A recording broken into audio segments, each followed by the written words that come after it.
Welcome to my stream, where knowledge reigns supreme. Calm and collected, I'm about to go live. You know what I FixerBot mean. says. The high Welcome. expectations, Stream starts in 5 minutes. something new, learning, hacking, exploring. There's so much we can do. Feel the excitement as we dive into uncharted lands. New discoveries await in this digital wonderland. Together we'll unravel the secrets, unlock the code. No limits, no boundaries, so knowledge will explode. Welcome to my stream, where the fire of knowledge burns bright. Chat with me, let's embark on this journey of delight. From the basics to superpowers, we'll learn and grow. In this stream of knowledge, together we'll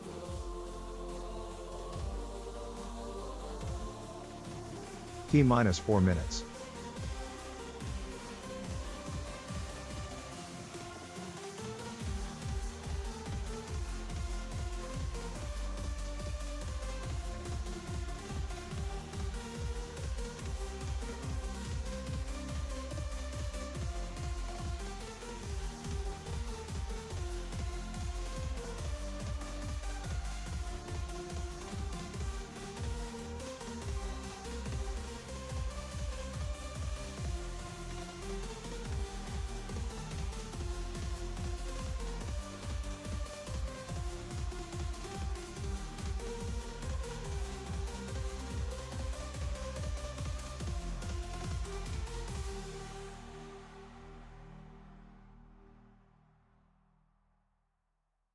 Welcome to my stream, where knowledge reigns supreme.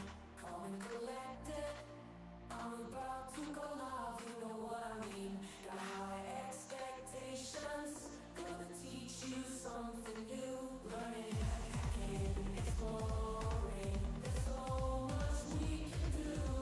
Feel the excitement as we dive into uncharted lands. New discoveries await in this digital wonderland. Together we'll unravel the secrets, unlock the code. No limits, no boundaries, so knowledge will explode. Welcome to my stream, where the fire of knowledge burns bright. Chat with me, let's embark on this journey of delight. From the basics to superpowers, we'll learn and grow. In this stream of knowledge, together we'll grow.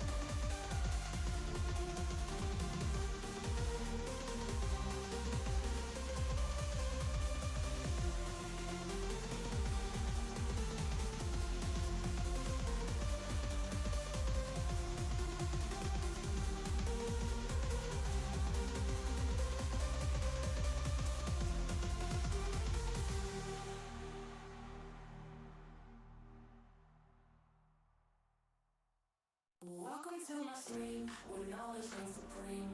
Calm and collected, I'm about to go live. You know what I mean. Got high expectations. Stream about to start. 1 minute left. Something new, learning, hacking, exploring. There's so much we can do. Feel the excitement as we dive into uncharted lands. New discoveries await in this digital wonderland. Together we'll unravel the secrets, unlock the code. No limits, no boundaries, so knowledge will explode.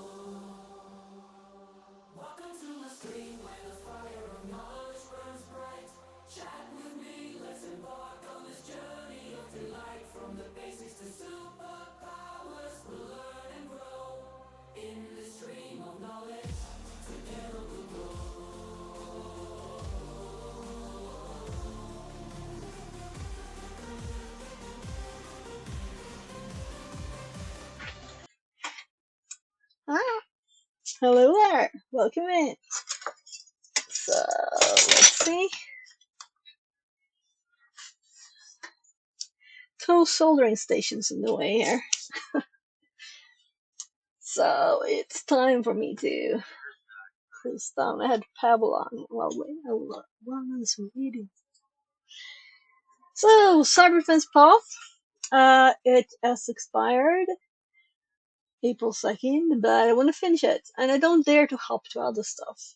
So we're gonna do this. Hopefully we'll have time for at least this bit. If we could kind of, if it's not great info, then I will kind of speed through it. But if it is great info, then we will take the opportunity to actually get great info, because there was something, yeah, I think there was the Windows processes that I actually made quite a lot of notes on. Um, but that's not what I was thinking about. Mm, I think I have it in Windows, not in Windows exploration. So let's close the guides down for now. And the Windows, of course, is W, right? So there, Windows. So we made what last time? Yeah, we should finish this guide too. I don't want to finish installing my ESL tool before I make the guide. And we don't have a lot here, I think. So, alright, this was the errors. Yeah. One of the reasons I reinstalled my computer, because I had been messing too much with it. Reinstalled Windows. My goodness, is it so hard to find? Sometimes I wish I could have a sorting on the date. I think I put stuff here. Maybe it was this that I put here. Internals tools. Yeah. These notes we made. Now. Executables. Processes. Why is this not maximized? Let's hop it to the other screen. This didn't start as it should. Yeah, so I think I'll get a new phone and use my old one as a stream control, because this was fully uncharged. My stream control phone, when I was going to turn it on, I couldn't. So let's learn. Yes, we had Prospects and Process Explorer. This we did quite some time ago. And then we have the executable ones. The startup process is really what starts what's a parent of what is the normal state of them. And this happens to be a program that we don't have installed, because these are screenshots from the room. Because they had the nice little marked areas. We didn't want to redo it. Oh, yeah, 1,000. We didn't make this one bigger for some reason. Let's make it bigger too, because I don't want it tiny.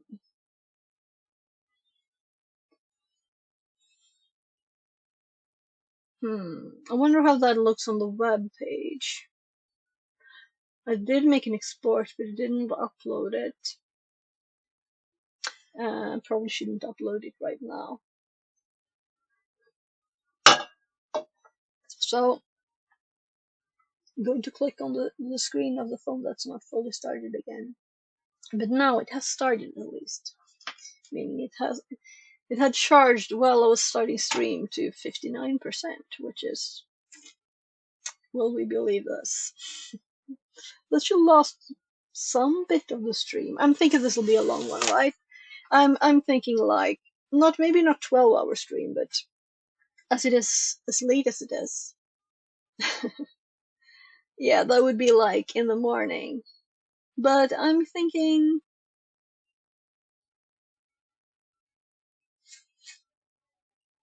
maybe like 7-8 hours.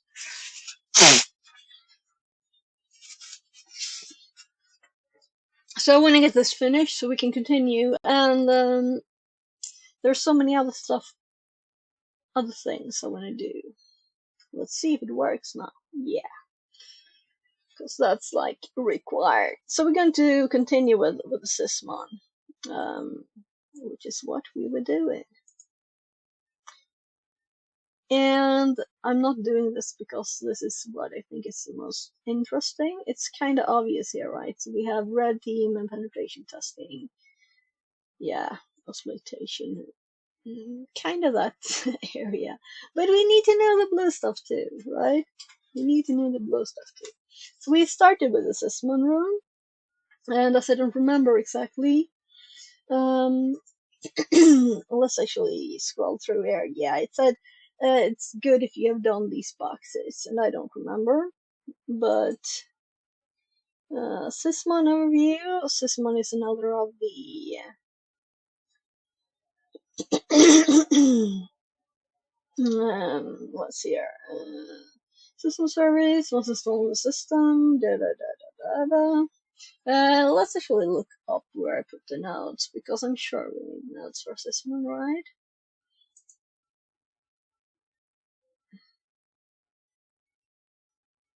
Or didn't I start notes? So we are on Windows here. Let's close the web.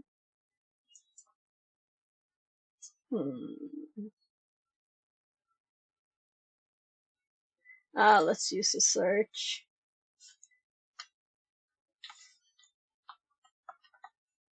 So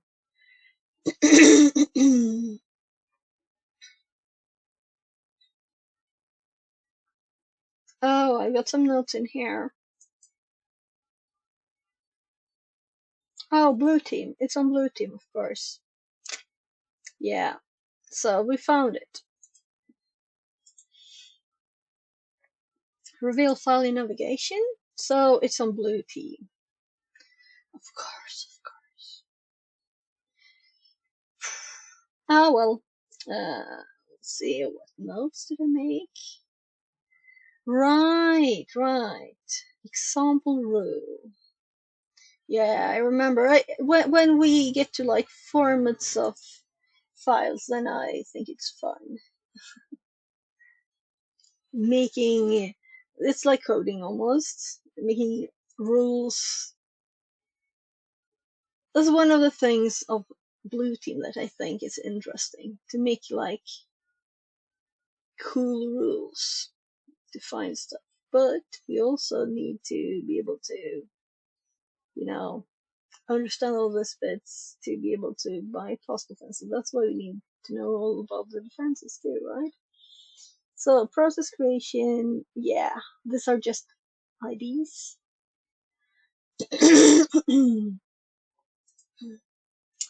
um, yeah, right.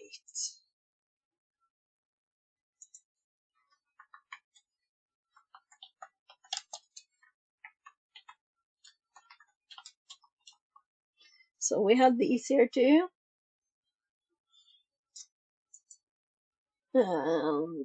Installing system, the start machine. So I never started this one, I think.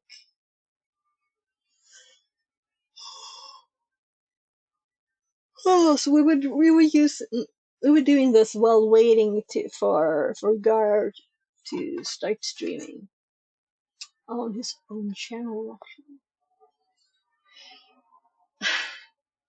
Yeah, there was creds, right? Yeah, because we don't want the split screen. We don't want that. And I think I did prepare today a bit. So this is already up and already connected to the hopefully correct VPN. I just did the last one.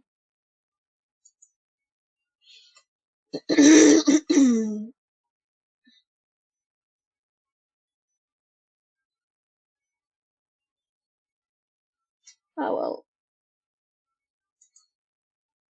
there. X free RDP.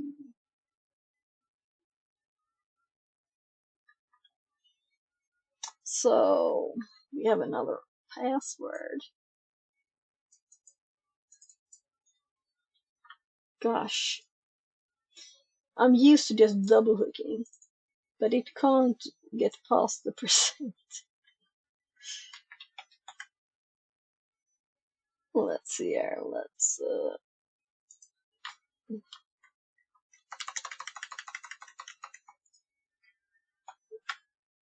and instead of administrator, I kind of think we started typing this, but we never run it, so it didn't save in the history.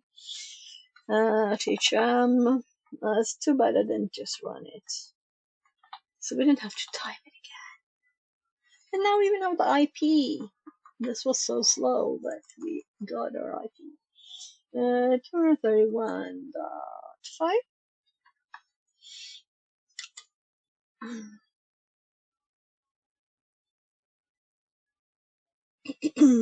Yes.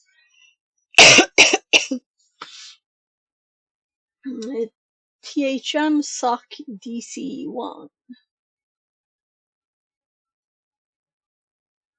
.thm.sock. These are so slow. It's very slow. It's going to connect soon. The machine will start in a split screen. Let's go up here. Installing Sysmon. The installation for Sysmon is fairly straightforward and only requires downloading the binary from the Microsoft website. You can also download all of the Sysmon tools with a PowerShell command. If you want, it's up. So let's just do that. So now we have their machine. Rather than a single binary. It's also recommended to use a sysmon config file. Right, and that's what we were looking at just a bit ago. Along with sysmon to get more detailed and high quality event tracing.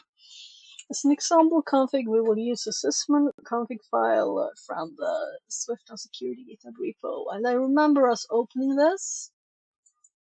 I think it's these two.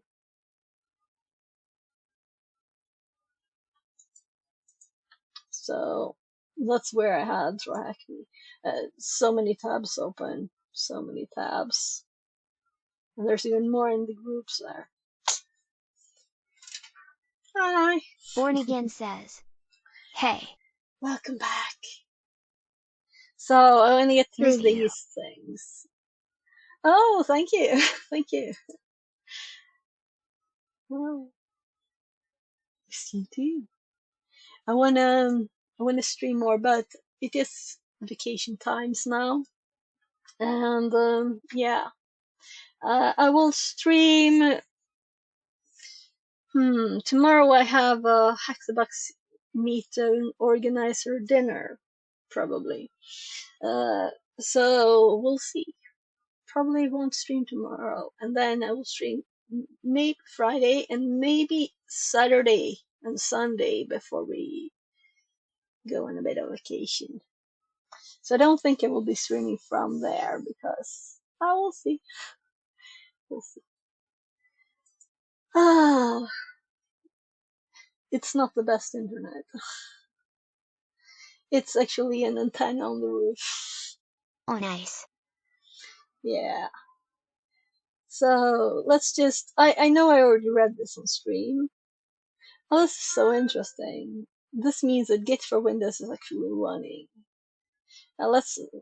I know I didn't answer last time, so let's do that. It actually popped up on stream last time too. As an example config file, we'll be using sysmon config. Yeah, the two ones. That was just the approval for. Yeah, come on. So I have installed like command line stuff. I don't have any GUI stuff, so it's so funny that it just pops up a little GUI window like that. I prefer command line. Shh. As an example, config file will be using the sysmin config file. Yeah, so this one, I think. Swift on security. Yeah, that's that one. So for light users, then you'll download sysmin config. Yeah, and on this machine, because last time I downloaded it and then I realized that files were already here, right? Yeah, this we did log on to this machine, I think. Maybe the other one was just very similar. Ah, right, I remember it now. So we run these a bit, and I was like, why make it complicated, right? So why not just have all the files in the same place? Even on the desktop and not have a tools directory. Let's make it easy. Easy. So bye-bye tools. Yeah.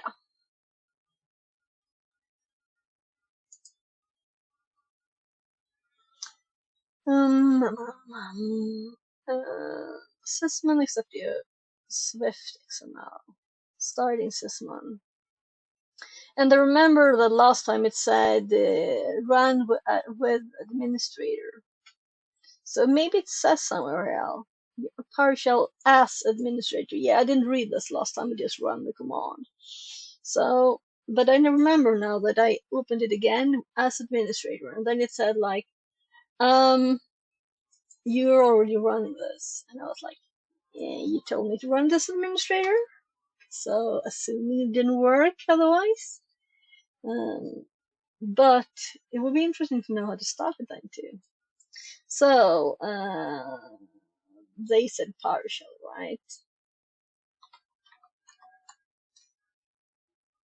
And we're probably gonna do it again. Pin to taskbar. Runs administrator. Oh my, that's not pretty, is it? So let's just fix the font to 20. That'll be good enough. What do you think? Is it too tiny? Yeah, it is. So I want people to be able to see this even if they're on the phone, right? 24. We'll do 24. There, that's nice. So we're gonna copy the command that they want us to run. Though we don't have the file in our place like they do. We just have it on CD, C colon. Yeah, it can do this. Users there. And CD desktop. No, because we need to go to th something. CD desktop. Drop. And now I can LS. My fingers want to do a little A all the time, even if I'm in DOS now. It's the most common thing to do from them. There we have all the files now. We don't have to mess with paths and stuff. So, oh. Ha! Control C worked! It undid my last paste. So let's just remove the path. There. Already registered. Uninstall Sysmin. Okay, so how do we uninstall it? We'll have to learn that because they're not telling us to actually do this. They're telling us how to do it, right?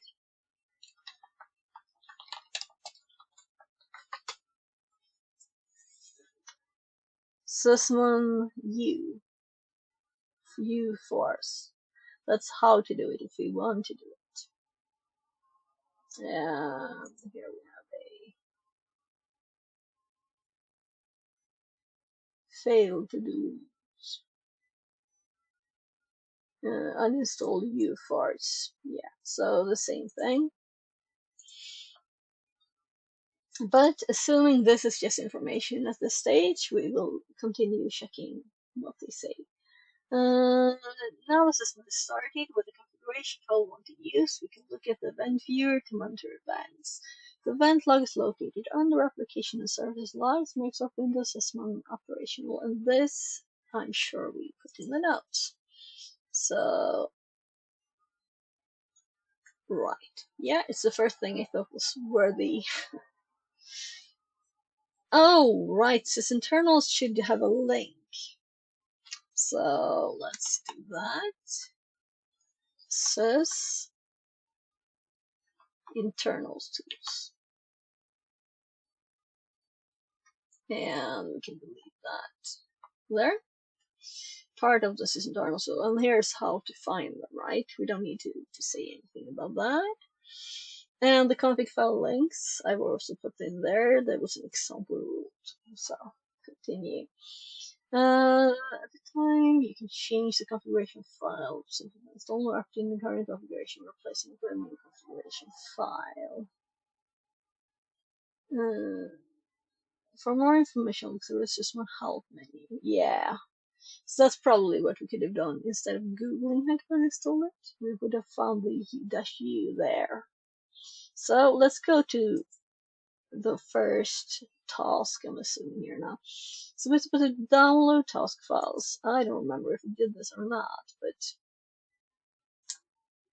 okay. So let's actually make a new sysmon, and I'm gonna put a 1 in front of the name here so we can actually remember which is which. And then we can just pull this over to the VM. And it opened with the event viewer. Right, we could look at it here. Yeah, and we already downloaded it and have it up. We did that. I was thinking of opening in the other machine, but maybe it's not worth it. We can just open it on this one. Yeah, that's okay, I guess. Otherwise, we'd have to transfer it to TryHackMe. Yeah, it wouldn't be much work, but still more than nothing, right? More than double clicking the file. So, Born Again, how are you? Everything good? Let's see here. Malicious activity overview. So we're supposed to find stuff probably in this file now. Since most of normal activity and noise being excluded or filtered out by Sysman, we're able to focus on meaningful events. This allows us to quickly identify for this room. Oh, look at the suspicious logs. So I'm sorry, I'm just scanning. Oh right, I remember them having bad rules. Yeah. This only is showcasing Sysmon best practices. So I've already read this on last stream, I'm sure. But also that I'm scanning a lot now because I kind of just want to get the interesting bits. Grab those raisins in this bread. So CLI gives you no control. You can use either get win event or the ev util. Windows event, I'm assuming there, util.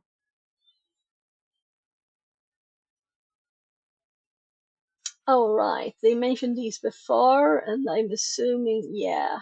So this would be a PowerShell one. And is this integrated into Windows too? I think so. I think they're not separate. That's easy to test.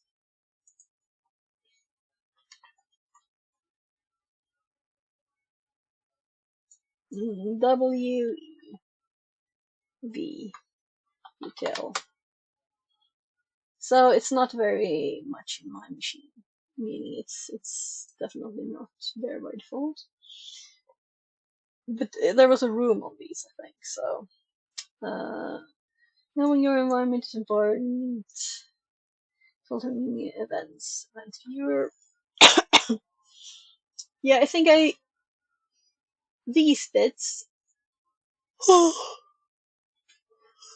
I put it on my list of rooms to go back to at some point, and I know it's there if I want the information. So filtering events with event viewer. Out of box offers limited control over log. Main filter is an event filter. It's by filtering event ID and keywords. You can also use filter by writing XML. Yeah. Tedious process that doesn't scale well. To open the filter menu. Yeah. So this is funny when they have that room about this, and I don't think they actually showed up there. Maybe they did. Filtering events with PowerShell. Let's view filter events with PowerShell using the get win event along with XPath queries. We'll be using a util to view command line typically. Yeah, so I'm thinking notes, and let's check this out quickly. Log analysis.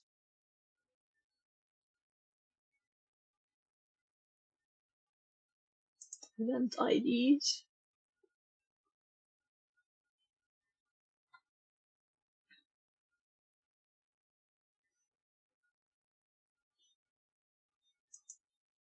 Here, there's where I put those. Get win event. Yeah, so we could do stuff there. So if we get more examples, let's just put them in this place. It kind of seemed like we would get an example there. By event ID, XML attribute. Oh, yeah. I just remember that these were sometimes hard to find the actual right response to because it was so long. They wanted us to give them the exact command. I hope that's not the way anymore. So let's copy this example to here.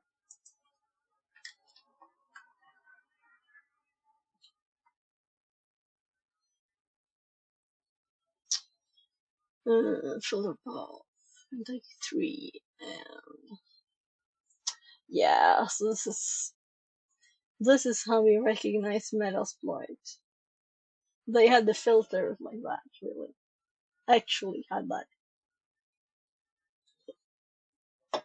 Like no one changes it. Anyway,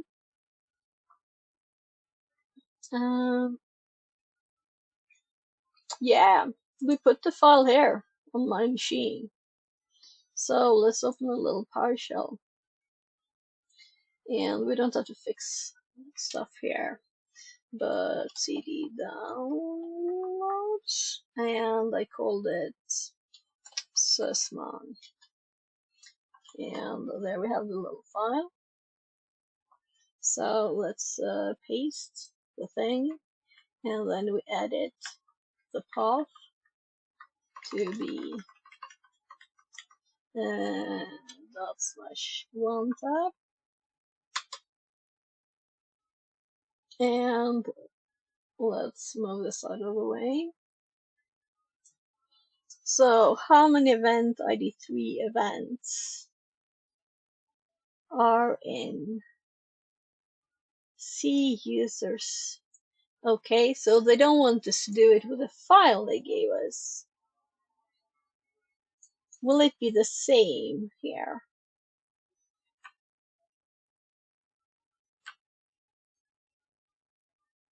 This is like a lot more, right? For me, a comma means decimals, but I guess it's American to do that instead. So we are in here too. Desktop. Just paste it here too. And let's use its path. I'm just copying the the whole path there.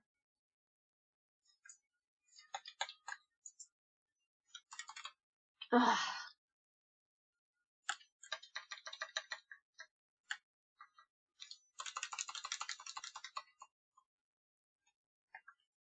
There.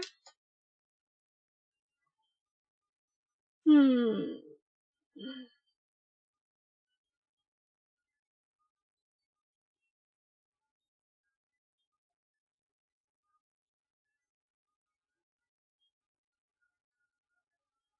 So we are in partial. Let's cd into scenarios, practice, and check if we have a filtering here. We do, and it's kind of big. That's why we have thousands of event 3. So let's go back up to this, and I don't think I deleted Brad things.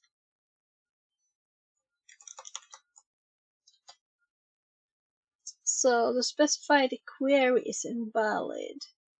So the query is invalid, meaning maybe I have to double check that I didn't delete any more characters. So event data. What?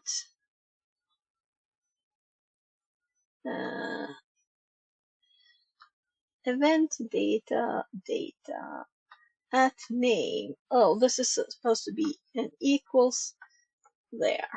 So now it's fully there. I deleted in the wrong place. Characters. Only this is the same results.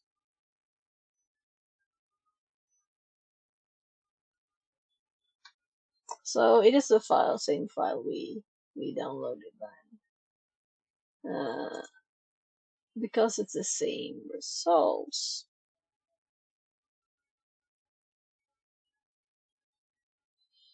That's annoying. So we're not fighting Windows. We're not fighting Sysmoon. We're having problems with there because my answer here, how many event ID is 2.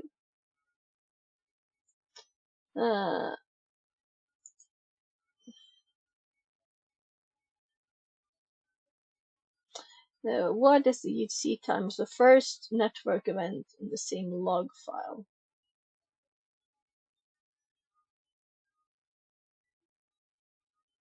Okay, they want us to check all of them also. So that's what the answer is for the first one. Let's just remove these. So now we would get the what did I miss? I missed the end of it. Okay, that character need to be there. So we need to pipe this.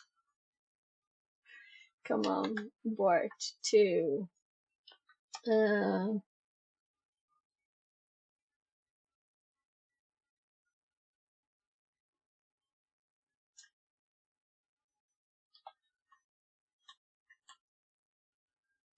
what? No, it's getting names. Get? Is it like members? But that's not what I'm thinking. I'm forgetting what the command is. So let's check. Windows partial.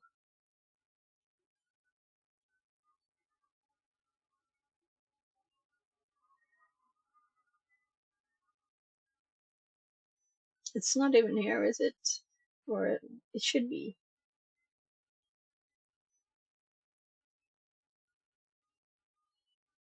Didn't I put everything here that was useful? Or do you have like a short thing with all of them?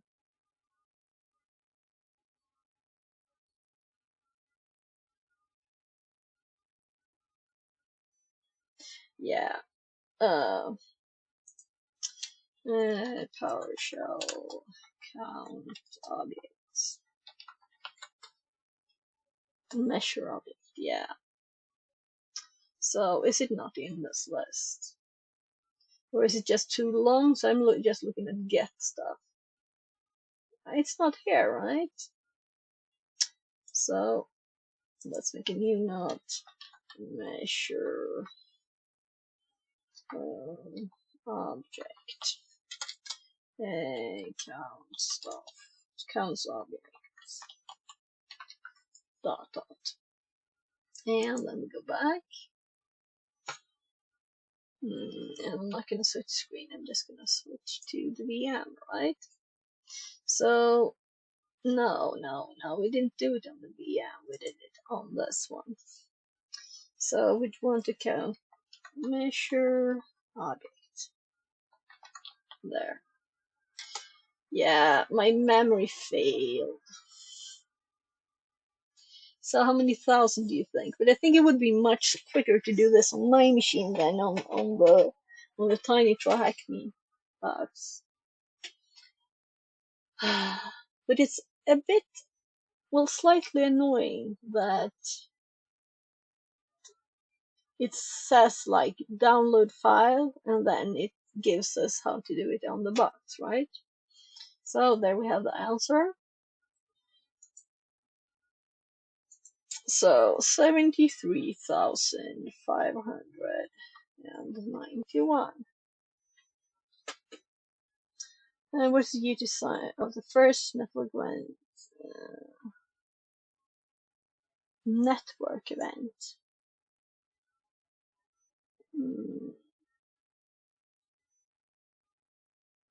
Only in the details tab, but you were just talking about this.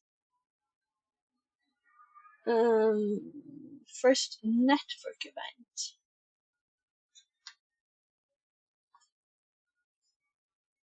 So they're assuming we hop over now to this, which is unfortunately not dark mode.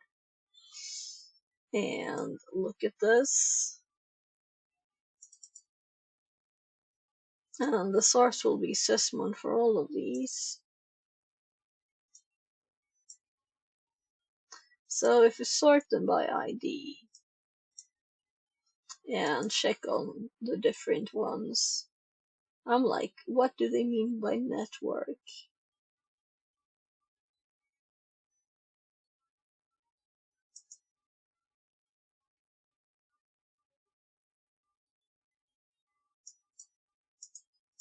So we can see them more readable in XML format.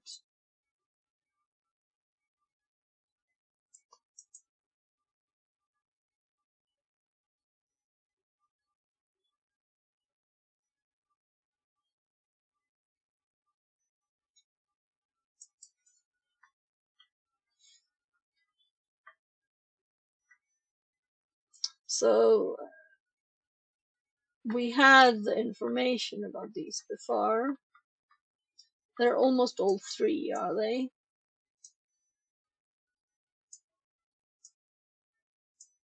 So all but these are three. My God, come on. James Ibrahim says, just saw this come up in my feed. Keep up the good work. Thank you, and welcome in. So we're doing this TryHackMe room, which is quite ancient. So, oh look, there's more number one there actually.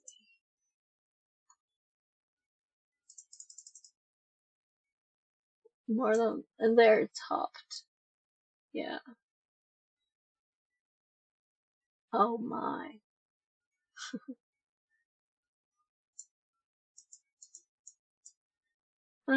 And let's see if we can actually see.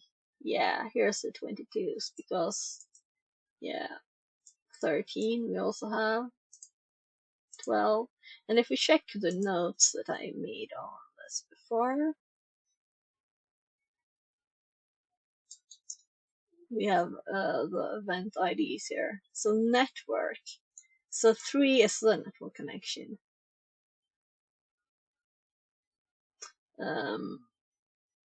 I guess we just want the first one then.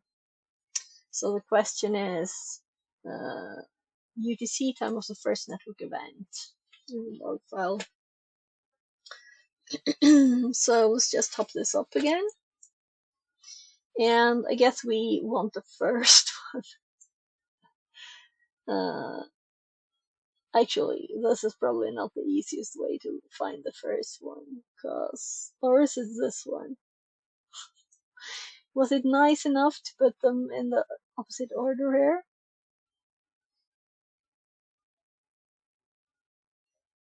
Let's assume that this is the correct format. And try and paste it. Yeah, thought so. Yeah, that's what happens when you try with this new TryHackMe format with this old question. So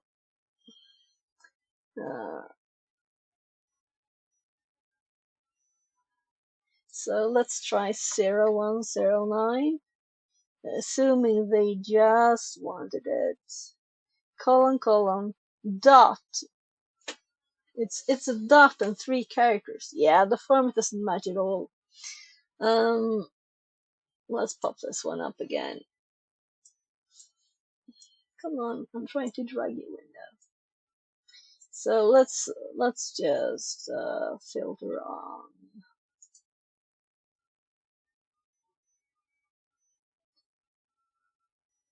It's a big log.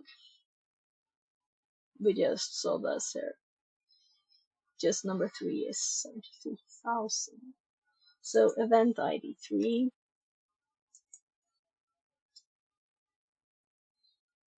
I might just check the answers for these questions because I'm not that interested in getting the format right and finding this data. I want to get to the more interesting stuff in this part that we finish in because we're gonna like hurry through it a little bit. It's actually expired in April, so it doesn't exist anymore. So don't dare to switch to another path on TryHackMe. So I want to finish it instead. So probably we'll do this for a bit, and maybe we'll do Hack the Box or something afterwards. We'll see how long I have patience with these whole rooms. So did it actually do anything? So we can't see any events anymore, right? So let's clear that. And we can see them again. So they are obviously here, right? So if you sort on event ID, which I did, it didn't sort on it. Yeah.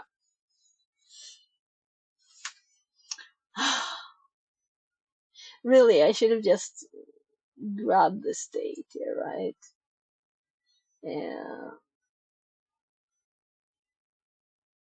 So I want a date format that is more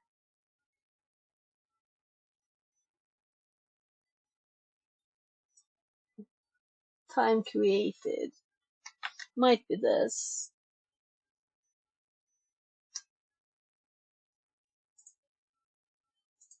So I thought it might die on me. Oh, my copy didn't work. Oh well.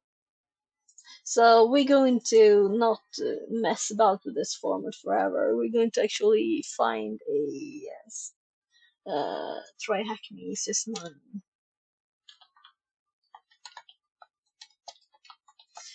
Since there's anyway going to probably be stuff that doesn't work anymore in this old room. Yeah, so let's scroll down. Oh, this is one of those with all the things in it. So we can just search for the question in here probably.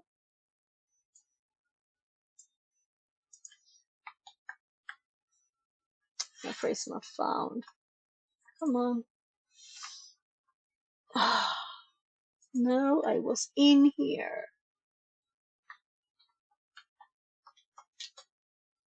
No?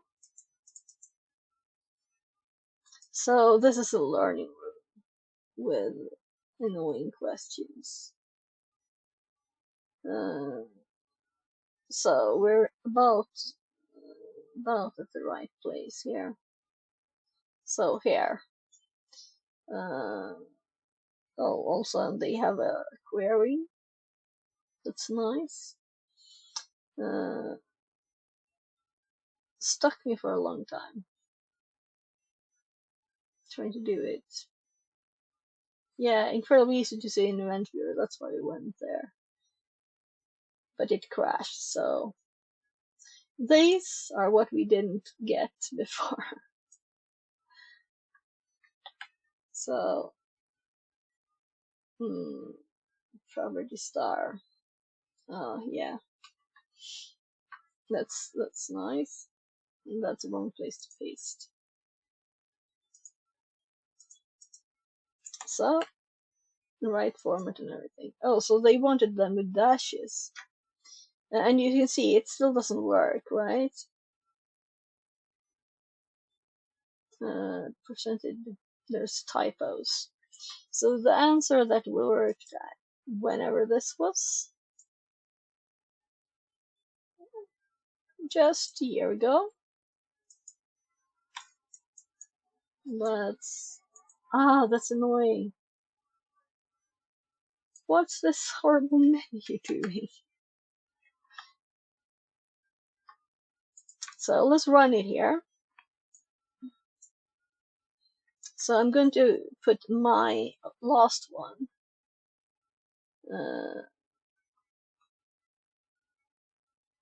without the measure object first, and then I'm going to paste theirs.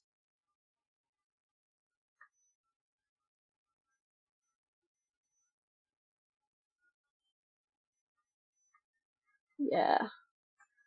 So why split it into several lines? That's such an annoying thing to do. So they have the same here, get win event, then they have a path they have to their file. They have the filter path the same as we do, and then they have oldest.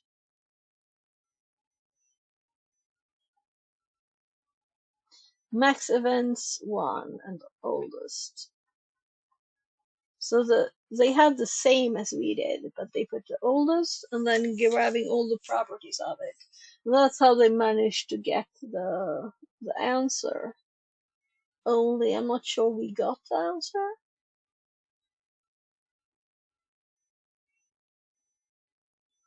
Yeah, so we have this time format here, right? This is not the format they want. So if we look at there, they have blurred the UTC time here. So we don't have a UTC time.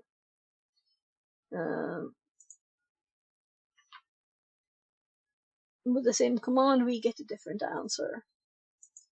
And their answer didn't work for us. Let's actually do this. Put it in Notepad, paste. Actually type this same thing that it looks like it is, because you never know.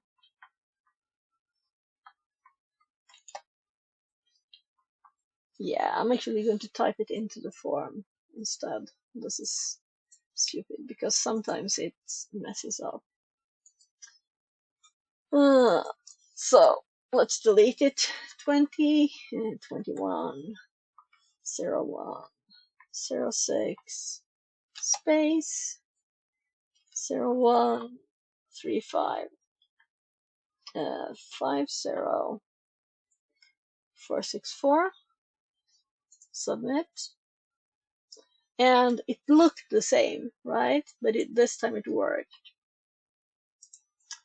So it's just buggy. I think they don't use that kind of thing anymore. 1,624 days ago they did. So hunting Metasploit by using 4444. Yeah, it's horrible. Should we download it or just do it on the machine? I'm thinking we'll do it on the machine, as we have a VM up logged in here. we could run it here instead. So let's just run the last thing we did on this one. Oh, this will take time, right?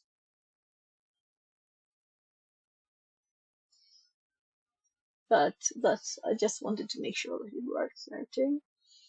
Metasploit, well, 73,000 lines running. Floor Lesser says, hey, how is going? Hi, it's going good. How is it going for you? So I'm just thinking it's a bit funny that they try to find Metasploit by the use of port 4444, right? Like everybody doesn't change that, right? If it was actually bad guys in your network, they wouldn't use, if they used Metasploit, they wouldn't use this port. If there is a connection in the IP, yeah. So we already read this rule. This method of finding can be applied to various C2 beacons. For more information about the techniques and tools, blah blah blah blah blah. They're setting up a rule here, and I'm assuming this is what is in this file. It is the sysmon logs of this rule. Yeah, and I like the format, but we could make more useful rules, I'm sure. Ah, VR Mechatronics says, show me. I was looking for a new phone today and I found this. Show me. Yeah, I'm gonna have to buy a new phone because my mic is starting to get bad, I think. I don't know what happened to it. Maybe I dropped it too many times. But it works when I'm streaming, but not when I'm talking to my mom. I think also that when I use a speaker mic, it works better. I don't have any links. Send a link here. This is like, here's the link. I'm sorry we only have Twitch chat on screen, Web link. but you can hear both. So YouTube Shorts. Yeah, I don't like Shorts VR. Don't you have an actual link to something else? I don't like you running Shorts on stream, but no, I trust you, okay?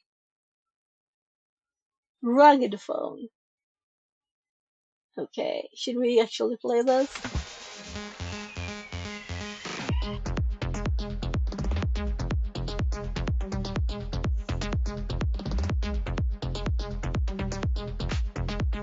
Oh, I hate it when they do this thing. I'm like, oh, it's horrible. Web link.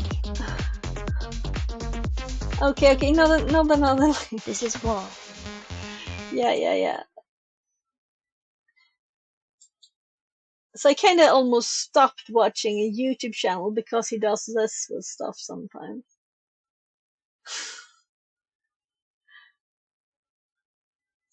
Armor. Yeah. Let's see. Is there an image of it? Here. So, do you want it? Or is it just a cool thing? It has lots of features. If you have a specs listing, send it. Maybe there's a link here too. There. Yes. So let's see. So it's quite tiny. It fits better in the pocket than a big screen phone. For my last phone, I was actually looking for something with tinier screen. But still just, so you can watch movies and stuff. Oh, it's got a lot of battery. Double battery. Thermal camera for electronics shortcuts finding.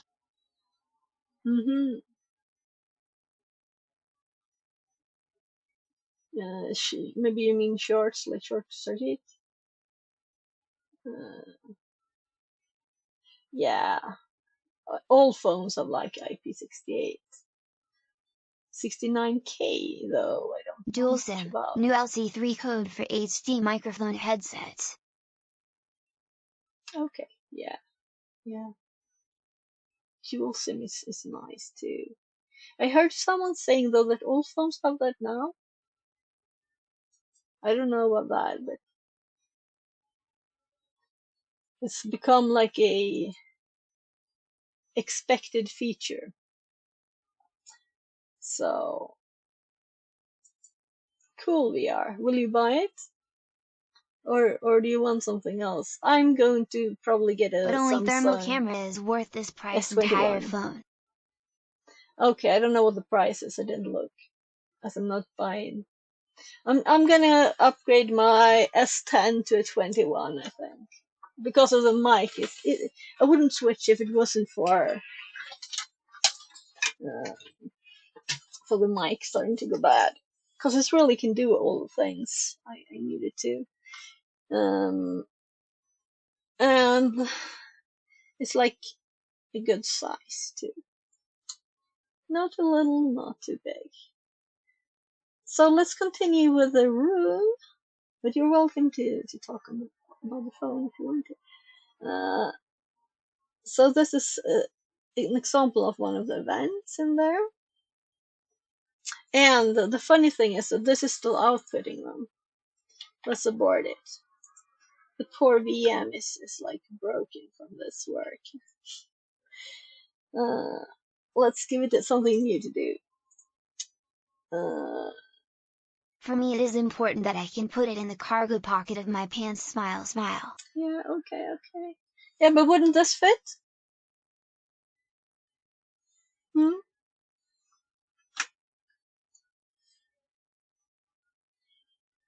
Yeah. Once we identify the event, it can give us important information for the investigation of process ID and image being the file that's run. Threat downloads shell exe. So there's some kind of shell exe being run there. Hunting for open ports with PowerShell. To hunt for open ports with PowerShell, we will be using the PowerShell module gateway event. Yours would break if I sat on it. Smile, smile. Yeah. Well, I've sat on it a lot of times and it's falling to the floor I don't know how many times. Like 100? And actually, if you look behind here, let's see. I think there's like a tiny crack here. It's probably not visible. So it could have been on the front side. And I just was lucky that it's on the back. So I've had that for quite a few years now. To run for open ports, yeah. Export queries. Network connect, destination port. So here they say name equal destination port. And network connect.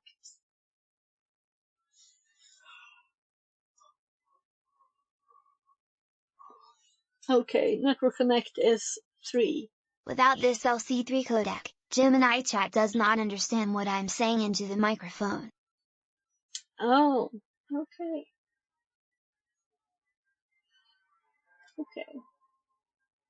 Interesting that good that you can fix it. The command line is typically used for the event. If you like UI, remote control. Yeah.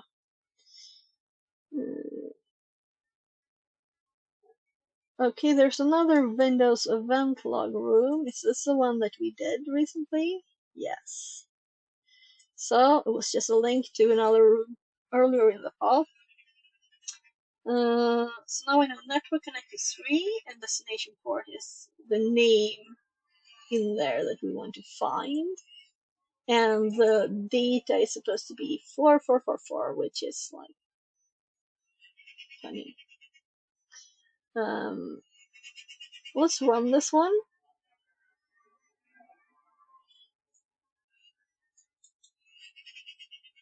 And let's put it in the notes too, so we have copy.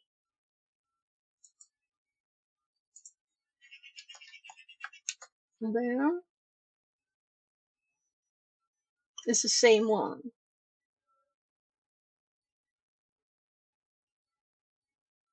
So we're running the same query again. Another file on the VM in a VM. So filtering .dvtx. Actually, let's paste after here and just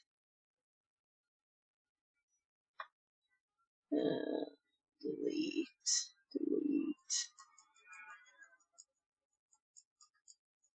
There. That's what we had before. The same result. We can break this command down by its. But we already looked at this command. I don't get why we get it again.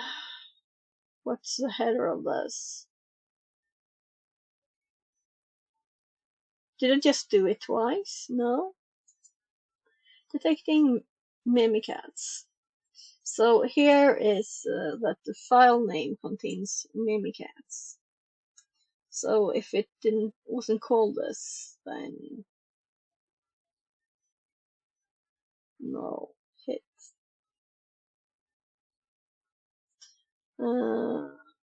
Mimikatz is a well-known and commonly used to dump credentials from memory, along with other Windows post-exploitation utilities. Mimikatz is mainly known for dumping else's. We can hunt for file created, execution of the file from elevated process, creation of remote thread, and processes with that Mimikatz creates. Enterprise will typically pick up Mimikatz as a signature is well known, but it is still possible for threat Web actors link. to obfuscate or use droppers to get the file onto the device. For this hunt, we'll be using custom configuration to minimize network noise and focus on the hunt. Yeah, so to change an executable a little bit is not that complicated, right? So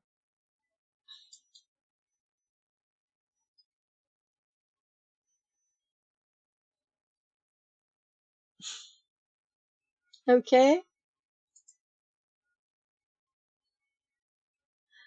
Ah, When you did you repair a get it? motherboard and do a short circuit test, this camera shows you which component needs to be replaced. Short circuit test.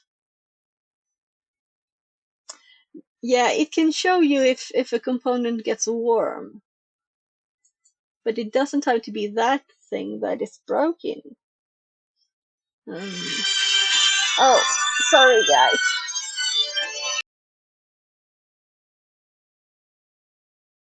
Yes, exactly more.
So it was my mom.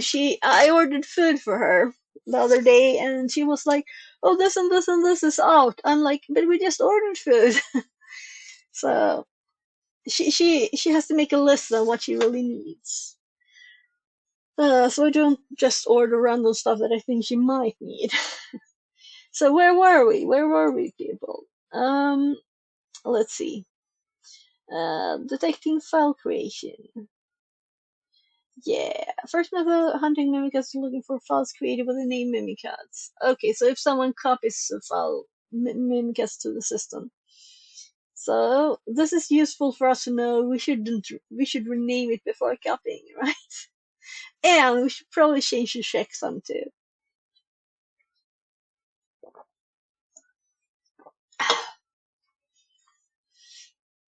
Binary edit and add some random stuff at the end. This is a very simple way of detecting mimikatz. Well, it's probably a very easily avoided one too.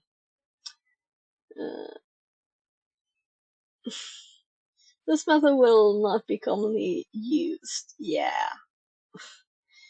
Hunting abnormal Elsa's behavior. Now we have something that is actually interesting, right? That is reasonable. Instead of just looking for port 4444. So the Elsa's process itself. Uh, event log with Elsa's. Users usually can expect mimikatz. As we see a host or the buffer looking for suspicious events. The system will provide further details. Investigations such as detection, snippet, aid in hunt. So, rule group or process access LSAS. That's the only thing that says really. So we'll log all of this to the sysmon log. So open hunting Elsas in event viewer.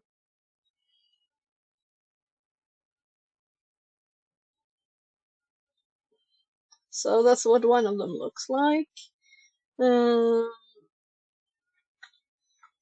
So process access exclude SVC host. We don't want a million ones. And include Elsas. They just added it there.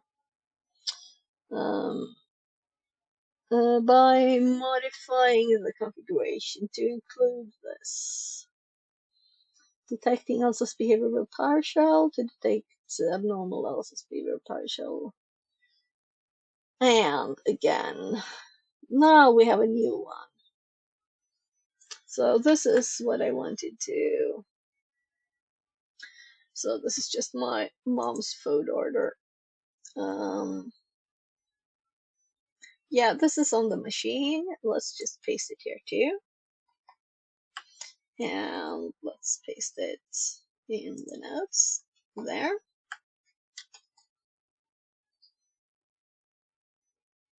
And of course, these are just examples of how to search when we happen to use exactly these rules, right? Otherwise, there won't be anything.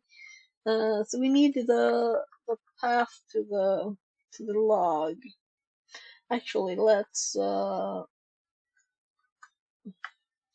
just ls first, and then paste. And I can go there, and let's change this to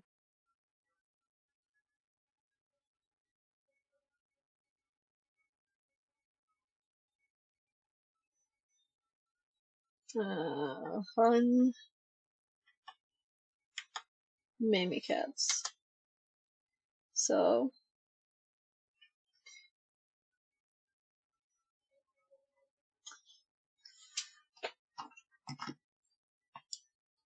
there.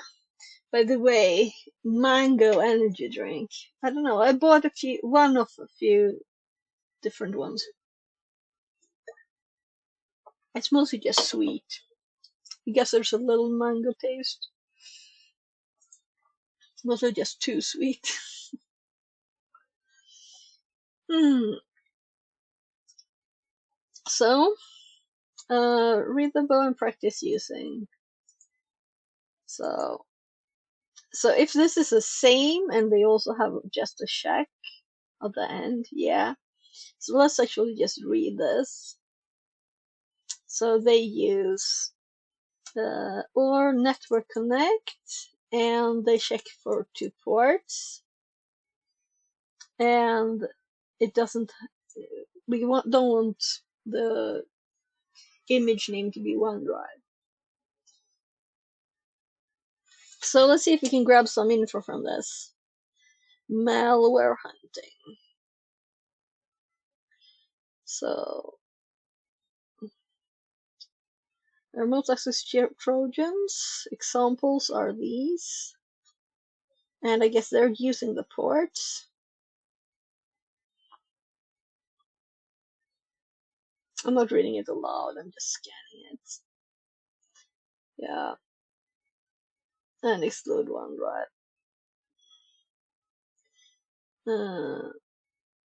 This is from Ironstone configuration file. Was this the other one here? Yeah. So we have these configuration files, so they're already in the notes. In case we wanted to actually run this on the computer. So I think we're... Oh, there's some more text.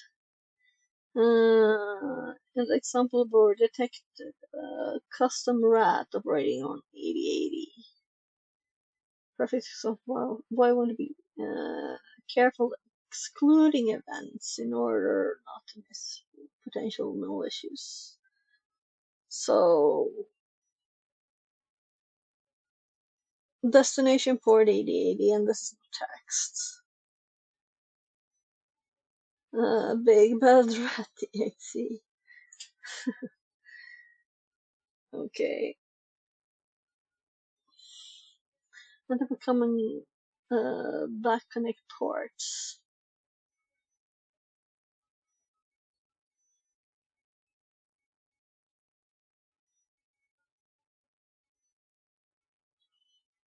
So data port, destination port.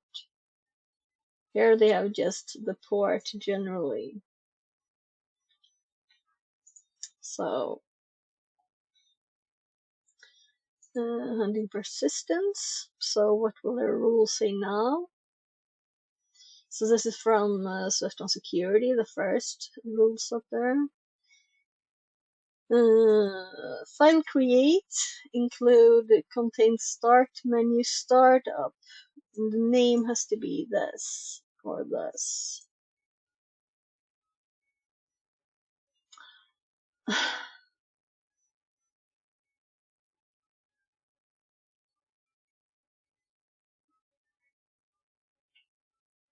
So why would they name that? Well, this is just an example, and I already understand how it works, so it feels like we don't need to do all of them. So,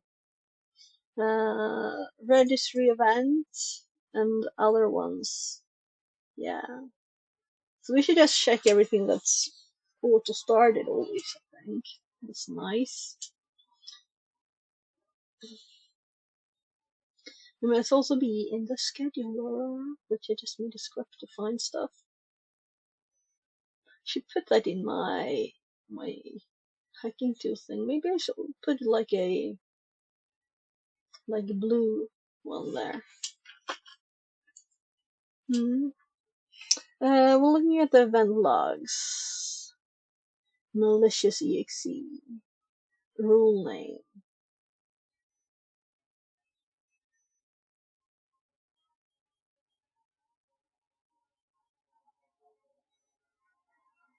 So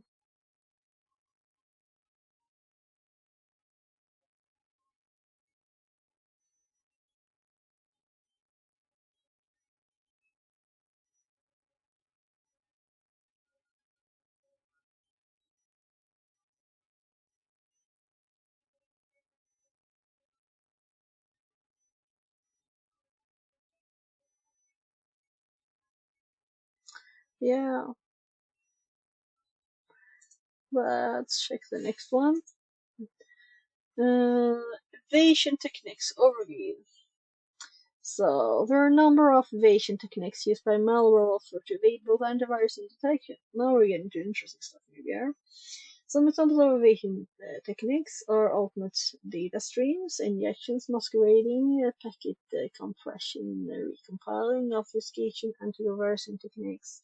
This task will be focusing on alternate data streams and injections. Alternate data streams is used by malware to hide these files from normal inspection by saving the file in a data stream. So we just checked the data streams in a previous room here, so it feels very... We're going to look at that again. DLL injection. Yeah, I want to play with that more, by the way. Making DLLs. This is done by making an already used DLL that is used by an application or writing it. Yeah. You can download the event logs. Hunting alternate data streams. So condition contains ends with.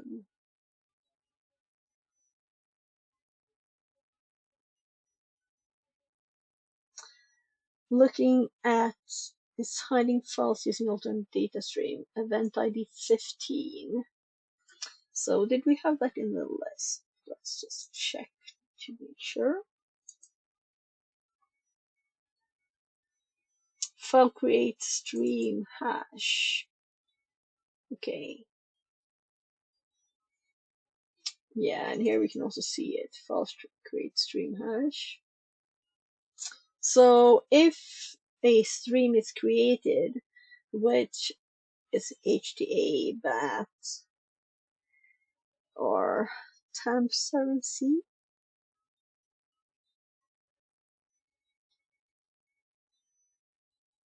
contains downloads too.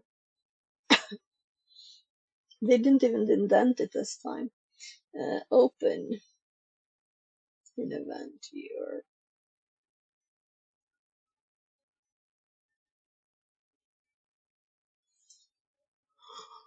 Oh, not malicious.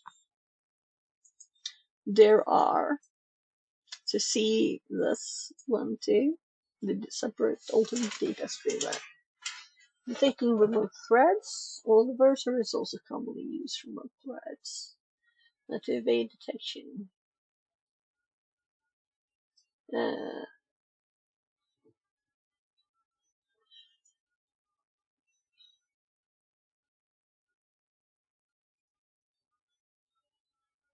So we have create remote thread, SVC host is excluded.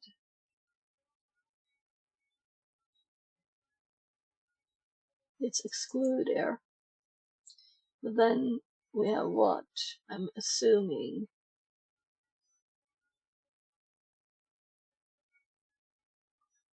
there's something more. Just an exclude? That's not a rule.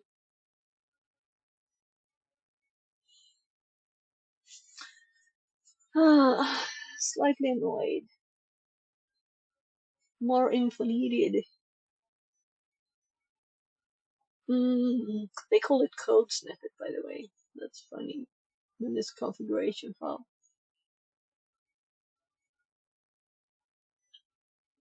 Okie dokie. So, now we have lots of different things, and you can see these things are quite long, right? Would it be nicer to have them up in the areas? What is the full register key of the USB device calling SVC host in station 1? So I'm thinking that we won't do this. That's what I'm thinking. Let's see. If it sounds like we would learn from it, we will do it. Otherwise, we'll just use this right up there, as this is an ancient one. You can download the event logs used, yes. Uh, we can always download the files. Yeah, we can open this one. Oh, it's a zip.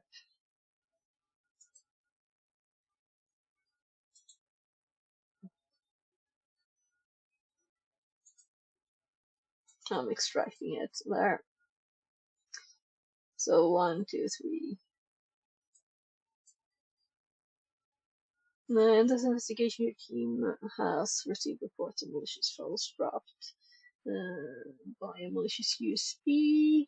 They have pulled the logs suspected, and then we have managed to execute code itself as HTML file.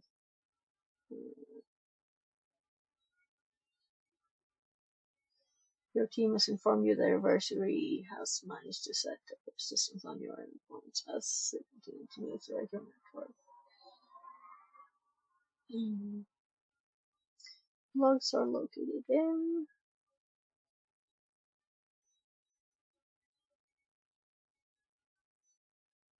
So they probably have something on port 4444 and stuff there. Homogeneous Stitch 2 says, Oh, cheap viewers on stream boo. one Com. avoided. Remove the space. Edit Jack F. So it sent 2 messages and one was removed. Let's see, what's the difference?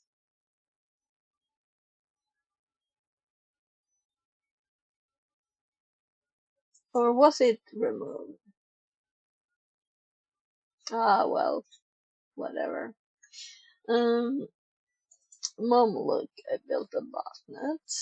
As adversaries gain foothold onto your network and board attention, you may be able to put on to communications. Collect logs. So, full registry key of the USB device. So let's check how these are not giant files.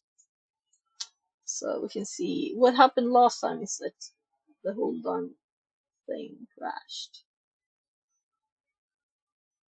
Yeah, 68K. Do you think text? That's quite a lot. Is it actually just these?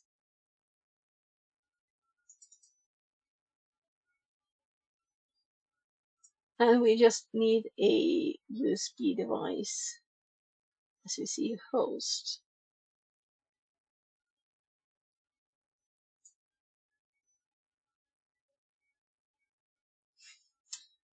If it's just like 10-ish.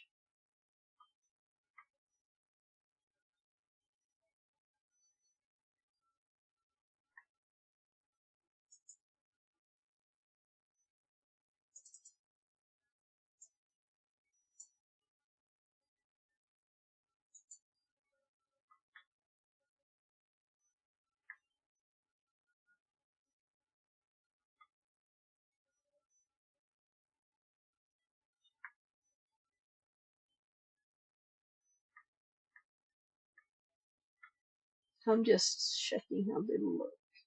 Here we have a long registry key and SVC host. Volume USB star. This looks like it's the thing.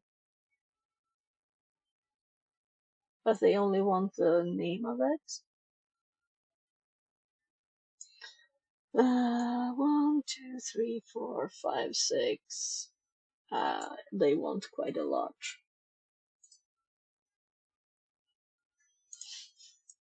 This is why I might not do this, because device name being raw access read investigation 1. Yeah, I don't know if it's worth it.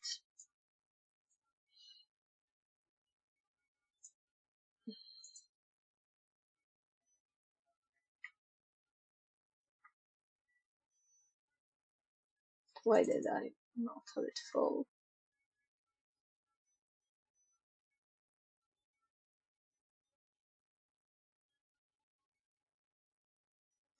Should really have checked all the questions first. Let's have this up on the other screen. first exe process executes.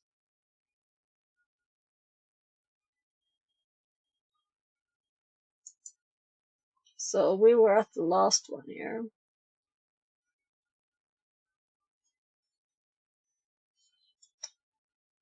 So the first executable is this one. By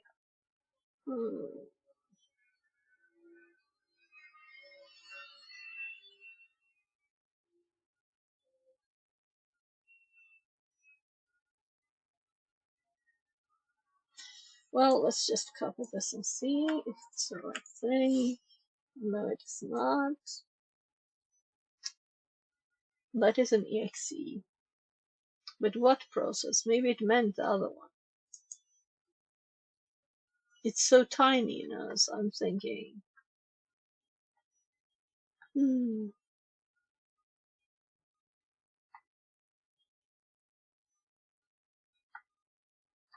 Yeah, this is quite boring.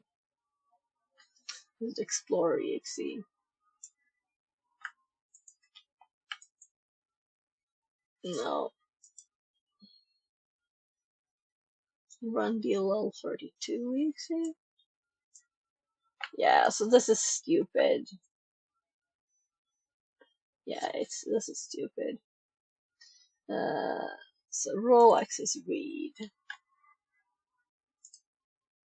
As this is so tiny, we can probably do. No? There's nothing.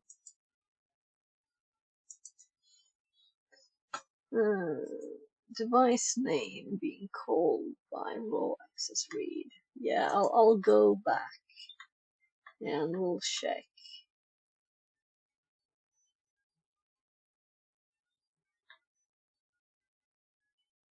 For something that's a device name with 2 backslashes. Devices. Is this the thing? But we need probably this too. This is just stupid. And also not right.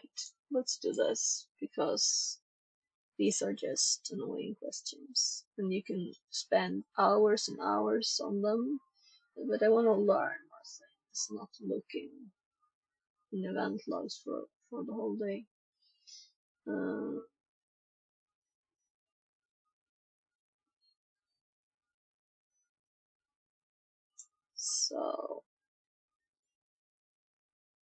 So not devices, but device. And they have, these are nice, right? Let's put this one in the notes actually, like this. So, tips for more in there. Because they're both actual commands with get bin event and what data we're looking for. And I found this one by looking in the event viewer. But this one we're going to copy. The next one I found, but then we're going to look here because I don't want to spend unnecessarily long time on looking at all of them. So my main purpose right now is to learn things, not to practice something that feels not that very complicated. So I'm going to just grab these answers, and if you want to practice this or get more information on that, we have it in our notes. But I would do something more updated than this very old rule. So Here they actually got another port number.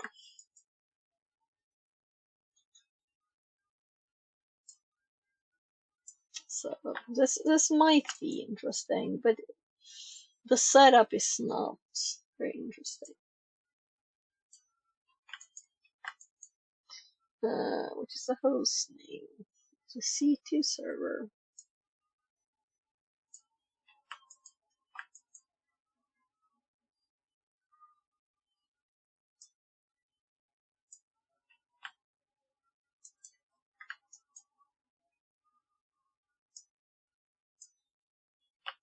So these are the reason, right? And the format problems we had before. This time it actually works to copy paste. The first one didn't. How to type it in?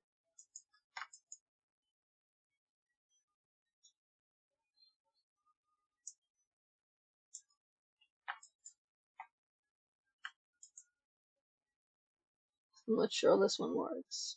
It did. So the format looked totally different. Elsa's.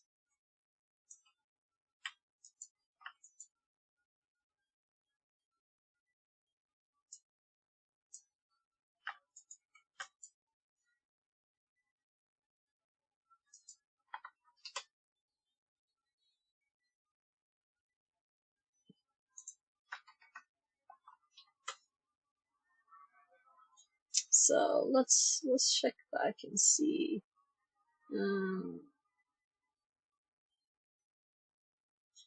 So all of them are done with excellent queries here.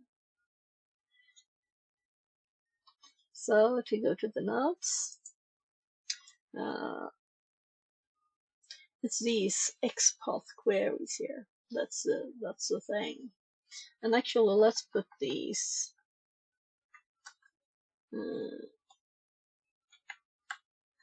under here. And this is more like a 4, and then or even 5, right? Because it's more like a subdot, and I want it visible that it is tinier. And then we have 1, 2, 3, 4 examples.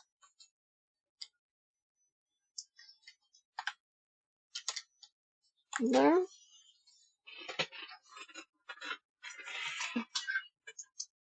Let's just do more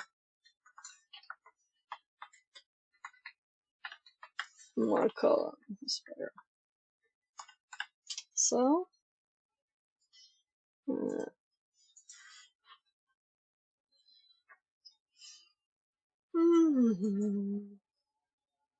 so OS query,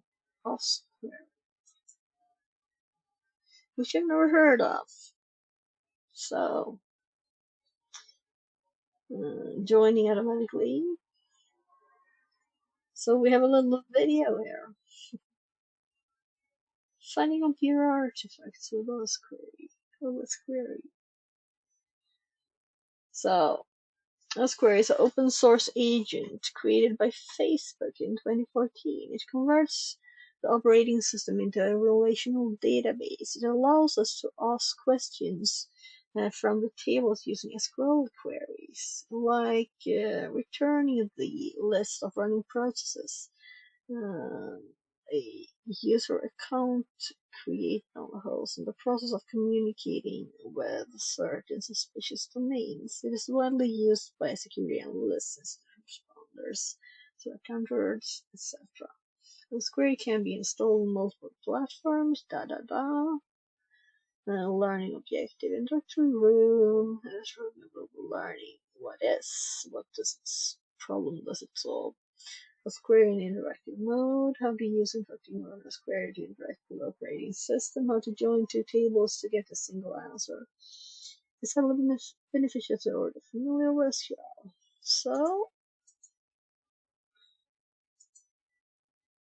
I'm just thinking, is this something that is still interesting? So just 968 days. This one is not 1,600 days. That's quite a difference. It's like almost half as old. The virtual machine attached to this room already has Osprey installed and configured for your Windows and Linux. Before proceeding, start the VM use. The following credentials to connect. The VM will be accessible in the split screen on the right side. Click on partial terminal pin in the taskbar to enter. So we're waiting for an IP here. Let's start connecting already. So let's disconnect from the old one. And let's start a new one. I think that was a bit overdoing it for the password for that one. 4 and 6. And James. So we're James now. We're waiting for the IP address.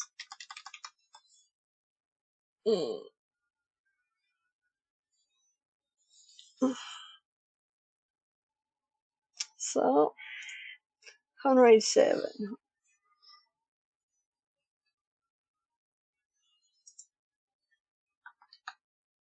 Why did I copy it when I typed it anyway? So let's query. So at least getting some general information of this is good. One of the ways to interact with OSQuery is interactive mode. You can run OSQuery I. To understand the tool, run the help command. So OSQuery I help looks like this. Should we maybe make some notes? And of course we have to say yes to that. So let's put it here on the blue.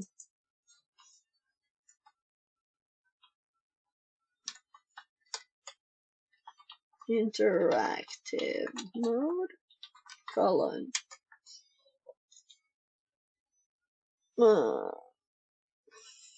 else query I.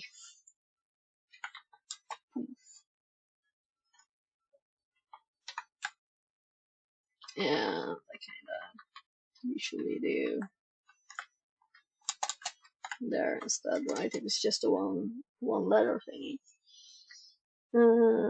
Dot help. Dot help. Well, I guess I type help because it's not obvious enough.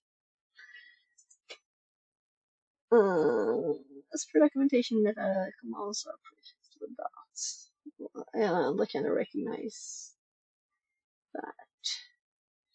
Now list the tables, to list all the tables, dot tables, meta command.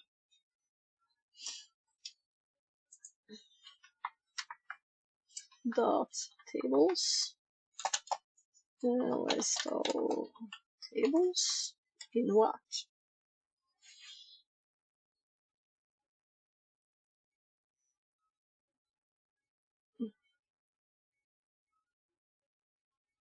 Check tables associated with process. Tables process. Okay.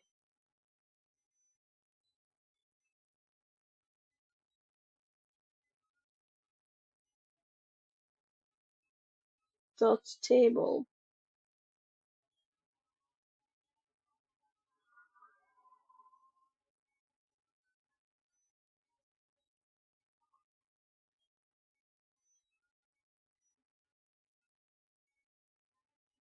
So that's not the first time the image doesn't match what it says before.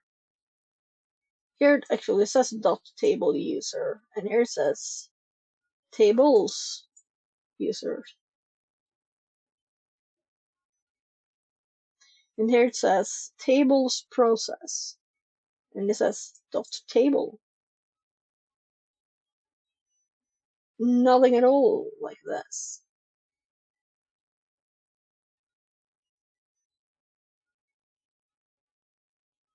Dot tables. What about dot table? It seems like you select here. I don't think this is the output. It might be. We'll have to check it out. In for example, 4 tables are returned that contain the word user. So it's a search. Tables user. This is a search.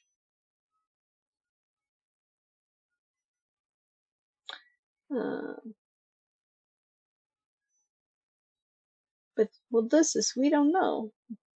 Unless we read here. Tables table. But no table. There's no table command there. I'm thinking it's selecting table. Yeah, we'll have to play with it. So, table names are not enough information. It contains without actually querying it. Knowledge of columns and types, not a schema for each table. They said you should know SQL first, right? Let's get table schema with the following media commands. Schema table.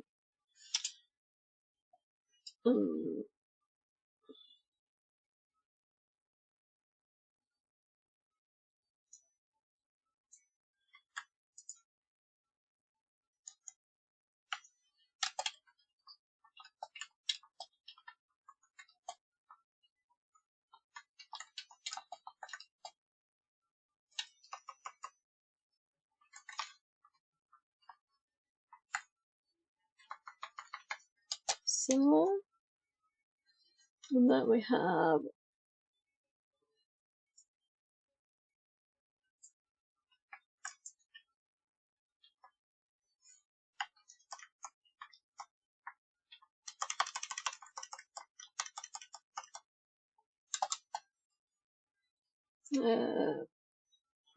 show schema for table users.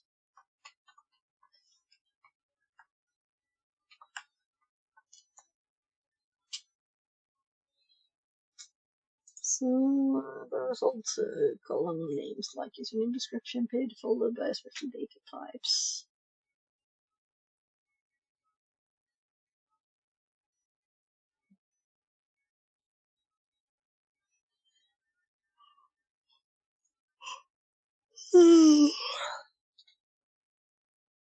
So we can see column 1, column 2, column 3, column table.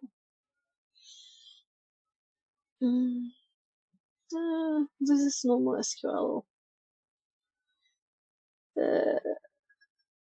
Select.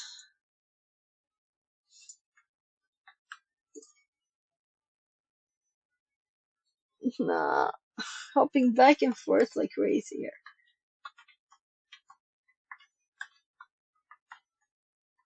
There. Example.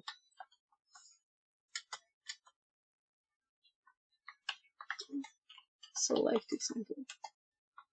Which is like SQL, right? We don't. There's nothing odd. But the data in here is interesting in another way, right? Because it's actually. Christy says. Hello. Hi, Translated from Christy. Norwegian. Welcome in. How are you? Hope you're having a great day. And now you finished work too, right? 19. So, have you heard of this OS query? So, display mode. I just finished work. Ah, nice, nice. Custom multiple display is from that help option shows one.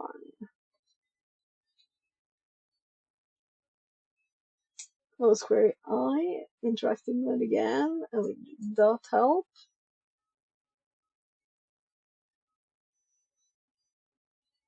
So they show all the help, but they want to point out this mode there.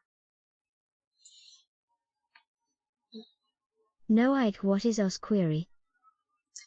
So it's like SQL in the operating system. So you can ask it for the users here and get this. We'll see. This is just the start of it.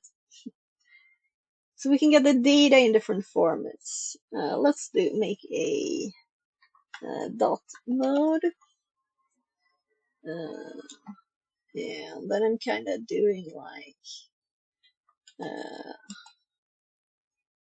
set mode to Database. yeah, CSV column line list for pretty. I wonder what pretty is.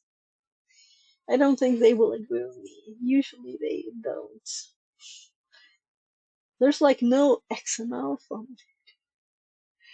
The Shima APA online documentation can be used. How many teams are returned? So we did connect. Let's see if it actually finished. Yeah. So let's. What is the purpose of it? That's a good question. So it's a room in the path that I'm doing, and it's cyber defense, right? Cyber defense, and it's actually old, so it's doesn't exist anymore. So I want to finish it before I hop off it, because I don't think I'll be able to join it again. We'll see. What am I going for properties? We want like 24, right? Let's go for 24. And let's maximize that. And OS query I interactive. And then we can do dot help. And there we see the mode that they just had peeled everything else away. So let's do table process. Okay.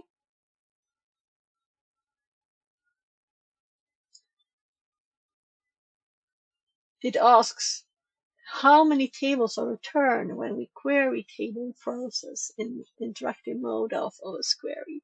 So what I think is that it was actually a dot in front of it here, right?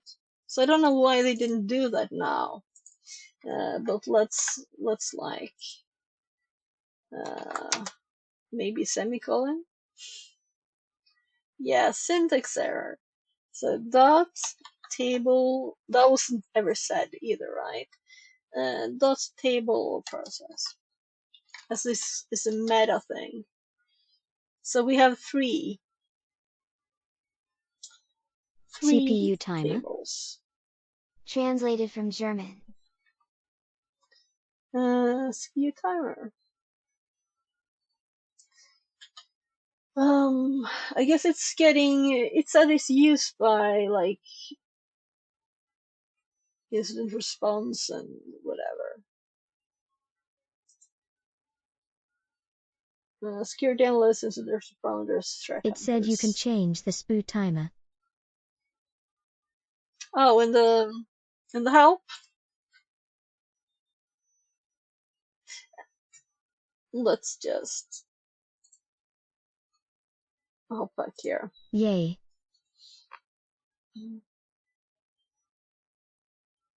So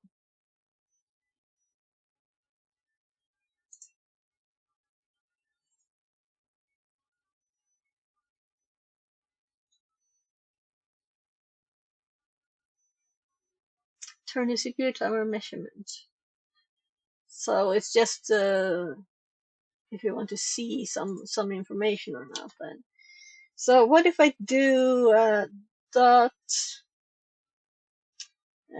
schema processes, and we got a little bit of much information. Looking for schema of the process table, which column displays the process ID. Oh, so I actually did what they wanted. The process ID for a particular PID. Well, we could have guessed that if I would have read the question. Examine the .help command how many output display modes are available. I just even wrote them up. 1, 2, 3, 4, 5. Yeah, very advanced questions here. So, come on now, give me some interesting stuff. Can it transform the Chrome history in a nice CVS? That would be nice, right? So, from what we learned, let's do dot tables. So this is the information we have available.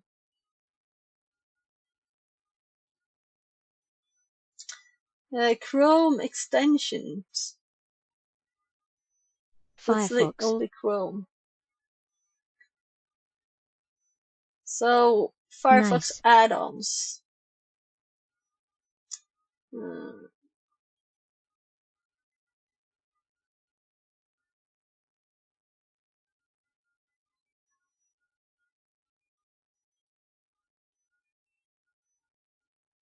This configs.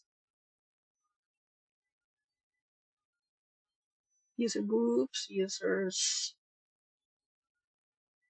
VMI info, Yara, uptime. Yay is useful if you have no other tools to investigate. Yeah, so I'm just curious what happens when you install it. Is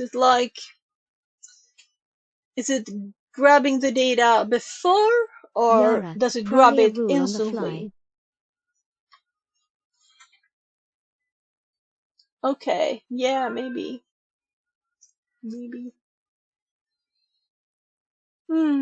We did a little bit of Yara stuff in this path too. So I can show you the path. Let's just hop there. So can't I get this one to disappear? So Grab the data? Ask again cuz TTS overwhat you. okay, so will it like grab data when you run it, or will it like query, like have an API and check stuff all the time? I'm guessing that's what it does. It's just like an interface to grab the data. If you don't, it's like one way to grab several kinds of data. Yeah, I don't API really with see an the use agent? of it. I don't really know why it exists even, because you could get all that data other ways, right? So I kind of want to read its code. That's kind of what I want to do. Anyway, so we had some. I think I had done that already. But then we installed Nessus. It's on my VM now. We had on Jara. OpenVAS. I don't even remember what this was. Then we're here, right? Then we have some AD stuff. We have volatility, that I know you know a lot about. I don't know much of the forensic bits, but we have forensic stuff. I don't know what outside and redline is either. And then we have what I'm looking forward to almost the most here, the RE stuff, malware. So we'll see how far we get today. So schema documentation. Latest version of schema document look like this. Okay. Breakdown. Let's break down important information. Drop down list various versions of this query. So why do I have this here even? How is this interesting for me? We just saw all the information, didn't we?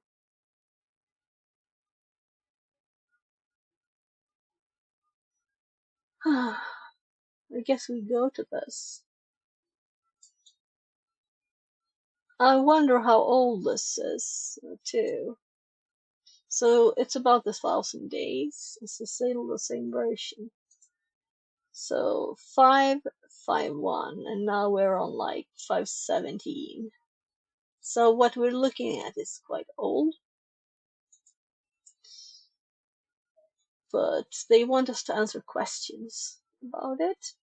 So let's do that. How many common tables are returned when we select both Linux and Windows? Okay, so we select Windows and Linux.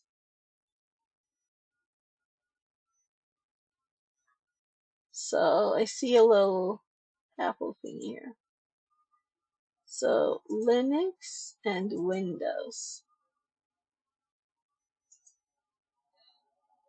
Seriously, does it want me to count them? No, it says here 56. I was like, I'm not counting this. I'm not counting Ike. this. How many tables? So, how is this useful? This is when I get annoyed, okay? What? How would this help me, right? Ike. This is when we grab a walkthrough and just enter the questions, if that's quicker. In the Windows operating system, which table is used to display the installed programs? So let's go back to Windows. Yeah.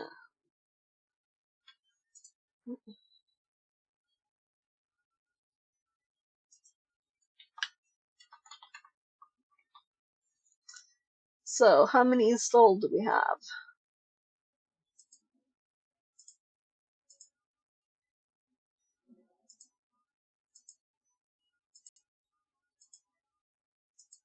Patches. So many installed text in there. Programs. I'm assuming programs is the answer.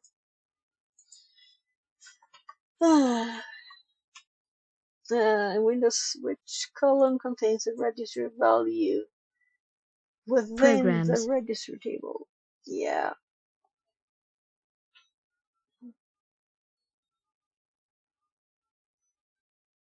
Which column contains a registry value? So let's search for that instead.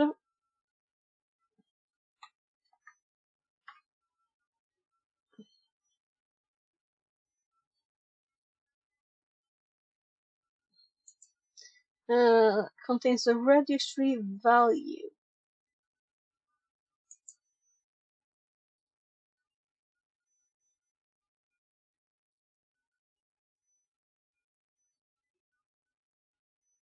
Data.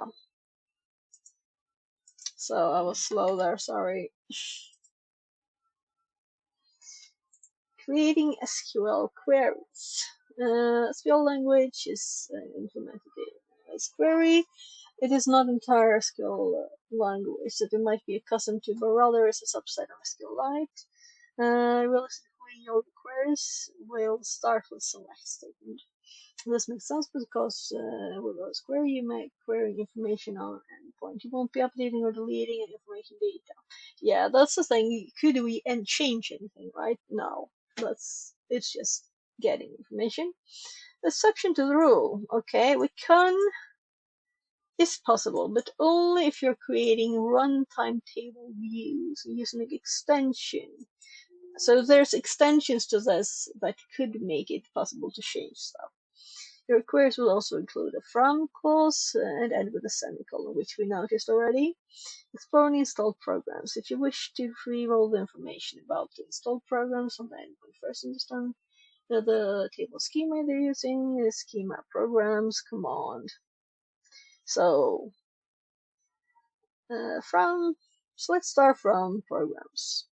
Limit 1. Okay. They don't want the whole thing to be spammed. Limit was used to follow. Lol. Yeah. Returns select star and then limit 1. Your result will be different if you run the square and then touch VM your local machine if square is installed. The number of columns returned might be more than you need. You can select specific columns. No.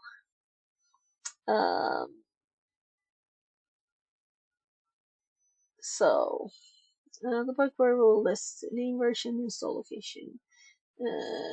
Let's actually grab this one as another example. I don't know why we would have limit 1, but let's put that in the notes. Like in other example here, right? Examples.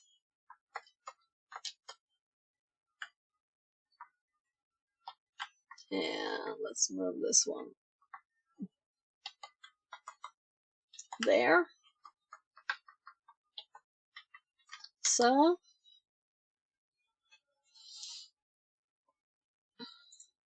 count. Select count from programs.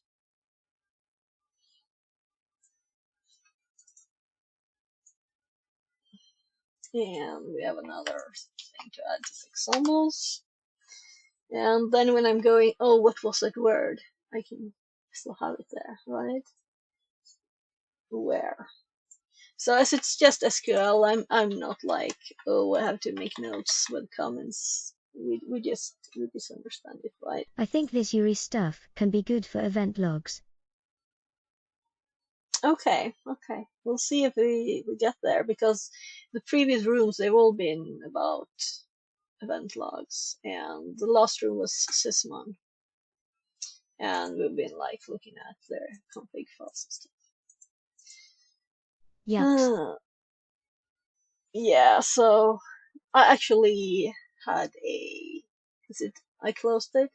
I opened a walkthrough and copied all the answers to the last questions, because it was like opening 5 different event viewer files and looking for details and stuff. I'm like, yeah, I don't need to do that really, do I? Maybe I do. We'll see. I put a link to the walkthrough because there was very nice PowerShell commands later down. So let's continue. I know what you mean. Do you have to do that a lot in your job? Look at event logs.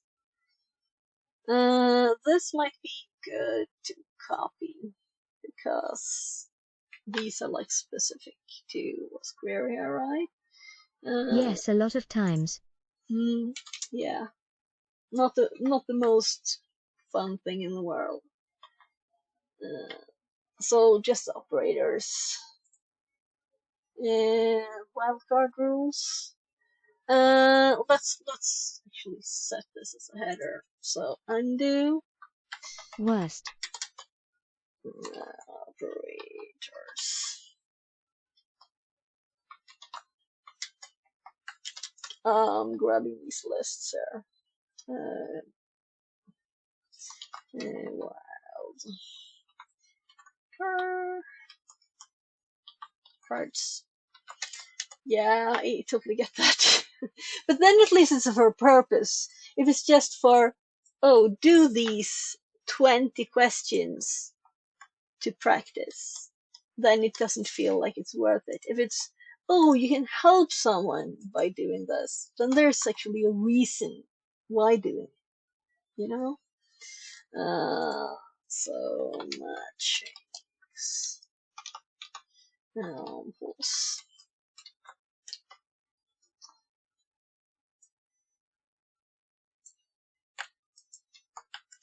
There.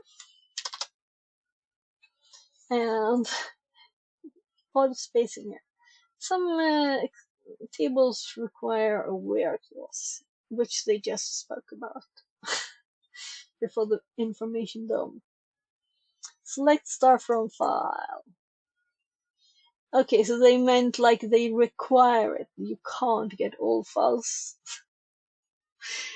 Seriously, file. Now I'm curious. Is this all files possible to access from the machine?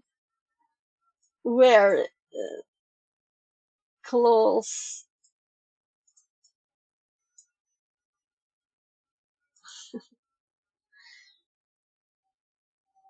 So you can get a directory listing, but not of all files. Kind of also proving that it's not actually got all the data just being there, but it actually looks it up, right? Joining tables using join function. That query can also be used to join two tables based on column shared in both tables. Let's look at two tables to demonstrate this further. Below is the schema for the user's table and processes table. Schema users, schema processes. So you have, I guess it's further back. So query 1, query 2, select hit pinning. So let's copy these. Join query example.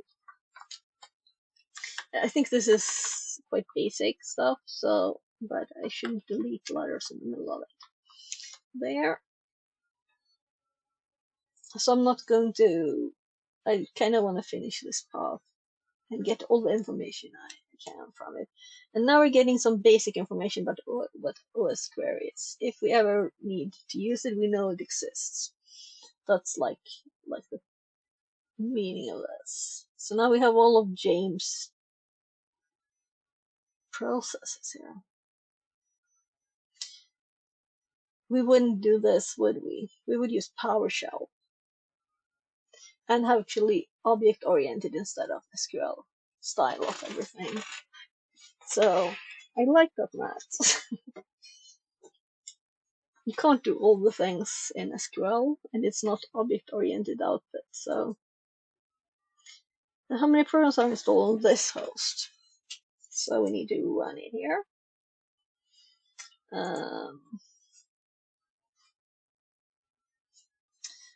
Select star.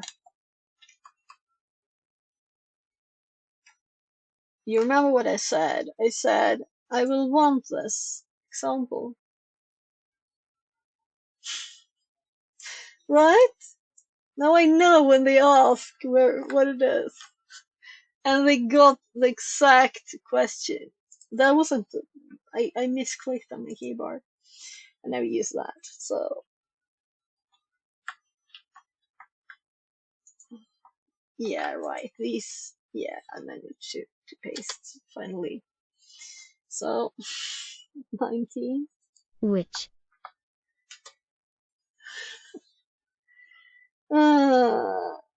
Using a square. What's the description for the user James? So let's grab the users. Select star. I'm not gonna wear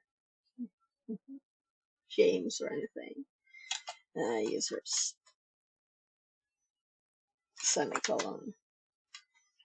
And we're just gonna check where he is. Here's James. Description is. I guess this is the description. Maybe I should have asked a better question. But I can't see what the name of this username. Okay. So description is in this place. Oh, so creative artist.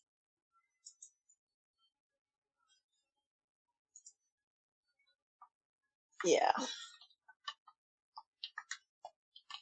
So I'm happy that if it has to be working copy paste in one direction, it is Select username. possible. Description from. Yeah. But this was easier, right? But I almost changed my mind when I noticed how long the output was. I had to type more.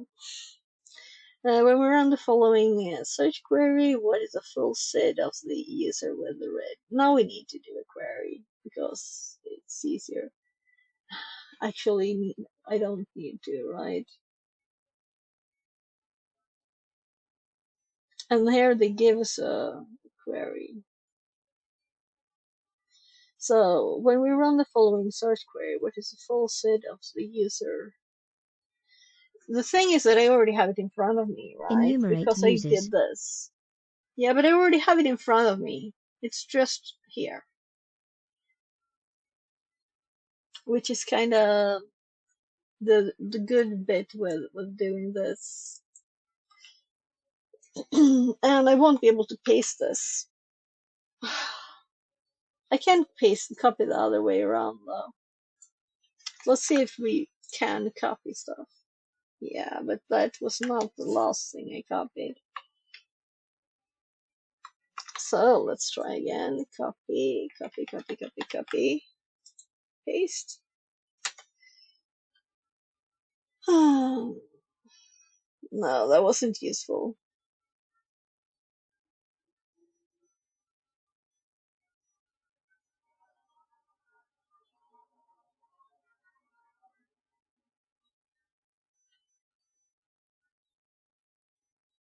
I'm like, why did they want us to do this? To show us that this is possible. Because we're in the registry now, right?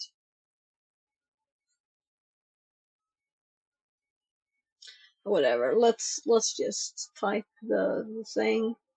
So I'm gonna have to type this, unfortunately, because I can't paste. I just get one key down. 1 5 21 199 66 53 01 3 1 8 5 5 1 0. This is when I'm thinking, oh, I should have done the numerical keyboard, but then I'm done. No, no, it wasn't long enough.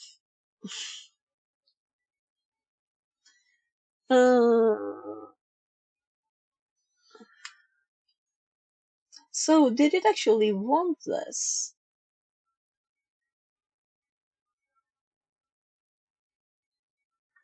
There are some Okay. outputs that will show the SID or the read only. In order to find the user that is attributed to, you have to enumerate users. Wait a sec. So it wasn't showing the full thing. That's why. 106. Oh my god, I'm so done with this. 4624 dash. Okay, so I've got one key, one too much. S121 90. Oh, there it is.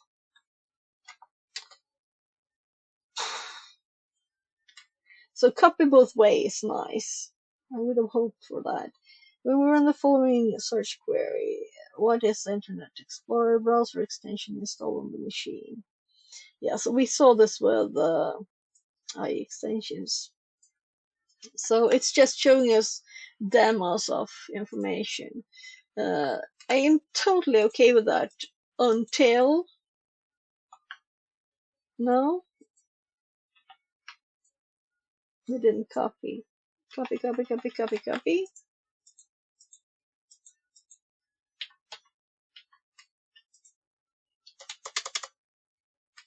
Let's try now. Okay, so sometimes this steals my keyboard. And I have to restart.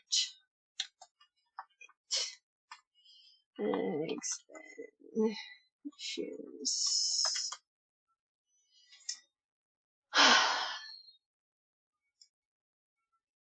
I'm just typing here. C colon Windows system 32 IE frame.dll. The most important thing here is to actually see that we can enumerate Internet Explorer extensions, and we only found one, so that's interesting. After running the following query, what's the full name of the program? Select query name, install location from programs like Wireshark. Okay, so the full name of Wireshark, so the version of it. So there's Wireshark on this machine too. What do you think? Will we be able to paste here? So it's Spice. It's stolen my copy functionality. I can't copy stuff anymore and paste it in here. Yes. So I'm clicking in different spots and it worked again. So I can't copy the other direction though. Let's actually try copying this and pasting it in Notepad instead of this specific thing. So pasting it here, we just get the first letter anyway. It's a bit odd that, but so Wireshark 3.6.8 64 bits. So challenge and conclusion. Now that we've Save the exposed, queries from the questions in doc as well, good queries. yeah, you're right. I should have saved these two. So let's put them in the examples here.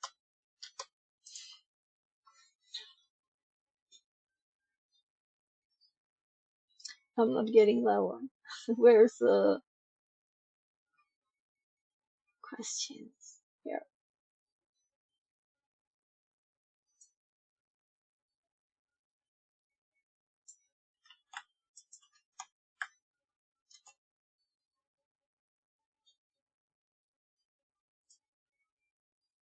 Did I miss anything?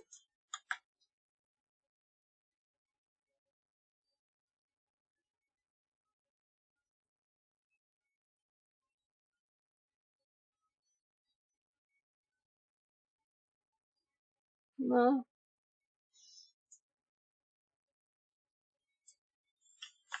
So they're in here. Thanks. Thanks, Christy.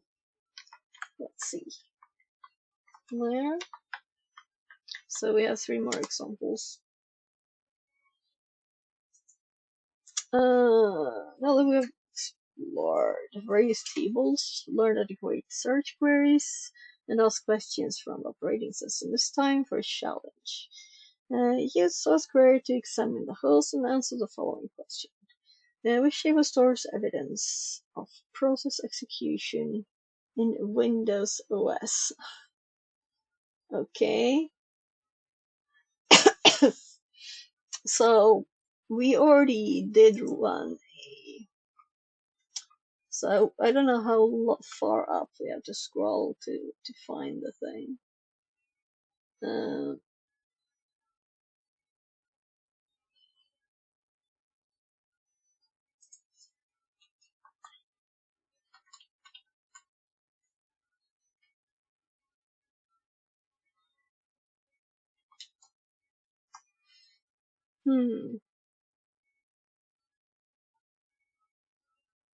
Evidence of process execution. I guess we're going to this place and go here, and this is something I should have saved in my notes too.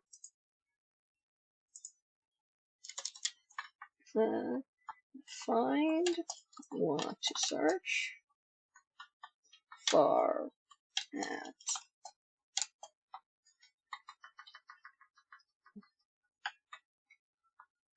there. So I just put that there. And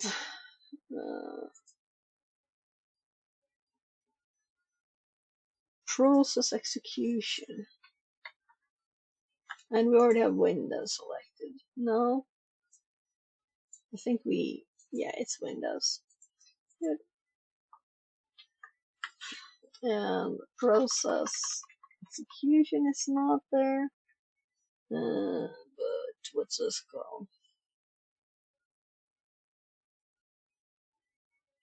I don't think that is it. So 5. Let's go to the top here of it. And start. Apparently it didn't start from the start. Okay, because they're there. Okay, and we can see the names of them here too. So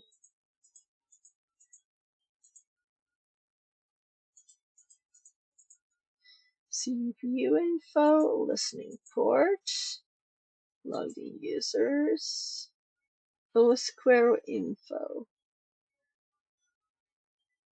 top level information about running version of OS query, time from process started. Are we still in the same? Yeah. So pipes, process memory map.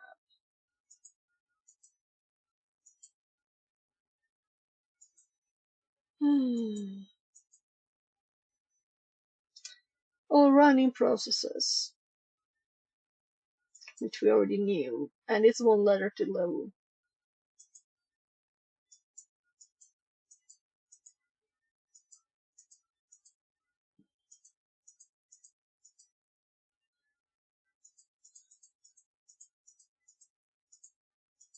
Yeah, so this is half of them, right?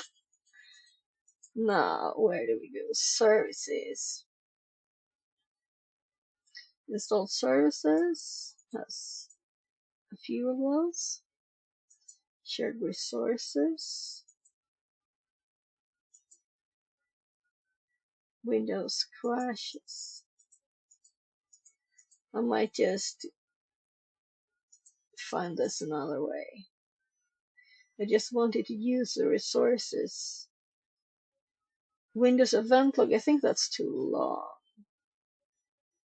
But here we have something interesting, actually. So we might be able to use, we can actually SQL in the event log. That's quite nice. Even though we have been doing these. Oh,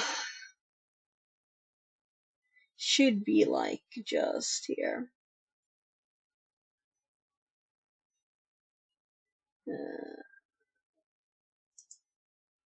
Here. Export queries. This is not the same. SQL is more like logical.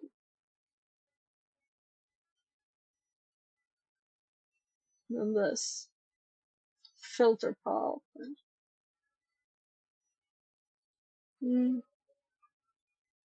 Nicer with SQL. So let's actually just put this here too. No, I didn't actually copy it yet.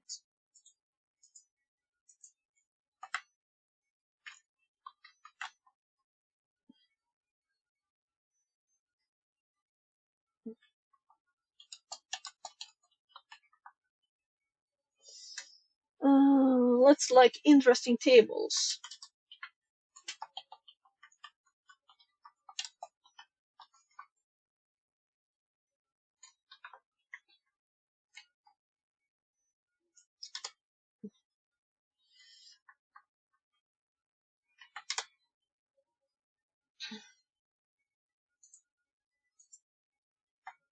Yeah, and obviously this is too long, right?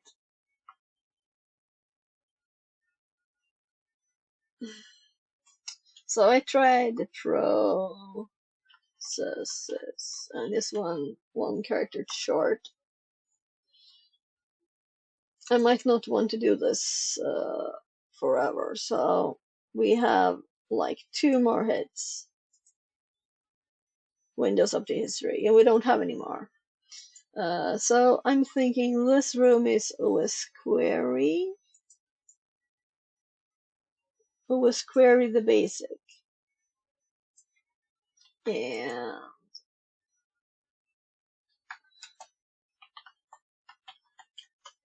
there will definitely be some walkthrough. And the current question.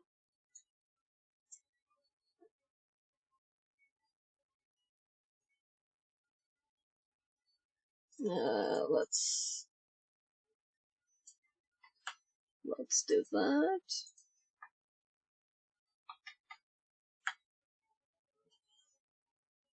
Use OS query documentation to find this answer. Search for execution. Okay, so I deleted the other word instead. So let's actually find it then.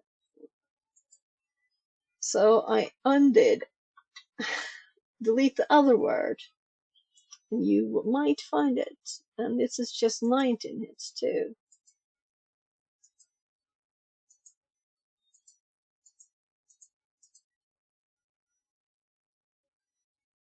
So let's actually go up to the top.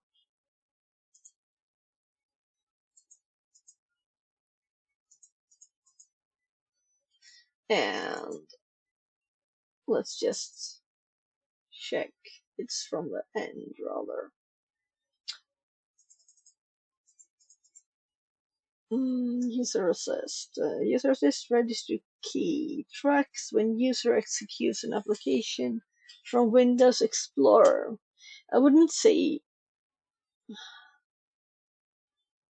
that this is a good answer, but they said it is the answer, so I might do this on a lot of them. One of the users seemed to have executed a program to remove traces from the disk. What's the name of that program? So let's hop to the machine, and here's the user assist. I would never guess the user assist is something like this.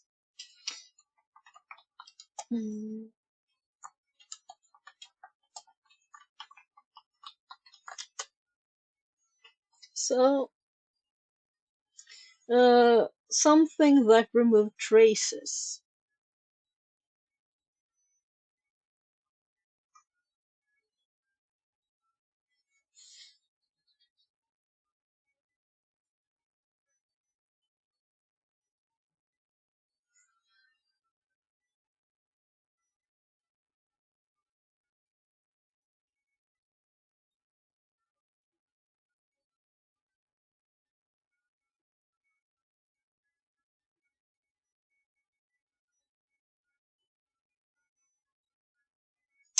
So I'm mostly interested in this registry key now.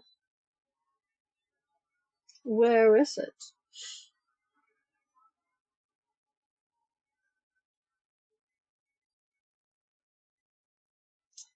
So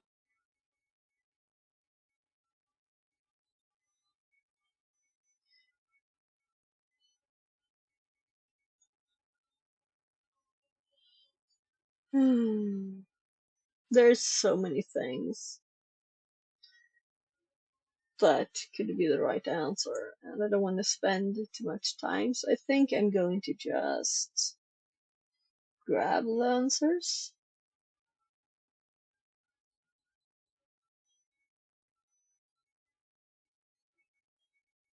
So there's actually a query in here. Select path lost execution to count SID from user assist. Why would we want to do this? There's no where or anything.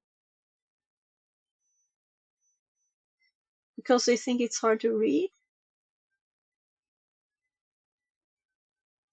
Is that why?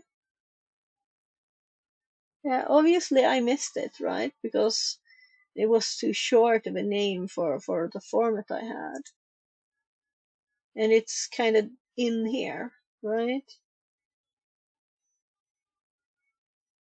It must be. because I didn't see it.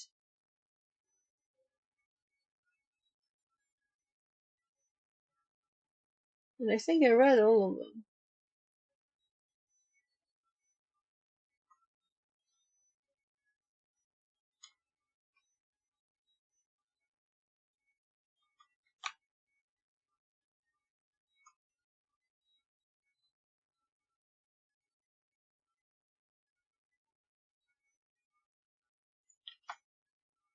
So,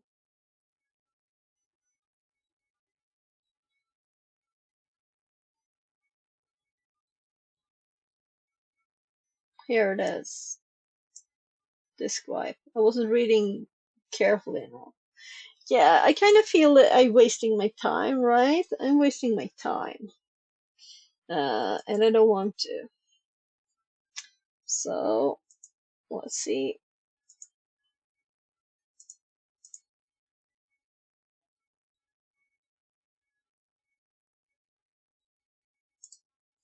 Let's copy these. So, reading a log to find a little text in there.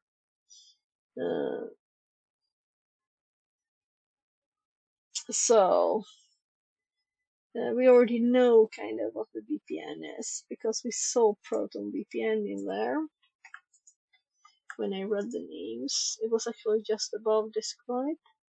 How many services are running on this host?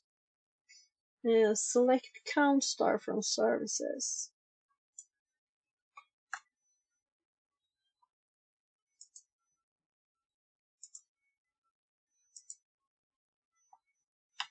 Actually putting that too in, just as an example for the count. Another example. So where did my little window go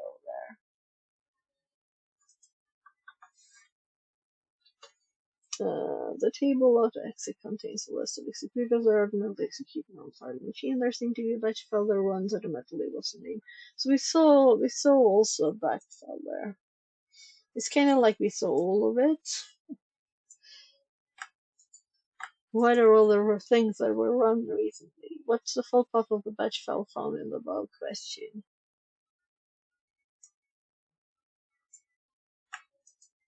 Yeah. So, let's go on to the next one. Now we're going to Splunk. And this is a topic that I'm thinking I want to explore more, but it's also 900 days old.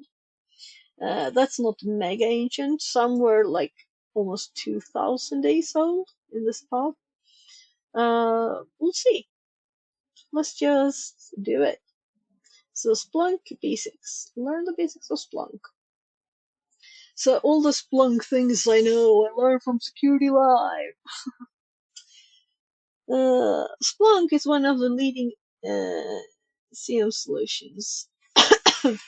Oh, it's a SIA? I was just thinking of it as a data system.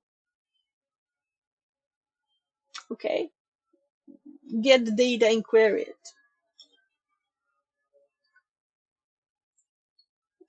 But I guess that's what it is. But that's like all databases. Whatever. Provides the ability to connect, analyze, and correlate the network and machine logs in real time. In this room, we will explore the basics of Splunk and its functionalities and how to create or speed up detection, learning objective requirements. Check this introduction to SIEM. We'll see. I kind of think we probably did this one, but I'm not sure. Yeah. So Splunk overview, Splunk components and how they work, different ways to ingest logs, normalization of logs. Continue with the next task. Connect the lab, start machine. By the way, let's disconnect from the last one. There. So, before we press the button, Splunk instance can be accessed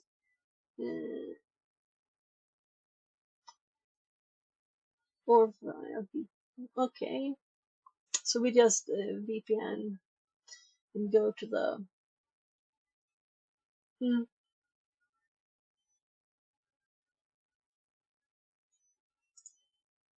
we just go to its web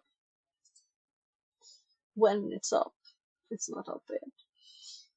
Splunk has three main components, namely forwarder, indexer, and search head. Indexer, search head, forwarder. So, forwarder is a lightweight agent installed on an endpoint intended to be monitored. Okay? So, the thing that the client. Its main task is to collect data and send it to the Splunk instance. It does not affect the endpoint performance, as it takes very few resources to process. Some of the key data sources are web server generating web traffic, Windows machine generating Windows event logs, PowerShell S1 data, Linux host generating host-centric logs, database generating DB connection requests, responses, and errors. And I know that Security Live used to have its chat logs even in there. Splunk Indexer plays a main role in processing the data it receives from forwarders. It takes the data, normalizes it, field value pairs, determines the type of the data, and stores them as events. So again, this is like important. Plays a role in processing the data it receives. Takes the data and normalizes into field value pairs. Field value pairs? Oh Determines the Splunk, Imbi data sorry I type. need to randomly disappear. Yeah, that's live. Thank you. Yeah, so we're on Splunk now.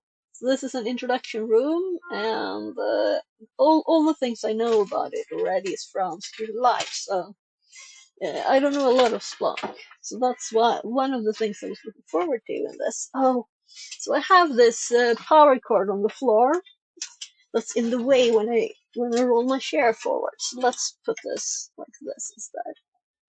It's annoying on the desk too. I'll have to put this in a more permanent way. I have a fan. Actually, I have Yay, John was 6 a wizard. PC fans like this. Let's bring air into the room. I actually have 6 more to add if I want to. I might. We'll see. So, the Splunk indexer is what receives the data and formats it into the format it How wants. many degrees there, Sophia? We in here it's 28.2. Outside it's going down quickly now. It's 23.6. So, what's your temperature? So starting to be a bit cold wind here now. But I don't know if I like it or not. I kind of like when it's warm, but I also don't like. It was really moist there today. It was like I was swimming. Outside cold lol. Oh yeah. So I don't know if it's cold when it's 23.6, but colder. It's been warm today. And like it's not usually that moist in the air here actually. It's quite good.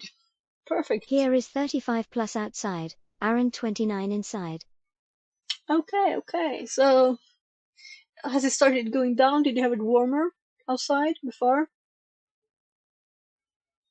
So I think when I started stream it was like 26 outside. Yeah. Let's finish the sentence here. Determines the data type of the data and stores them as events. So as events, yeah, I remember he was like, process data is easy to search and analyze. So data, it is in field value pairs, has a data type, and they're stored as events. So let's actually make a Splunk in this, alright. We need to make a Splunk. Splunky lunk. We'll get even higher next days. Africa is sending fire in Europe. Oh, okay. So it's going to be too warm. I kind of think the 35 is okay, but warmer than that. Between like 28 and 35. That's good.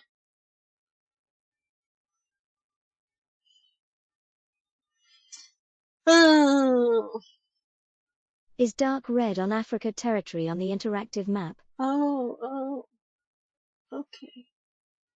And it's going this way. Though I'm further away from there. A little bit. A little bit. Yes, it's much warmer where you live than here in Sweden. So, Yay, you are safer. yeah. Uh,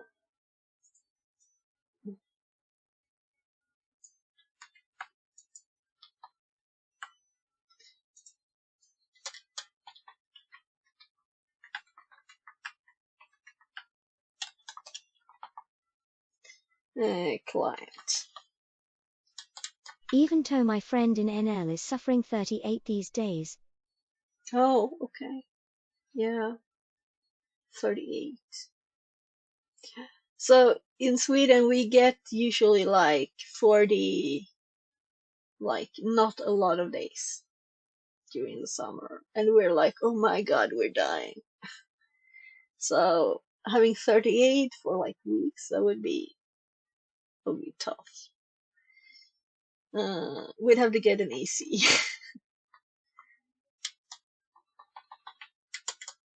So, client, and let's hop back here.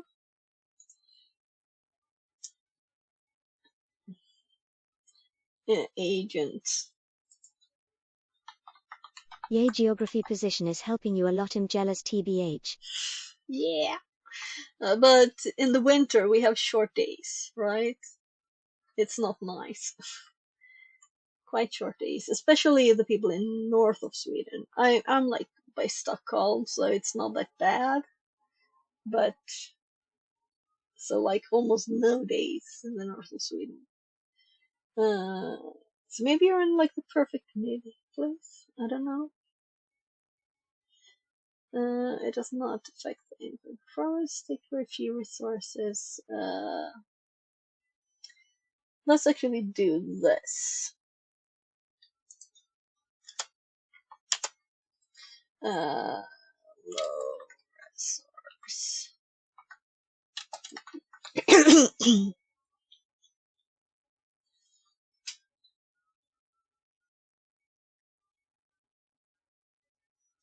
Yeah, I don't think we need more. It's kind of obvious, right? That there's lots of different kinds. This one, though,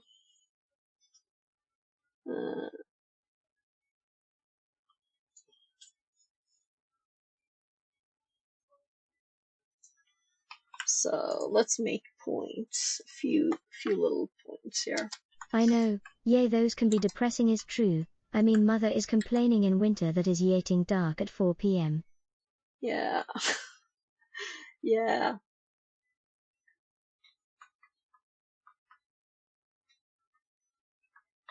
Normalizes data into field value pairs, determines data type of the data, stores as events. So that's like oddish. Doesn't sound like a normal database. I know it's like a. I need to know more about it. Splunk Search Head is a place where the search and reporting app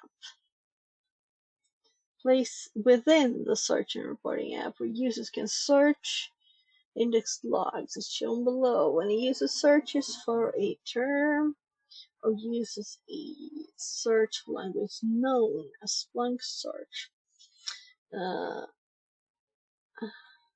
So I'm just adding in before that, and then we're going to go to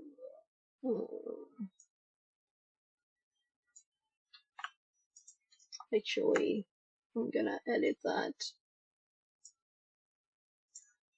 uses. Kind of obvious that's a search language, right?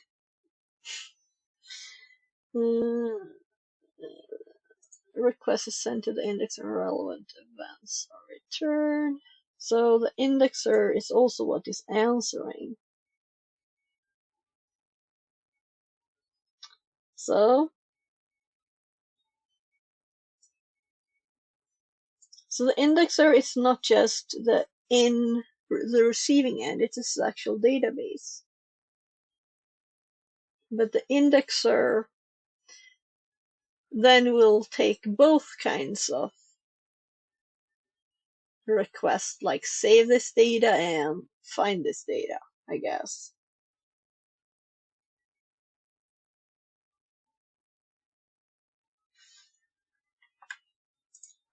So request is sent to the indexer. Response to search is, let's add more later when we know. And the relevant events are returned in the form of, yeah, we kind of got that all the data are field value pairs that are events. Search also provides the ability to transform the results into presentable tables.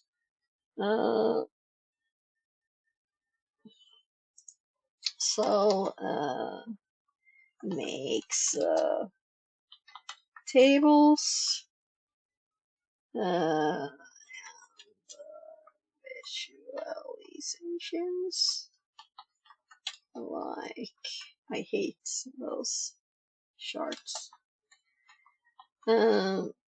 Makes charts, makes tables and charts. I don't like these things. I prefer numbers.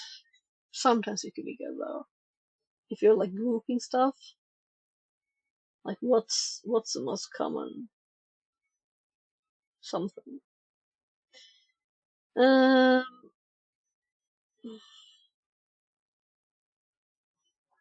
Which component is used to collect and send data over the Splunk instance? Collect. So the forwarder. So if I didn't have the answer in my notes, I would have done something wrong, right? Splunk bar.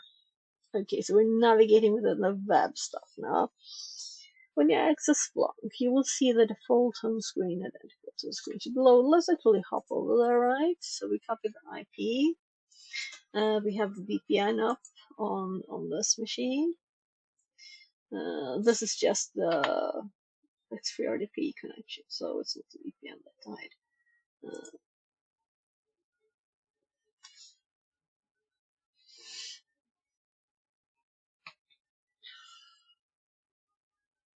Come on, Firefox, you can start. Come on. Will we get 2 now? We'll see. Yeah, we have 2. We have 2. So let's actually close the one which has. So this VM lives on my Proxmox server in the wardrobe. Maybe it's warm in there.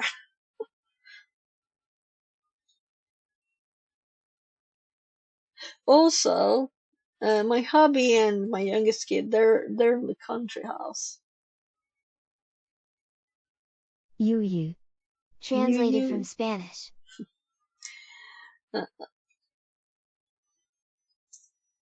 So if I close this, and let's click, no, yeah. Oh, I already had it up, I think. No, I can't have. I'm just closing all the tabs here. So many tabs.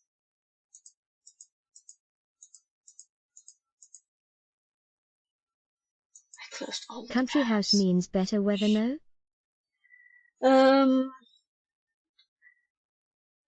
More like no black roof. cheap building, but a ancient house which is actually logs. The base house is a log house, which they've built upon.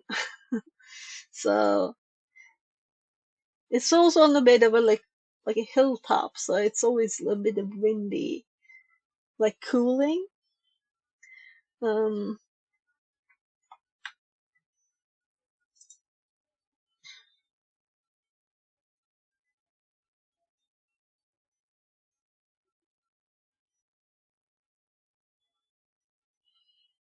I'm thinking if we get any login information, let's continue reading while we do this. So, when you access Splunk, you will see the default home screen identical to the screenshot below. Windy seems nice right now. I wish some wind would pass by. Yeah.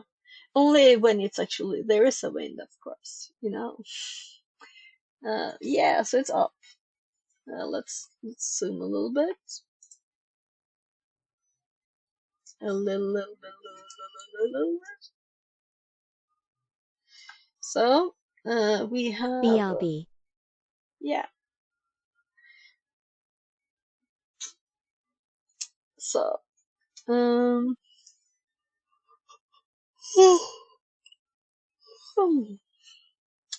let's look at the section or panel that makes up the home screen. The top panel is a Splunk bar. Up here, and ours is like, it has, they kind of cut it off here, right? So not all there.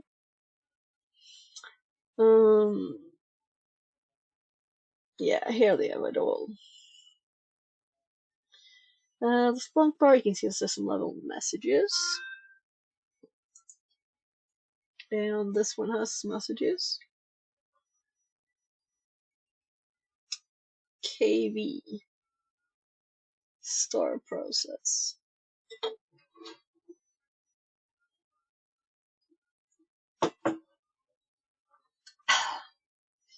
Configure the Splunk instance settings. Review the progress of jobs activity. So configuration, okay, settings, obviously. So activity is things that happen in some way, which would be jobs, which is also logical. And information such as tutorials on help and search to find. Nothing we need to make any notes on. The ability to switch between installed Splunk apps instead of using the apps panel can be achieved from the Splunk bar, like the things below.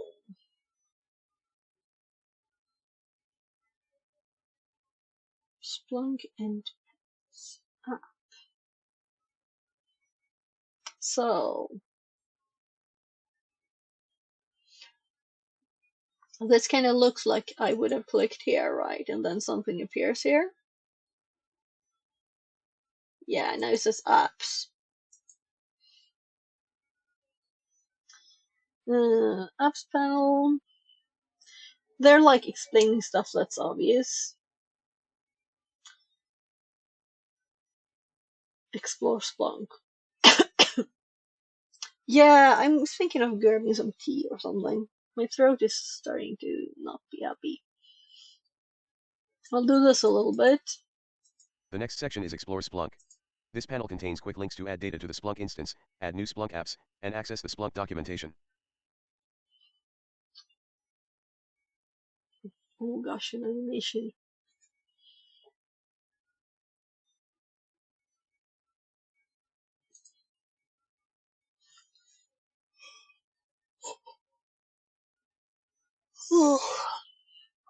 So as soon as I see an animation, I'm like, oh my god, how can I scroll away from this?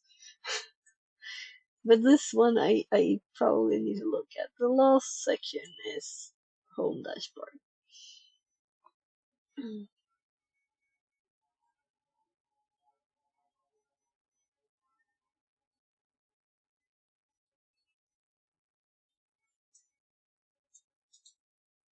TryHackMe. Dashboard. Room banner. Cyber Oh defense. gosh, Security operations and monitoring. I selected too much. The last section is the home dashboard. By default, no dashboards are displayed. You can choose from a range of dashboards readily available within your Splunk instance. You can select a dashboard from the drop-down menu or by visiting the dashboards listing page. So that's not what it looks like for me. It looks like this. Forwarders instance. Open dashboard, change dashboard. So let's keep it as it is until we get probably some questions or something, right? You can also create dashboards.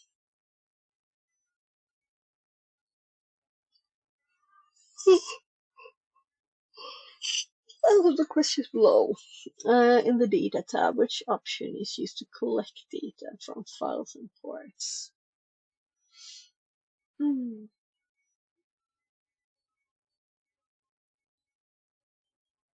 The data tab?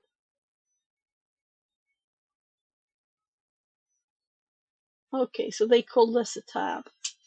So the language is sometimes so crazy, right? That's why call it a tab? It's not a tab.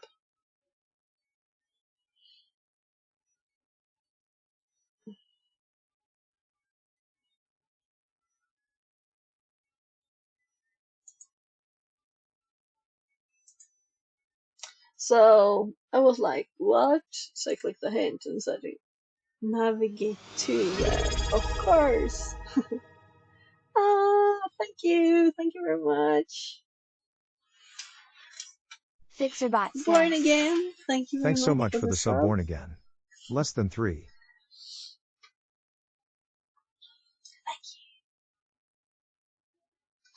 Yeah, the data tab.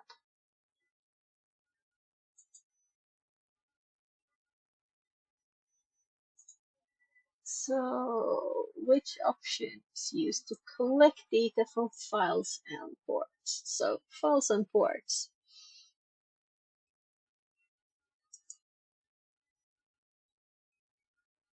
Christy says, Back.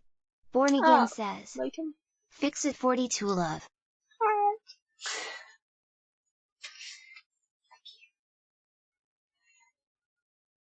I'm not spoiled with subs, so thank you very much. So let's see here. I'm thinking networking, like, but let's not just test something. So this, I care much more about this area than the other one. Okay.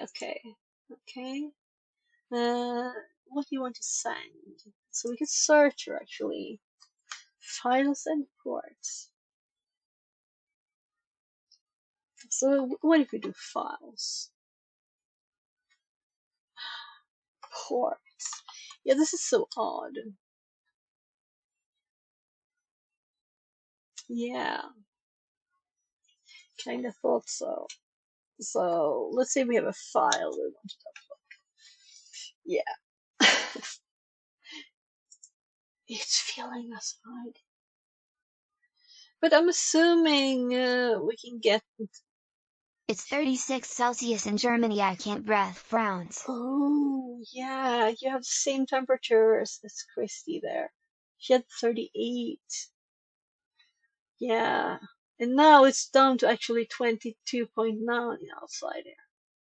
But it's a very moist weather today. It's very unusual. It's usually much drier than it is today here. So, Sweden, by Stockholm. Let's just try network because that's what ports, right? No. So what then? It's also called networking. Christy says, Yay is humid, that makes heat unbearable, indeed. Yeah. So obviously I was totally off there, and the hint didn't help anything. So add data. We went to add data, though it is not a tab. so maybe we went to the wrong add data. We can upload files. We can monitor.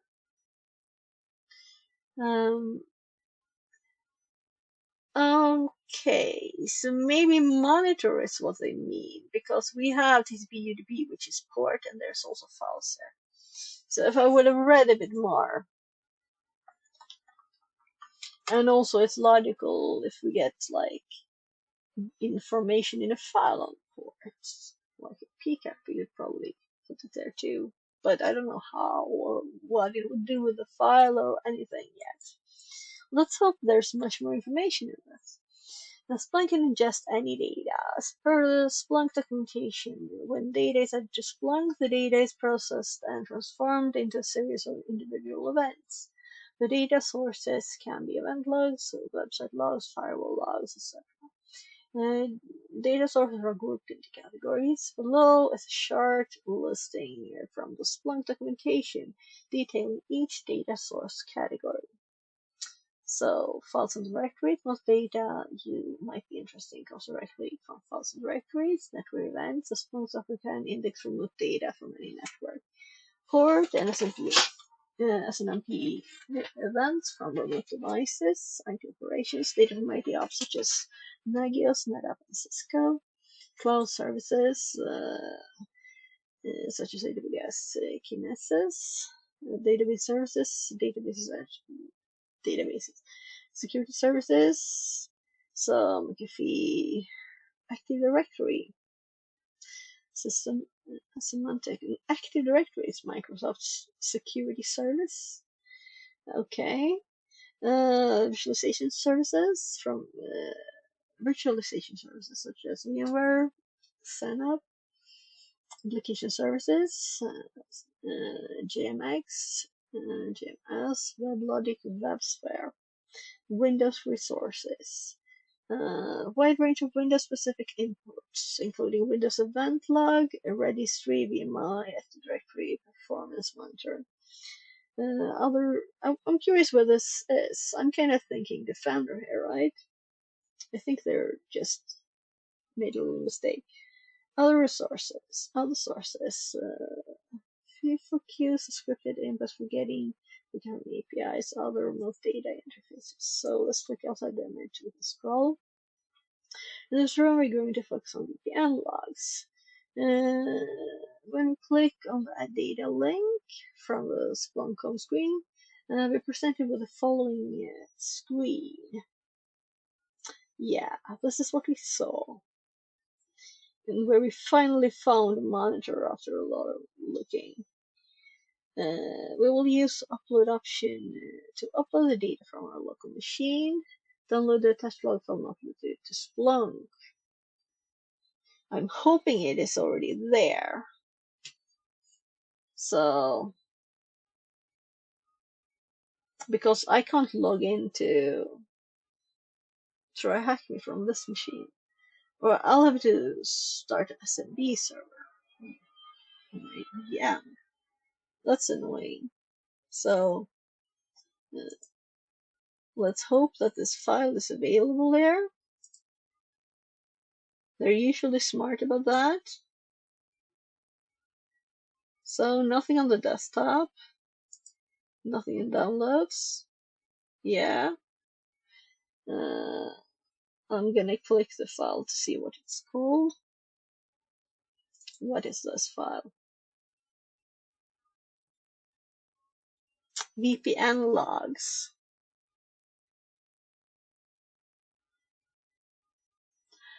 Oh, okay. So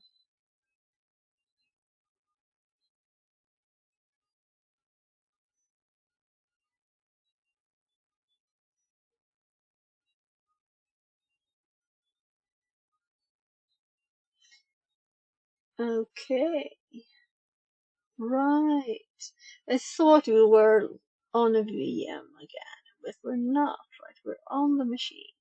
So I just have to drag all the files over there and go with the desktop on this.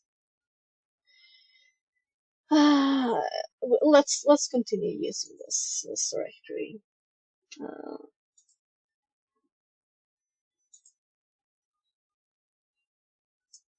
So, quite annoying still, but let's see if we can just put it there. Ha! And then we open it.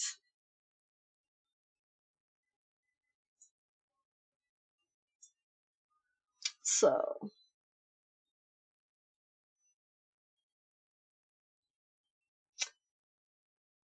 done.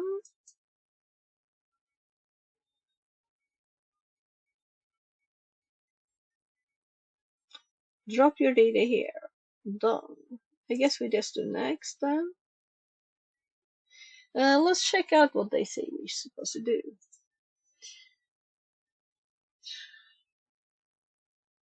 I scrolled up to download the file.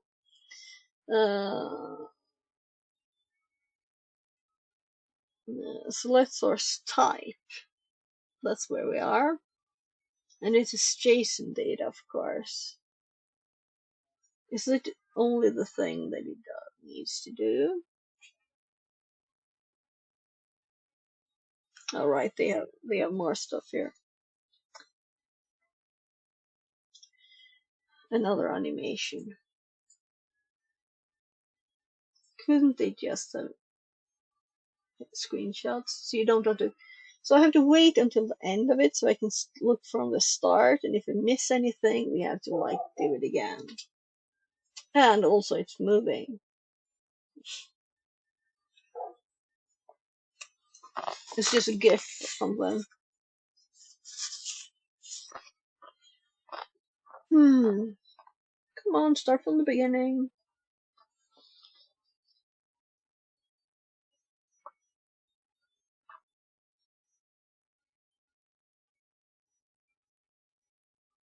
So there's no way to restart this, is there? I know, we can open it in a new tab. Oh well, now it's at the start. Filter. Structured. No? They were just looking a bit. Nothing. Change my host name.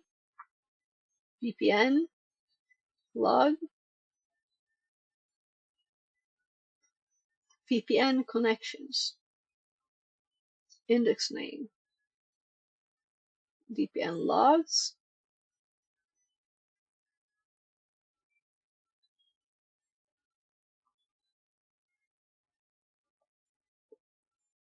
VPN logs.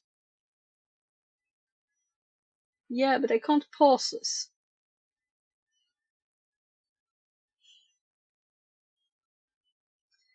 Yeah, I don't think they do this anymore, do they? This is so annoying.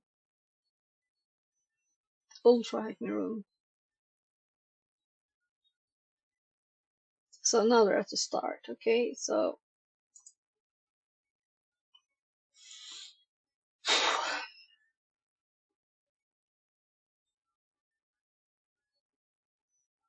select the index where the logs will be dumped, and the hostname will associate with the logs. So index where the logs will be dumped. So this is where it will be. So let's just look at this. So of course it's JSON, right? But just to do what they did and just look what's available, right? Though I didn't really. Let's just next.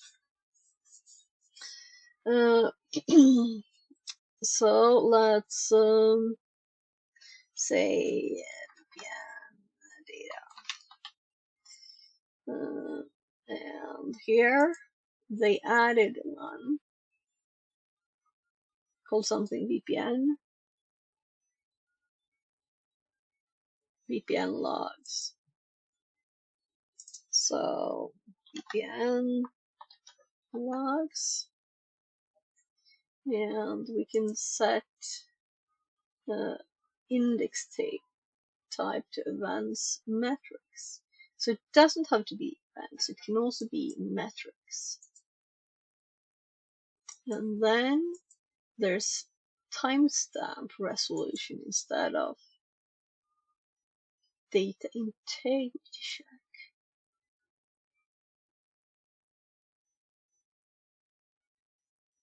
Yeah, too many details for me right now. So it set it to the value by default, which is logical. I don't know why they had to set it. And there we can see that we called the host VPN data, and VPN logs is where it's supposed to put the data. So then I guess we click the green shining button, and let's see what they did. Though actually, maybe we don't need to do any search. It's just saying source, JSON, VPN data, VPN logs. So if we delete this one, will we see more data then? Here we can also filter it, it seems. Like the source IP is, oh gosh, that didn't scroll nicely. Is it just these? No, there are more.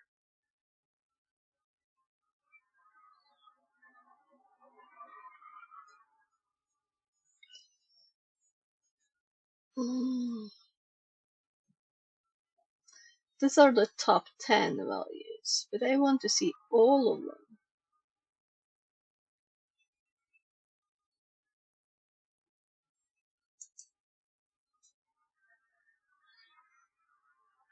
So there are 3 actions.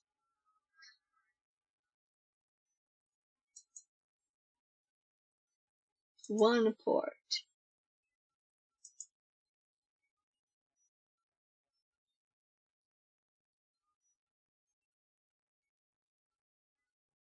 Seven countries.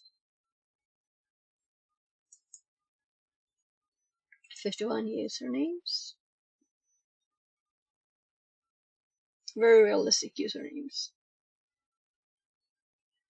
Yes. Let's look at one data here. Right. So it is not just, this is not one pair only, it is several.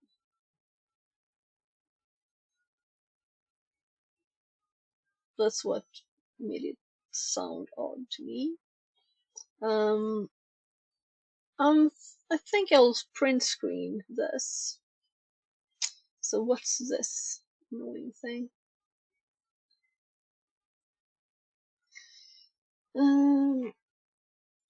I don't think I have my little ShareX on.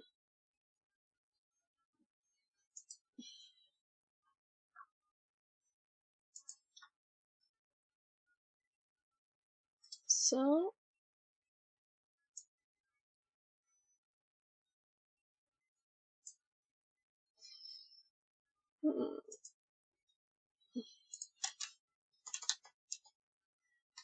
example data. So this tells me much more than this. So done final step. As you can see, there's a lot more logs that we can add to Splunk instance. Splunk report supports various source types. Download the attached file and upload it to Splunk instance. Note, in case you're using the type box, it's available in this directory.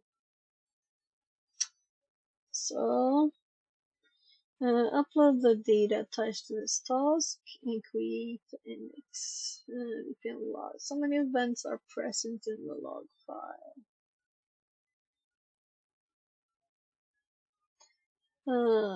2,862.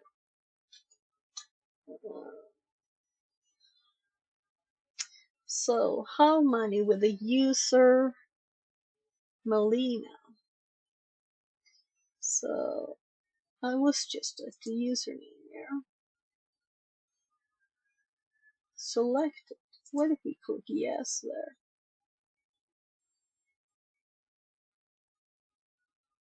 So I'm kind of thinking we can just add stuff here to ourselves.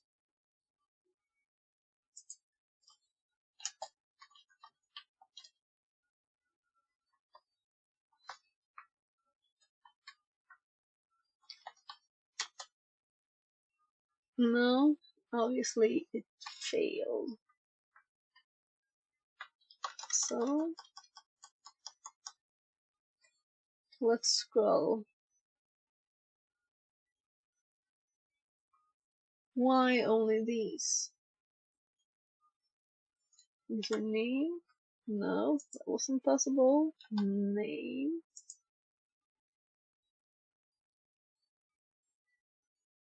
So what if I search on that?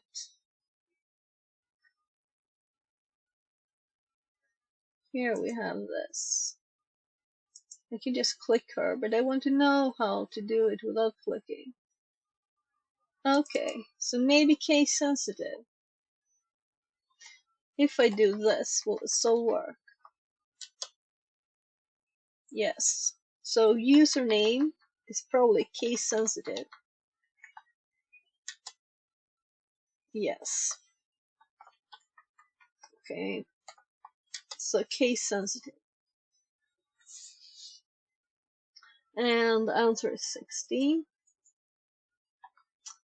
There. Let's add something about case sensitive search. Oh gosh. I'm trying to tab here.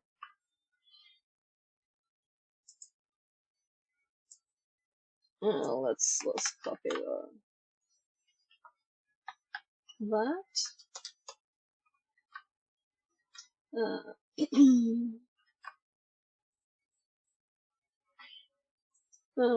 What's the name associated with IP?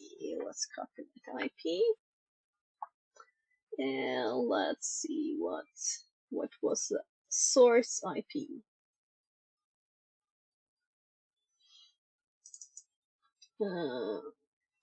Source underscore lowercase IP, and we paste the IP, and Smith.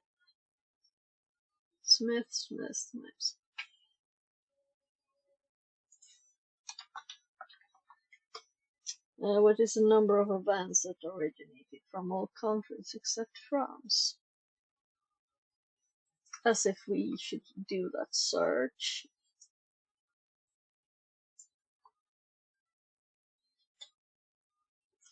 Okay, let's actually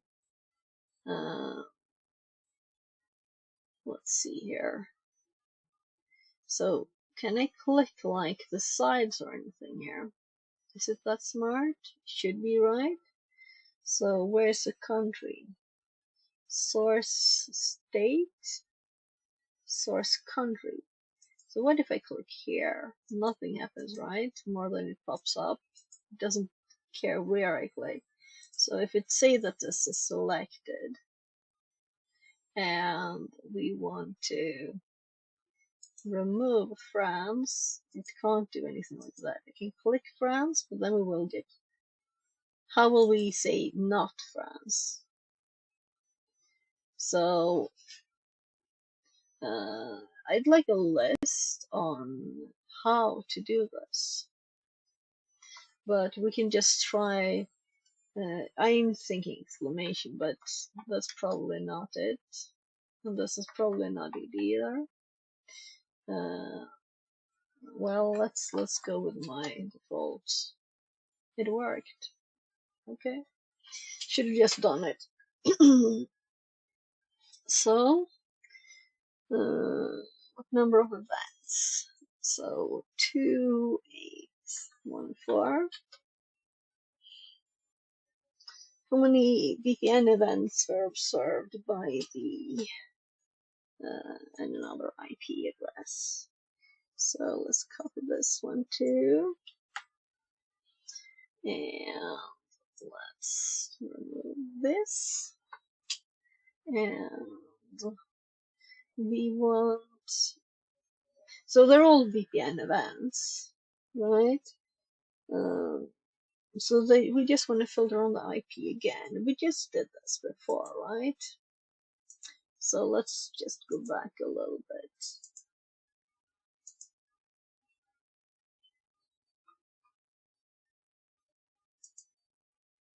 There.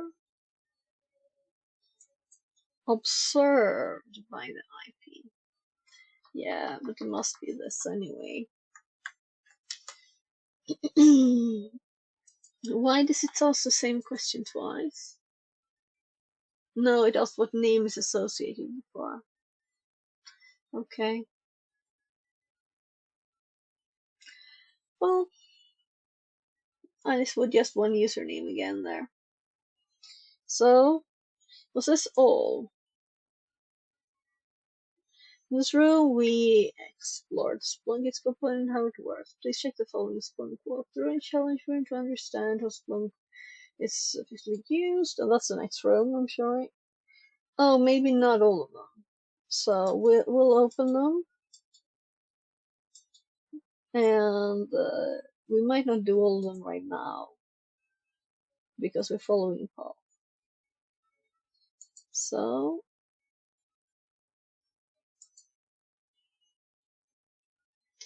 incident handling with Splunk. Oh, let's actually go back.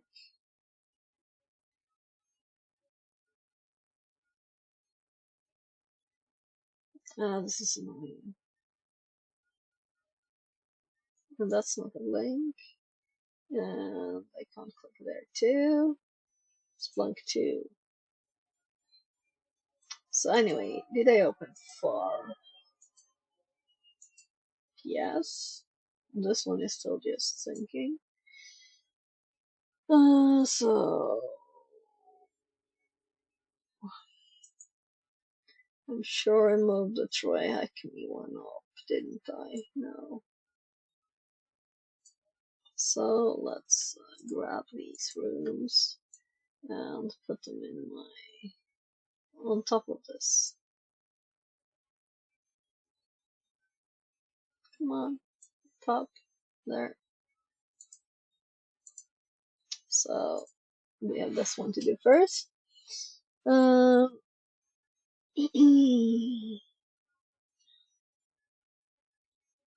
This room is based on version 2 of Boss of the Sucks competition by Splunk. Start machine.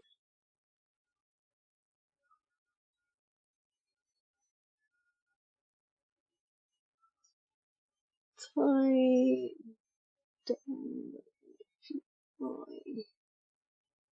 2017. Yeah, so these rooms. This is a 1,500 celebration tomorrow.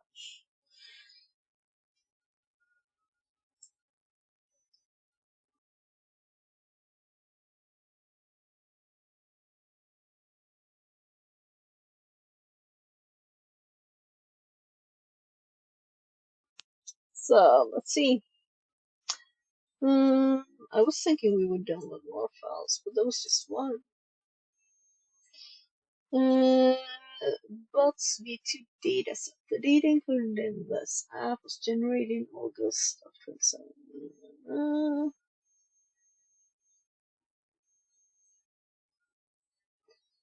Few Windows endpoints. Instrument was Splunk Universal Forward and Splunk Stream. The forwarders were configured.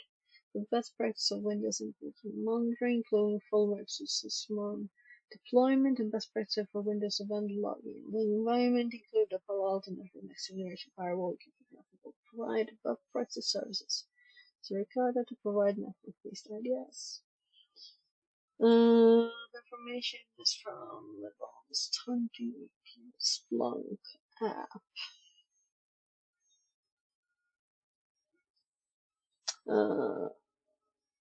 This on GitHub. It is recommended you complete the Splunk 101 room. Is that the one we did? Yeah, because it's called Splunk Basics here, so I didn't recognize it. So, before moving forward, deploy the virtual machine. Yes, and we did. So, just confirming that this is the same. So let's just copy that. You need to refresh the page until Splunk loads. So, diving into the data. And let's actually open up the second tab here. So it took some time last time. Should we let this one go? It's just data and searching. It's very basic, but I didn't have a screenshot of this. So let's actually do that. Let's actually zoom out a bit. So I kind of want. I guess this is good enough. And let's just F4 a bit of it here.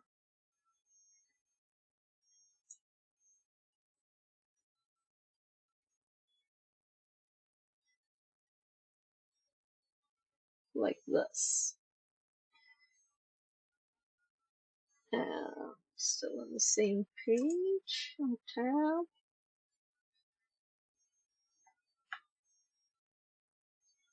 An example there of how it looks too. It didn't have the main look of it.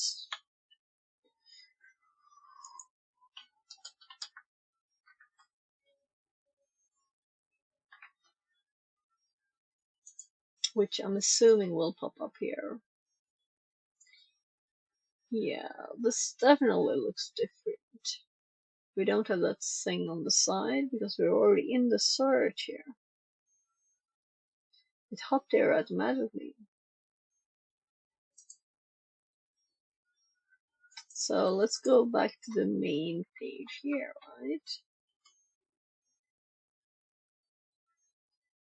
And let's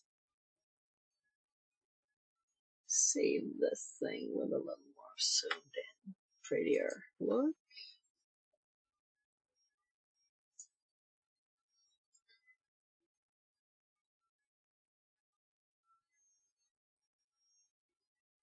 There. Yeah, and I keep forgetting that it's actually on the screen that I have the notes now. Example data.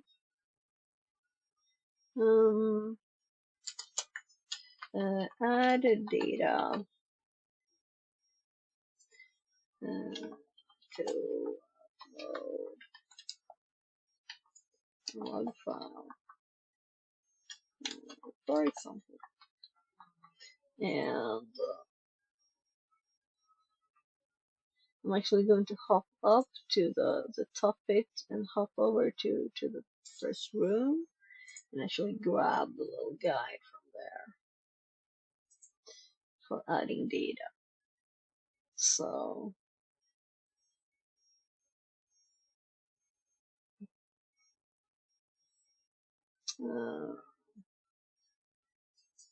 to upload.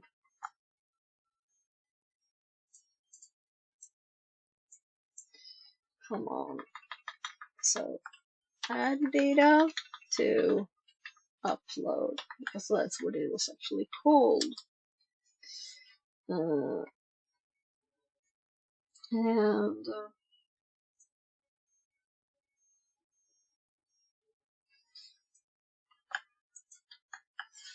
that's little steps there.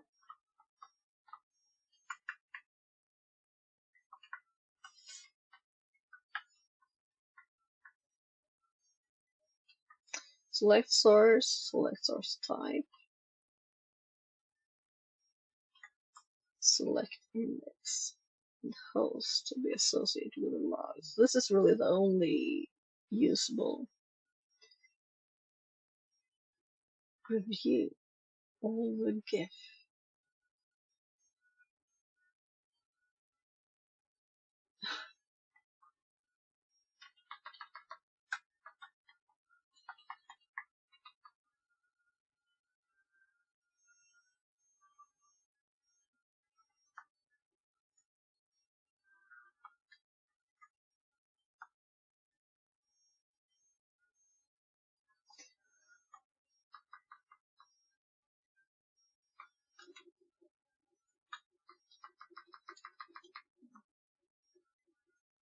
Select the index with load with dump. Yeah. Final step. Where the data is uploaded successfully and ready to be analyzed. Also very superfluous. So let's just delete that and then just see if I can do this. Yeah. Get rid of all that horrible bold. So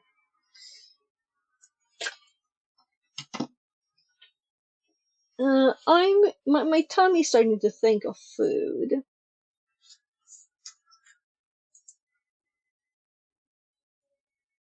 That's what I'm thinking of. I wonder if that was 2 machines ago, but expired now. It can't be this one. Well, this one, we're actually in this now, so it's probably that one. We haven't been doing the Splunk one for 2 hours, so I don't think it was that. Actually, let's see if this one is still awake.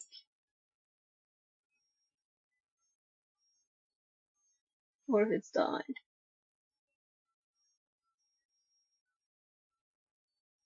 Maybe these are not as long as others. Maybe it was 2 hours ago. I don't think so, but it felt like that one was much quicker than the one before. Let's just close this anyway, because we're done with it. It seems slow. Splunk 812. What was the other tab?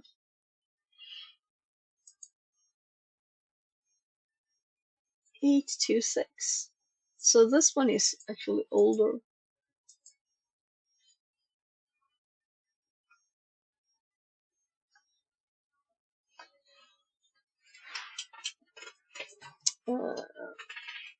Note.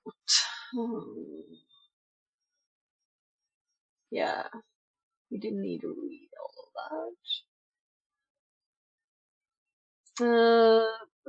Forward the Splunk machine from the textbooks of our Firefox web browser and navigate to Splunk instance.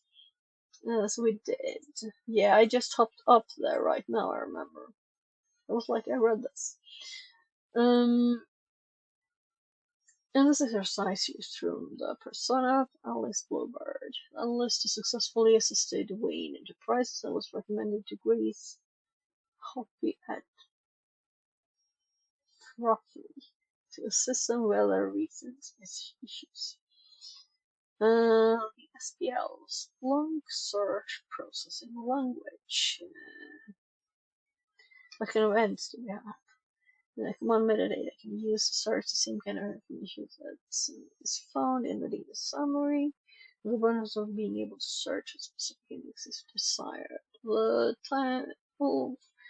time values are returned time, so to make the output user readable, the val command should be used to provide more human-friendly formatting. Okay, so quick note.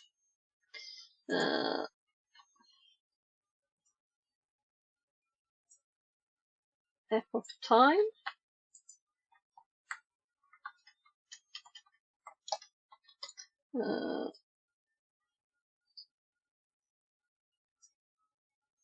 Well, I'll just type because this is not what I want. I use about to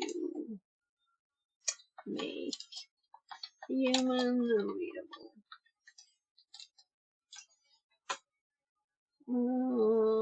Run command.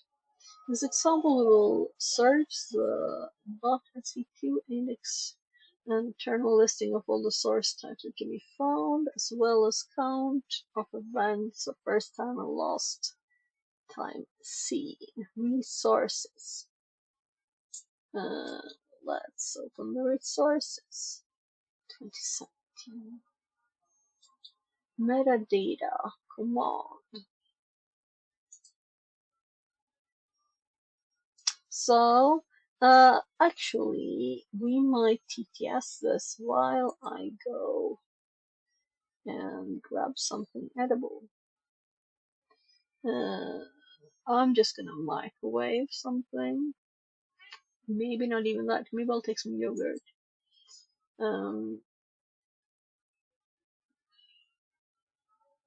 So it's like dinner time. So this is a article. And none of these seem very long.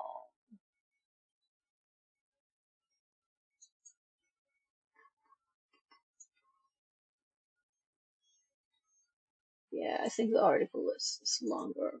I'm gonna TTS this, and I will go metadata. Such a bad one. I'll be right back. And I'll just mute myself and start TTS.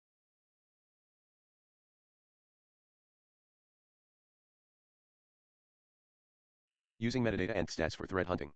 Using metadata and stats to quickly establish situational awareness. So you want to hunt, eh? Well, my young Padway, hold on. As a Splunk Jedi once told me, you have to first go slow to go fast. What do I mean by that? Well, if you rush into threat hunting and start slinging SPL indiscriminately, you risk creating gaps in your investigation. What gaps might those be? As a wise man once said, know thy network. Actually, in this case, know your network and hosts. To effectively hunt, understanding the data you have and don't have for your hosts is key. Without this knowledge, you risk making assumptions that lead to poor decisions whilst threat hunting. Today, I am going to share with you my methodology around initial information gathering and how I use the metadata and stats commands to understand the data available to me when I start threat hunting. Part of our Threat Hunting with Splunk series, this article was originally written by Domenico Mickey. We've updated it recently to maximize your value. The metadata command for threat hunting. Let's start by looking at metadata. The metadata command is a generating command, which means it is the first command in a search. For those not fully up to speed on Splunk, there are certain fields that are written at index time. These fields are 1_time, source, where the event originated, could be a file path or a protocol/port value. 2 source type of machine data. 3 host name or IP that generated an event. These metadata fields, see what I did there, can be searched and returned with values that include first time, last time, and count for a particular value. Here are a couple of examples. Know thy data, time frames and source types. My manager has tasked me to start hunting based on some indicators recently gathered. My first thought is to see that I have data sets available to me that pertain to the time I am hunting in. This is a quick search that I could run to enumerate source types in Splunk for the past 7 days. As you can see, in the past 7 days I have 5,162 FireEye events. Doing a little epoch time conversion, I determined that the data first hit my indexer on May 12, 2017 at 2:31 GMT and the last time it was seen on my indexer was May 20, 2017, 22:01 and 12 seconds GMT. Based on the time range of my search May 13, 2200 hours o'clock GMT to May 20, 22:38 and 15 seconds GMT, I have a high level of confidence that my FireEye data is fairly current, but if my investigation goes back before May 12, I don't have FireEye data to work with, which could impact how I approach this activity or lower my confidence in determining when something was first seen in my network. Know thy data, hosts. Now that I know what types of data I have in Splunk, let's see which hosts are sending data through. Do I have current data for all my hosts? Maybe I want to isolate hosts that are writing to a specific index. In this case, I want to see all the hosts that have data in the OS index because I know data in that index will be of importance to me in my hunt. The metadata command does not have a lot of options to it, but you can narrow down the search to 1 specific indexes, 2 search peers or server groups, 3 source types, like I did above. Once you have a result set, you can flex your SPL muscles on the results to get additional information out of it. Perhaps you want to improve situational awareness prior to hunting and check if there are specific hosts that have not sent data to Splunk in the past 24 hours. In this search, I used the metadata command to get a list of hosts. Using the eval, search and field format commands, I was able to 1. Filter down to hosts that had not logged for more than 24 hours. 2. Change the time values to something more user-friendly to view than what I showed in the first example. 3. Sort and output in a table view that can be quickly consumed. A couple of final thoughts on metadata. It requires the get_metadata capability to be associated with the role the user has before it can be used. Fun fact, did you know that under the hood, you actually run the metadata command when you click the data summary button on the search homepage? And now for something completely different. No, not really. The stats command for hunting. Another powerful, yet lesser known command in Splunk is stats. The stats command, in addition to being able to leap tall buildings in a single bound, okay, maybe not, can produce search results at blinding speed. Much like metadata, stats is a generating command that works on 1. Indexed fields, host, source type, and underscore time. 2. Data models. I love data models as much as the next guy, but there isn't enough space to talk about them in this post, so let's save them for another time. In the meantime, I want to improve on my already established situational awareness and answer a fundamental question when starting a hunt: what information do I have access to and do I have any blind spots? Maybe I want to quickly get a view into my DNS events. I can quickly generate a total count of events for the past 7 days where the source type is stream DNS and the data resides in the main index. In this search, data is broken out by underscore time and host in 1-hour intervals. Like metadata, once I execute my initial search, I can use SPL to format the data as I see fit, in this case using the zseries command, and then apply an area chart to it to generate a graph of events coming from the host where I am collecting DNS. It's important to note that using stats in this manner is not optimal for more than a handful of hosts. If you are looking for a tabular output and counts, no worries, this can be highly effective. Trying to graph too many hosts can get very busy, making it difficult for an analyst to quickly consume. With that gentle warning, let's build a search to quickly identify hosts that are logging more or less data than might be normally expected. Placing boundaries on the data even when it is coming from a large number of hosts can be easily done. For this search, I am looking at hosts logging to the index OS, and I want to look back over the past 7 days in carving the time in 3-hour intervals to find the median count of events by host. Statistical options that might be appropriate to use here: 1 median, 2 percentile, 3 average. I then look back over the past 3 hours for the same information. To determine the percentage difference between the median and the current count, we divided to get a percentage value and filtered for results +/-5%. Sorting and renaming fields makes it easy to consume since I now have my outliers, as well as producing a graph that shows the median and the current event volumes charted along with the percentage difference. Metadata and stats for hunting out baddies. Hopefully this provides you a good idea of the power of metadata and stats commands and how you can use these capabilities to quickly gain situational awareness as it pertains to your hosts and source types as you begin hunting. As always, happy hunting. Peak Threat Hunting Framework. Hunt smarter, right now. Download the Peak Framework for free. Tamara is a member of Splunk search team. Before joining Splunk, she worked as a network engineer. Related articles: Splunk SOAR playbooks, conducting an Azure new user census. I'll just close my door. There.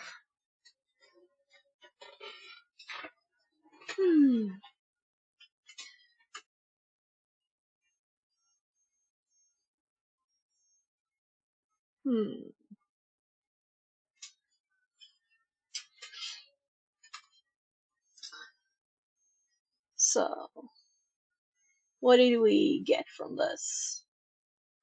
Not mega much, but let's count it as a red. That we can close. I'm here but reading so effing. Okay, thank you. Let's see. The metadata command offers a list of sources, data types, from specified index or distributed source here. Maybe we should look at the images of that one, right? So let's actually close that first and then look at the images. Is this like not useful data? Metadata type, source types, index main. So I guess this is what we're looking at, but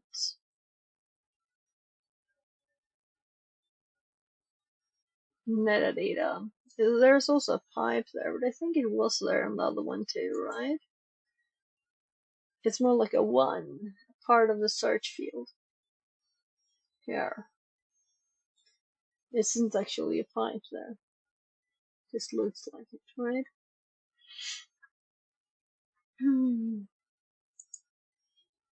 So, actually, let's do like metadata. That seems to be the thing. And the count. So I have yogurt and Okay, I have like a few questions there.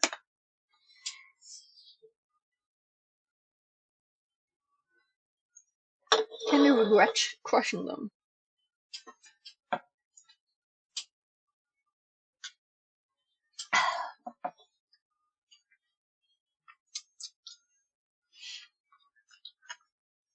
So, actually, we also have a little bit of, not exactly the day of the month, because that was yesterday, but I'll take actually, have less anything.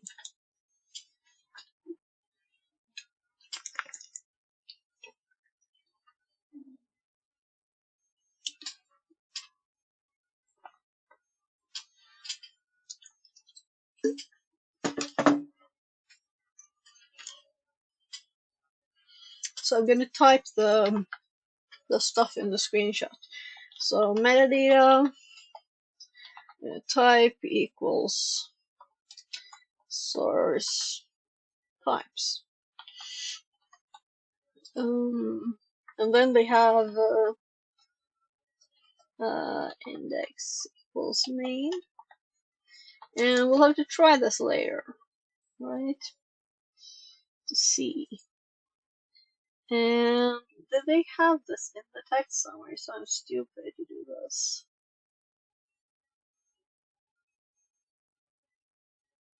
As you can see, no, I can't see anything on that. This is stupid.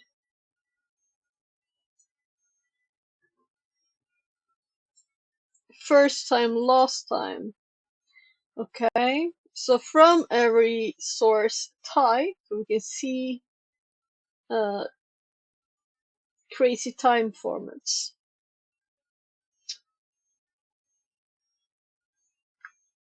Why would you want these time formats ever? So, doing a little epoch time conversion to terminated data. Why is it not visible there with the right time? That sounds crazy. And no data. Then we're gonna look at this. The screenshot. Soon because it's tiny. Time Metadata format in type DBS is a pain. hosts. There is a conversion. Yeah. So I added this use LL before In that it function of said in the OS. text. Yes, but that doesn't matter. Here it has a first time column. Make it readable. I mean, the people who made this column, they're human. I think it's bad. Bad.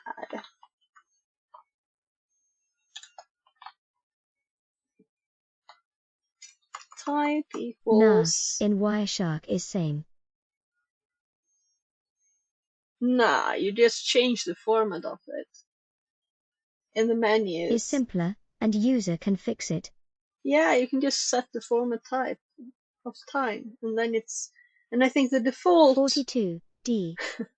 Default is actually user readable format, human readable format. Type equals hosts.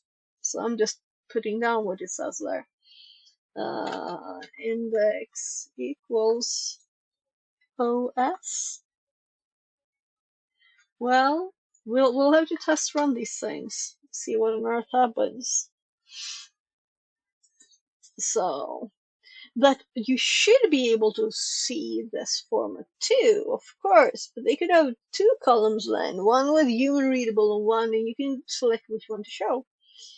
And it could be in a set time format, like they said in TryHackMe their answer in GMT, you know.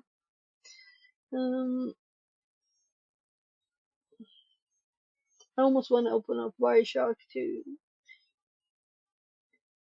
Nope. It's pretty. This is the universal format. So Especially in see any? DBs. So eval last seen now minus recent time.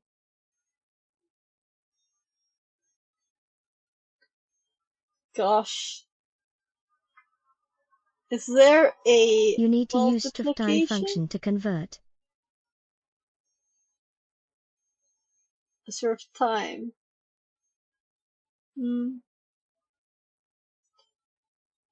A UC? Lol, exactly. Yeah. Field format. So let's see. That's the best I can get. Let's actually screenshot this screenshot when it's zoomed up. Here we have all these things that I think look like pipes, but maybe there actually are some kind of pipes that you can make several.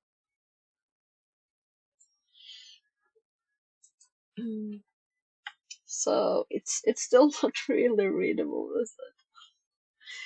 So if you ever make an article like this, don't make this crappy screenshots. It's just strange. This is what Splunk.com too. Couldn't they have better screenshots? What? So now this is like some kind of graph, so I'm not that interested. But we better look at it.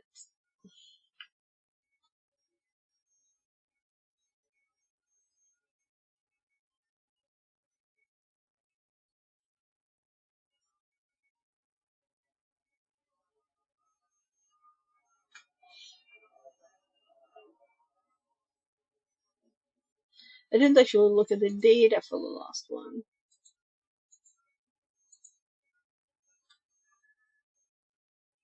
That is for picky clients graphs. First event equals picky clients. Okay. So I'm like, graphs are boring. Numbers are better, but sometimes they could be useful to see like this, right? But you would see this as a high number. But if it's like Ooh, clumping stuff together,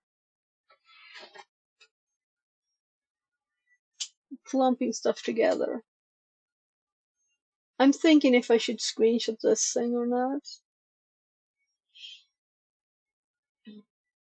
graphs are the illustration of events in the client's environment. Yeah. But the numbers will illustrate the same thing in a prettier way. It all depends on your preferences, right? So since I can't decide, I'm grabbing this, and maybe it'll be useful later when I understand it better. So Steady graphs are making them sleep well, while big spikes are making them go crazy.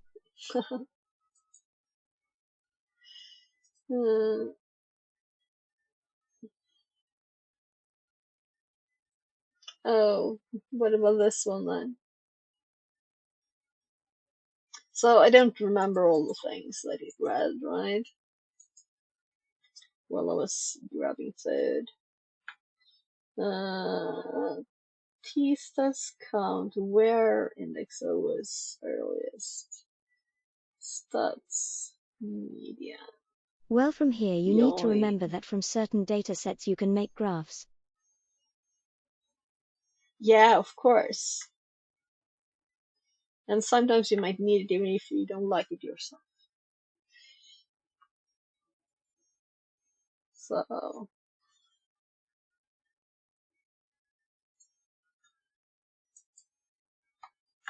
I could have grabbed a little version of this. this is the actual size. Imagine we can actually read this little thing.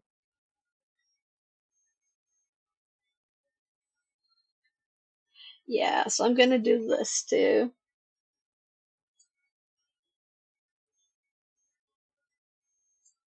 So just to have a little example of what this was actually Yay, well the mostly is thing. not to my own liking, but what clients asked statistically, based on the security incidents they had.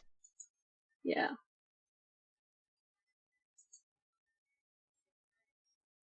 So let's grab a little bit of this too. And put it after its actual and actually do the same with the first one too, because it had also data. So I wrote this one down and I wrote this one down, this text. No, this one and this one.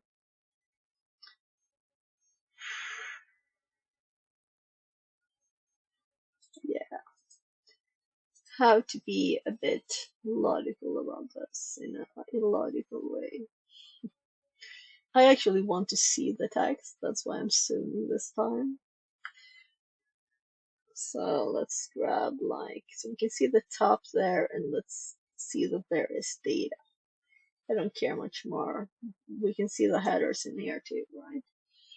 So we have, come on, where's the darn cursor?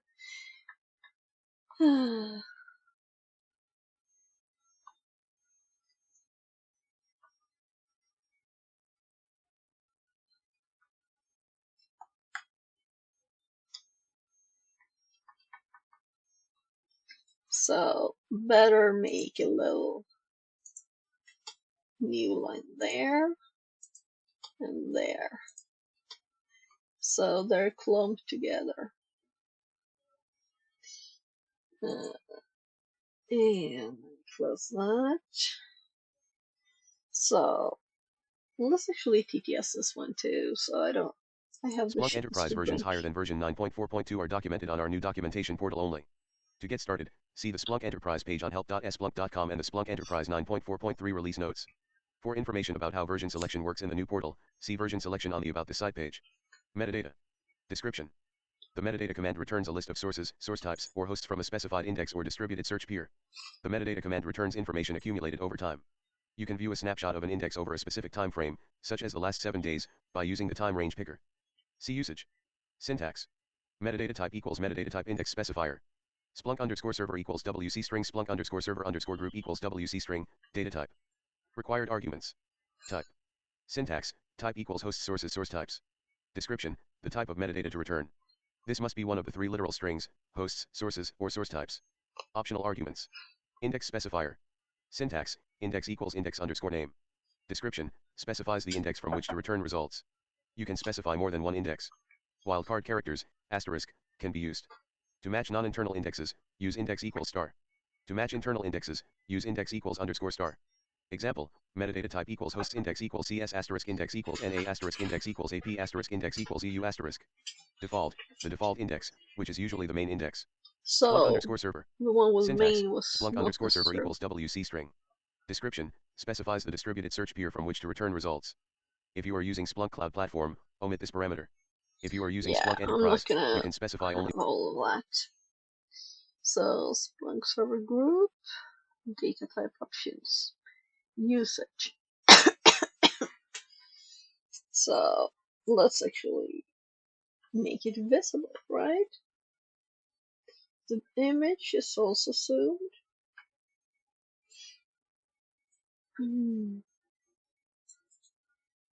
usage. The metadata command is a report generating command. See command types. Generating commands use a leading pipe character and should be the first command in a search.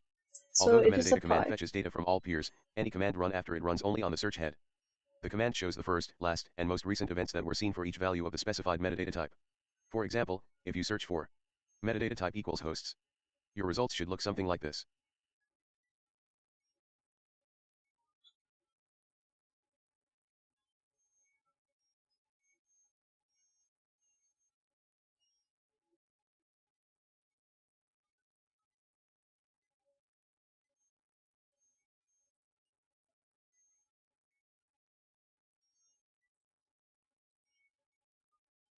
Let's grab some more information from here. Metadata command. So metadata source type index.sv2, which is what this was called. First time here we have strf time and the format. So format time, okay, string format time in the format. I get it. And what time to use, and call it the same thing. Okay. The same thing here too. So first, last, and reset time. Sort minus total count.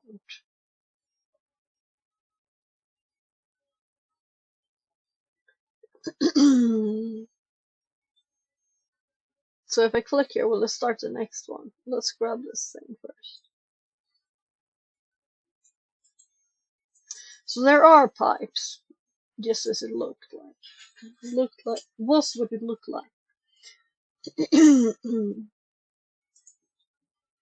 So, putting this one first in the notes. I didn't open the next one. The question below are from the BOTS V2 dataset, questions 100 to 104. Some additional questions were added. In this task, we attempt to help guide you to each question's answer.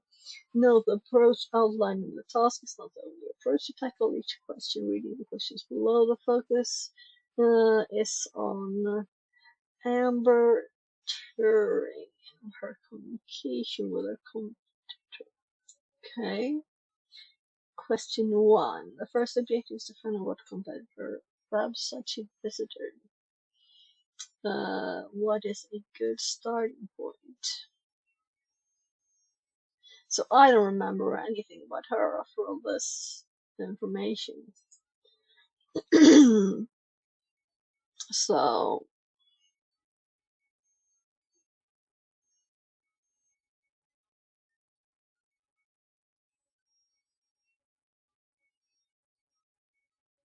nothing much there.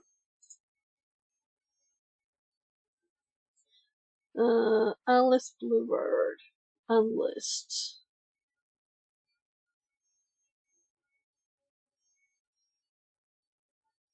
Yeah, I don't think it was much more information. Well, so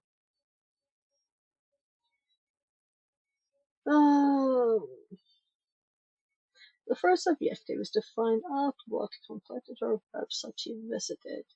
What is a good starting point? When it comes to HTTP traffic, the source and destination IP addresses should be recorded in logs. I'm just going to check time.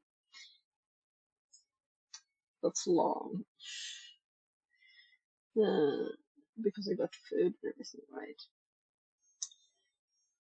I can start with the following command. So let's hop over there. So we have the data. How can we see this? Let's like click stuff and look around.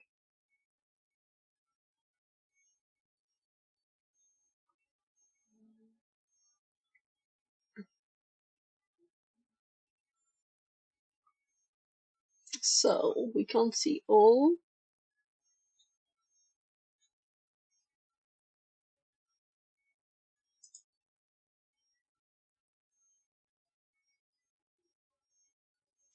I want to set up my own Splunk to test stuff. Obviously free version. But I think that Google Live said something about you pay, like there's some way to do it without having to pay. When you have it locally. I can ask him. I'll ask him what he suggests. He's just taken a few certs for Splunk 2. He has not abandoned it. So it'd be cool to see him back on Twitch. So what do we have here? Reports. Scheduled time. So there are scheduled reports. Not installed.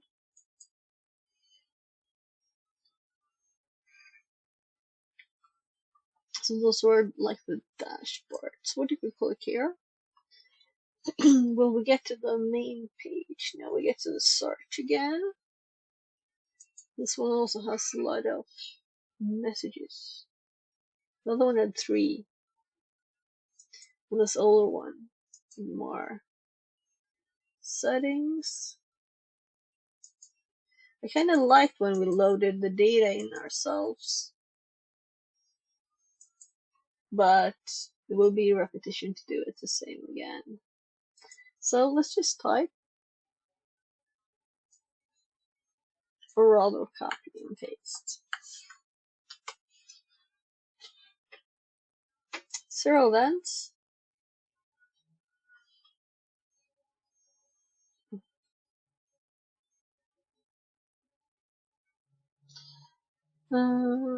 Let's see what event will return. Look at the events on the first page. Amber's IP address is visible.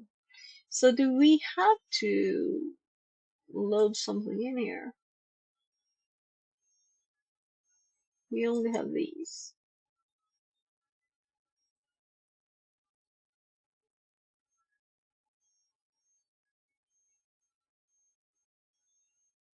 So we're not going to install any apps. We just want to see what there is here, right?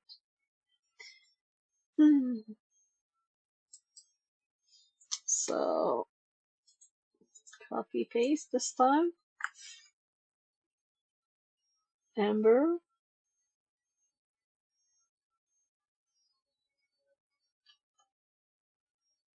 Yeah, so we're going to remove this. And there's still nothing. And this is maybe because of the time frame, right? So they didn't mention this. Let's do all time. So I recognize this from other places.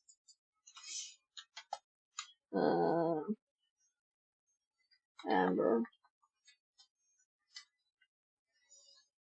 So that wasn't mentioned here. Then we'd have to set this.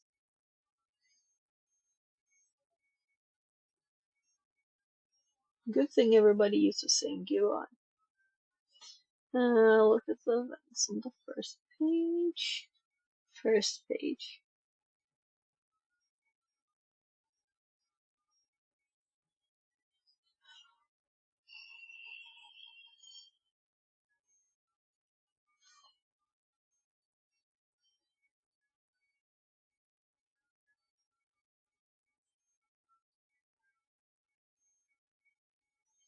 Like I'm gonna read all of these.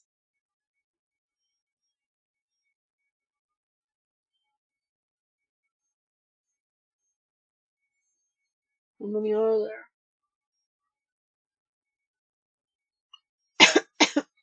So here we have a sender.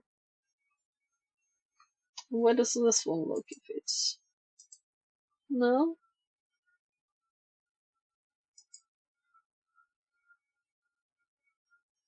Okay. So it's definitely not just that the first one was expanded in some way. It is different.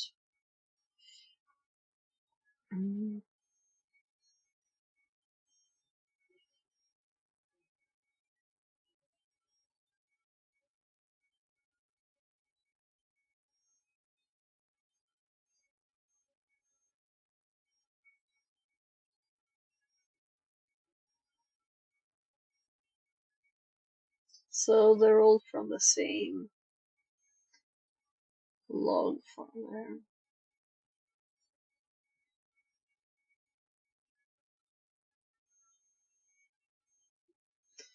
not these ones, ready stream.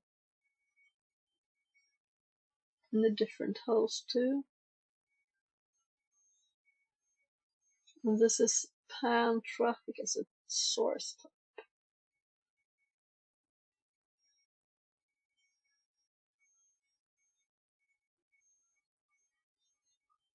I'm tired. Let's drink this.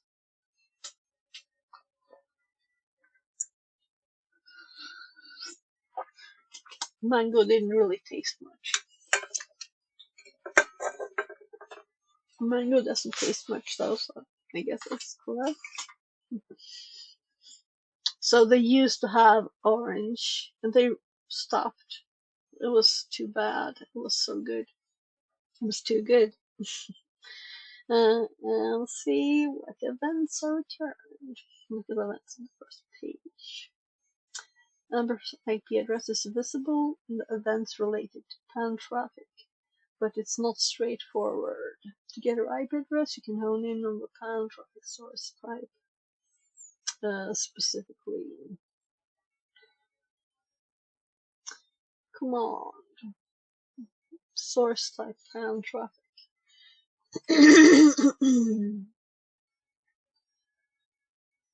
I'm like, there's so money. Why should we do that? I don't think it's useful.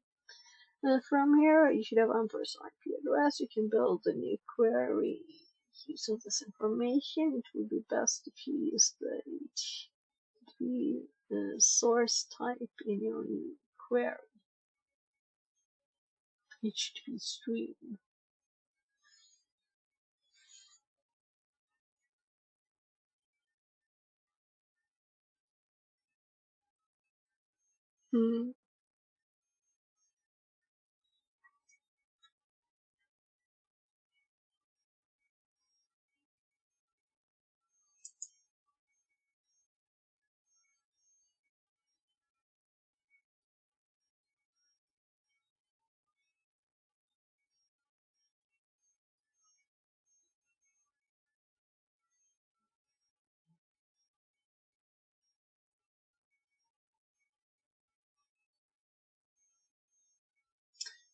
So I guess her IP is this, because this.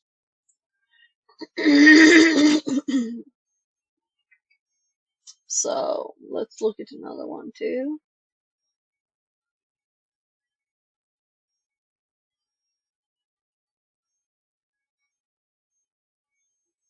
Yeah, let's make it easy. What? Let's take something. What's up? Why doesn't it do what I'm expecting? If I click here, expect it to open this one too, not to close anything else. This is horrible. I hate that. I want to have both open to compare. Yeah. Other destination IP. 211. How can I even know which one it was that I had open? I'm like, TryHackMe bug? no, it's just how this version of Splunk works, obviously, but it's old, you know. It's 1,499 days, this room. And you can see the example, this is from 2017. This data is from 2017. So, so it's probably much better now, but annoying. Well, we have her IP here, right? So let's just copy this. And I have to scroll up to add stuff. Wow! First clicking it minimize, it didn't do what I wanted it to, which is actually end up here. So let's do IP instead. And they wanted us to filter it. So why? Yeah, it's just slow. It was like no results. Why? They wanted to set source type stream HTTP. So let's just see stream ARP. So here we have ARP. So this is much better. We can see all the things. There's TCP.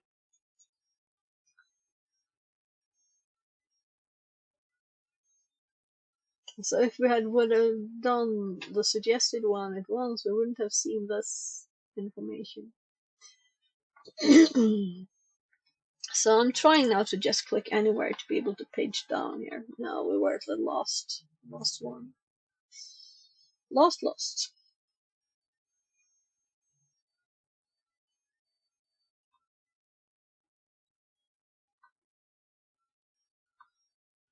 Well, I guess we do source type stream with HTTP. So let's copy that. Actually use a bar and hop back here. Yeah, right. So,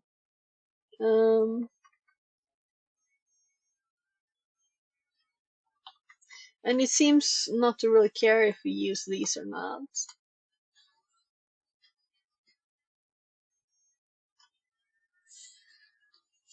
So will it hop to page 1 or 2? That's what I'm mostly interested in now. But this is such an old version, so it's not even relevant.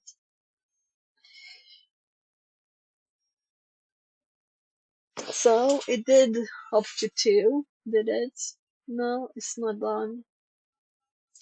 So let's hop back here while it's thinking. So I never searched for this because they were already all over the place. So this is the search we did now, only with no these and no uppercase. So after the square executes, there are many events to sift through for the answer. How else can you narrow this down? What narrow down? I don't have a question to answer. Am I supposed to go down here and answer these meanwhile? Amber Turing was hoping for Frothley to be acquired by a potential competitor, which fell through. But visit their website to find contact information for their executive team. What is the website domain? Okay, so this is the question we're supposed to do. Fine then. Let's see if it actually did anything. I don't think so. So let's. Yeah, it kind of looks busy, right? Can I click here?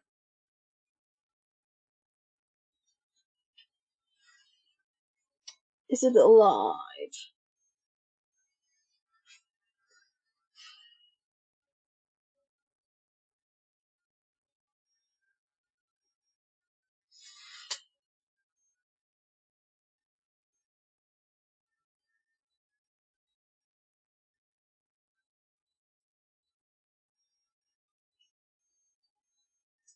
So if I click this instead.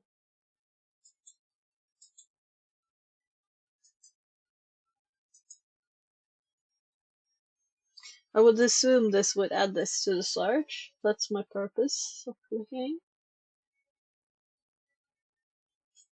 And it is not supposed to be dead yet, because it has 1 hour and 3 minutes left, and 11 seconds.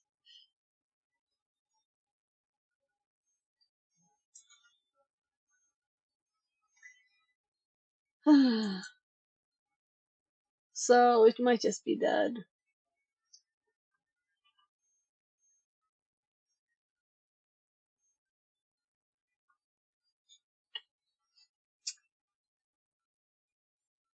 So in some rooms, at least now, the questions are they always at the end? All of them? No, I don't think so. I think they're like in between stuff. So you don't have to read the answer or the hints for the question. But I guess the first one is supposed to be guided, and then we're supposed to probably do them without help. No? Not?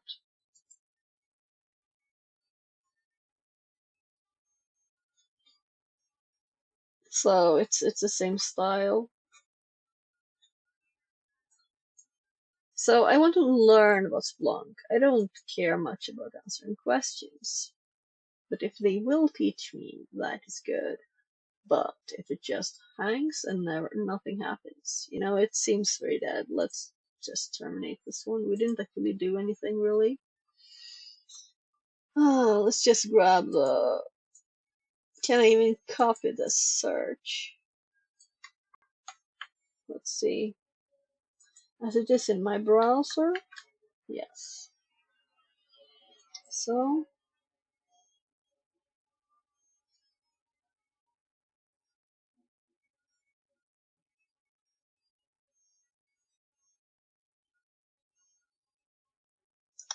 it is stopped. Let's start it again. I'm gonna get a new IP in a minute.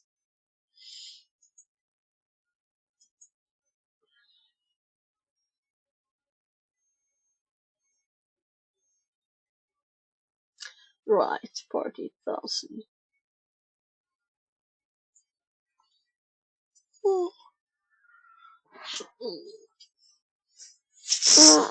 Sometimes I feel like you should be doing two at once just to get rid of this problem, right? Waiting.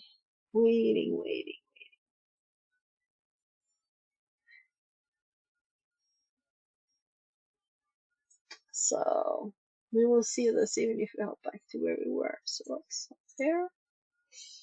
And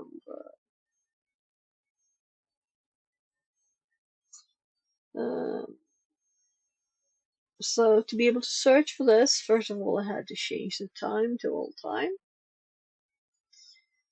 Because it searched the last 24 hours. And we had to like be 1,500 days ago, right, to be even close.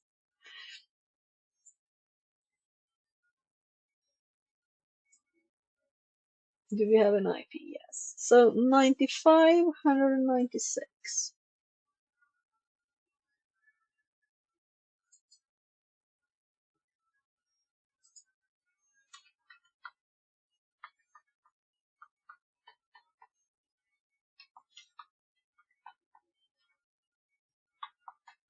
Let's see.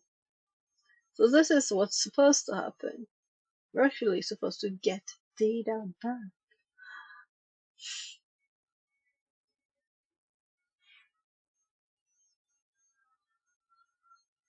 So if it's like die several times, then we will skip this room, which will mean that we will have to answer as we're doing a path, answer the questions by getting a walkthrough. But I hope we'll be able to do this. No results yet found, and it's on all time now.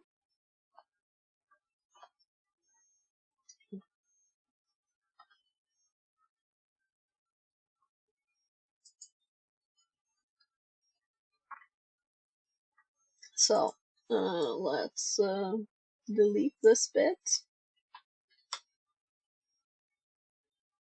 And we have now 495 events matched.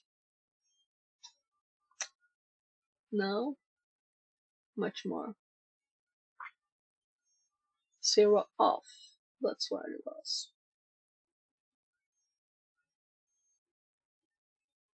So let's actually add this back.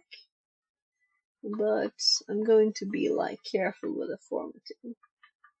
source type, and I copied this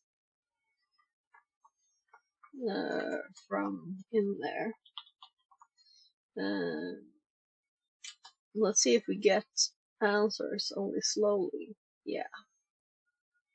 And if we change this back to HTTP, will we also get answers? Yes. And if we remove these, syntax is interesting to know. Yeah, it still works. So it was just that maybe it hadn't started fully. Maybe I was too quick. Or it was just that it was the first query to it at all. I didn't hop to the main page first, I just changed the IP. So,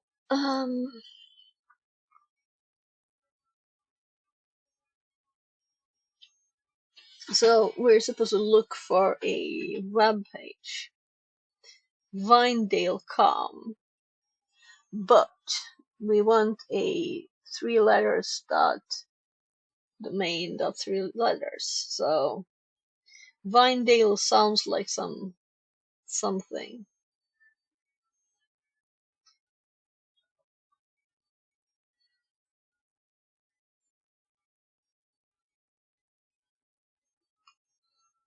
Yeah, I'm gonna add it. If I just put this here, this is a cookie, right? EM. So the site is EM here. And this is www, which is 3 letters. So let's try that one.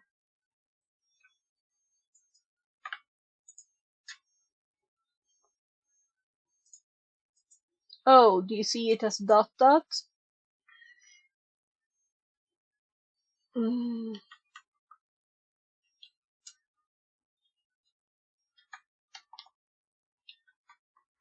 No, it's not the right one. Let's make it faking the right length by putting another dot in there. So something else. So I guess we want to we wanted to show us that one. So let's click site. Come on. Just click.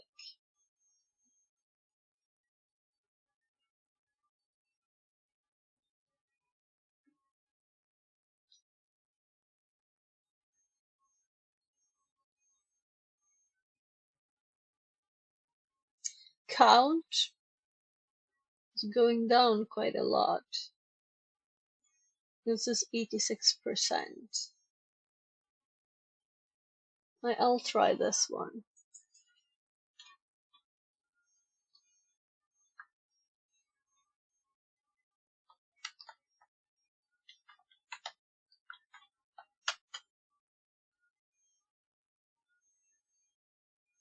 Loading.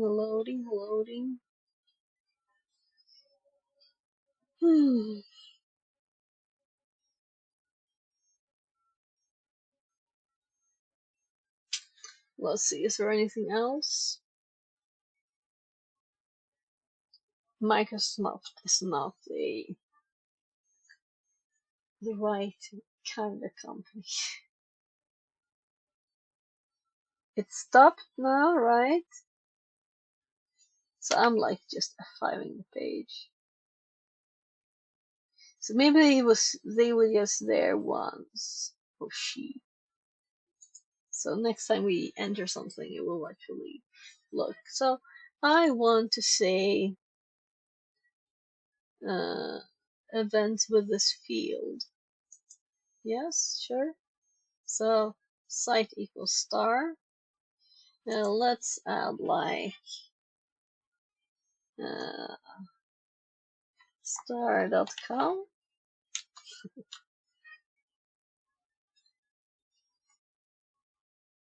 Yeah, it always I'm always think that it's no results. Windows update. Oh, Microsoft. It might not be .com though. Oh, we kind of found it, I think. That's probably it. So,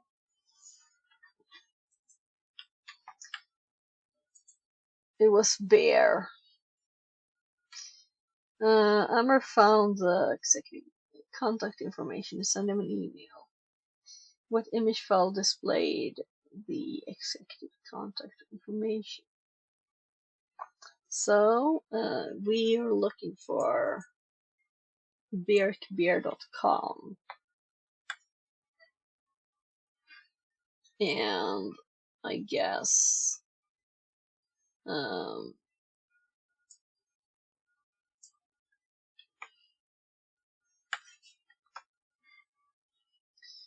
think that this like did a general search when you put the IP here.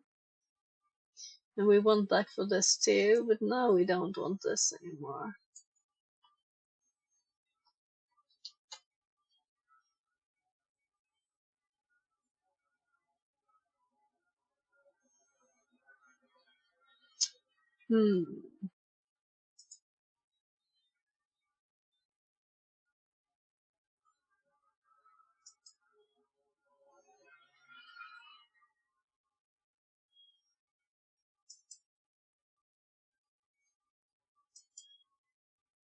We're still looking at the IP address, but that's right. So let's actually remove all of this again. Her name to write is Amber. If she sends a mail, that should be in there.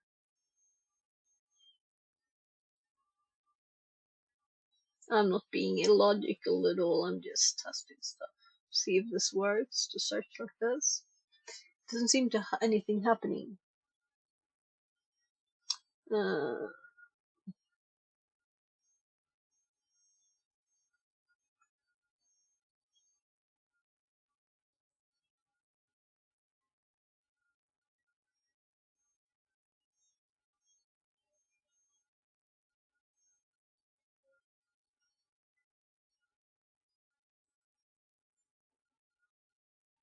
So they actually have suggested to do the search I did.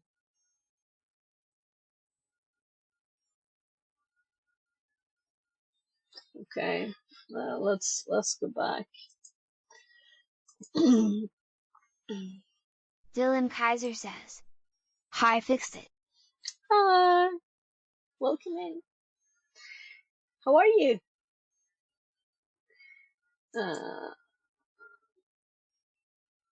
Yeah, and here we just replace this with. I'm good, just completed a machine off Vulnhub. Ah, nice. Nice.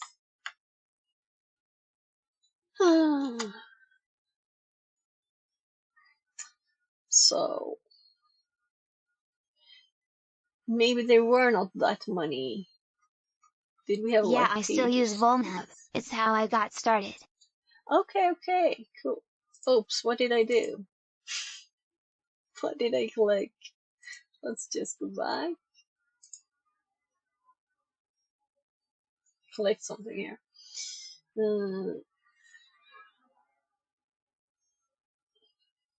So, I haven't done a lot of Volnum. I think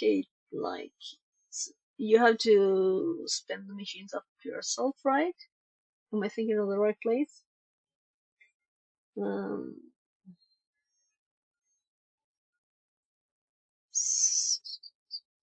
So what if we do this? What can we see then? Is there any more information? No?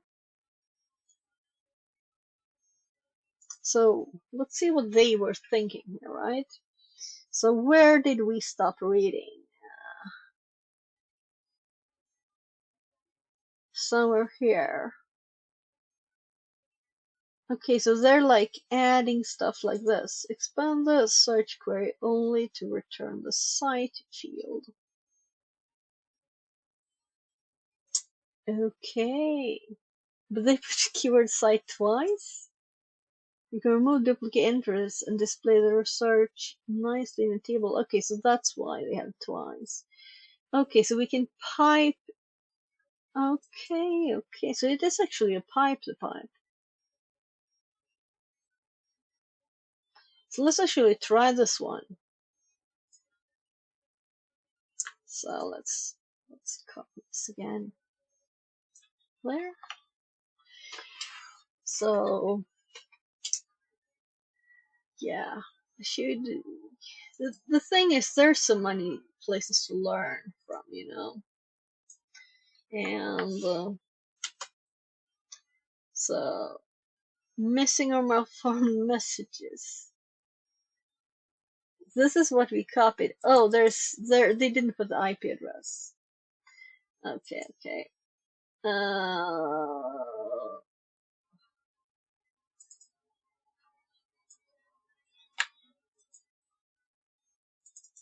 So of course it's. Oh, also the site. No, it's supposed. We're supposed to not know the site name here.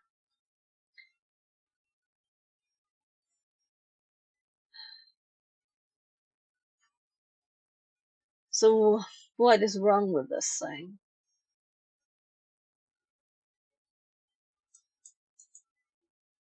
Yeah, let's just use our old search. Actually, I can't seem to be able to undo here.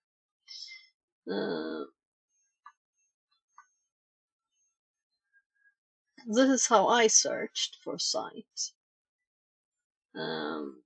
But let's do pipe keyword testing now if it's actually case sensitive, as it's written with uppercase.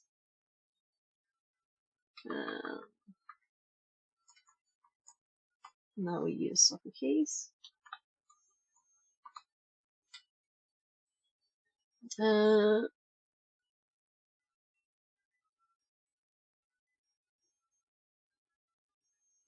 So this might be so many things, as this machine is years and years old.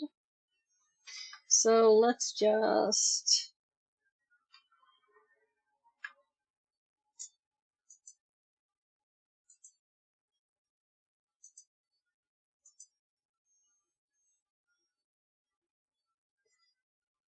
this is my last search. But let's continue reading here. So we're supposed to be able to do something like this. You must substitute keyword with Splunk commands to remove duplicate entries and display the output.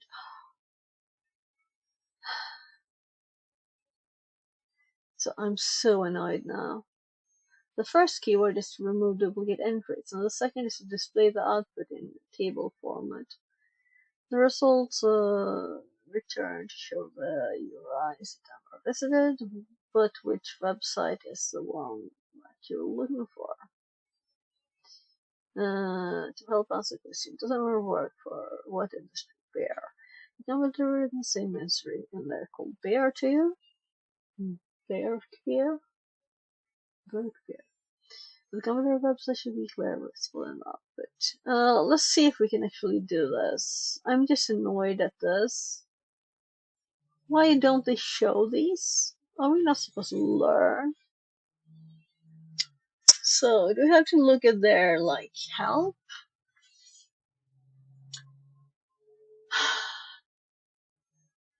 Splunk command to upload.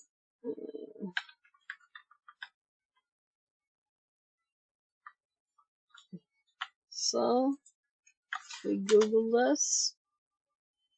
Dedupe. Okay.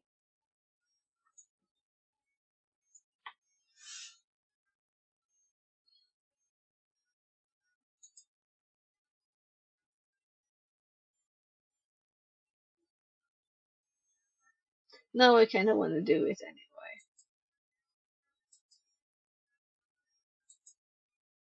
So let's go with my command I had here again. And let me pipe this to dedupe. Site.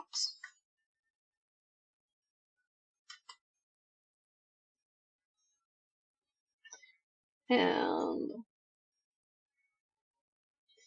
the second was to display the output in table format.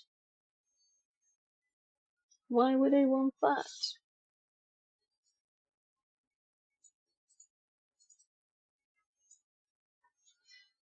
So I'm just changing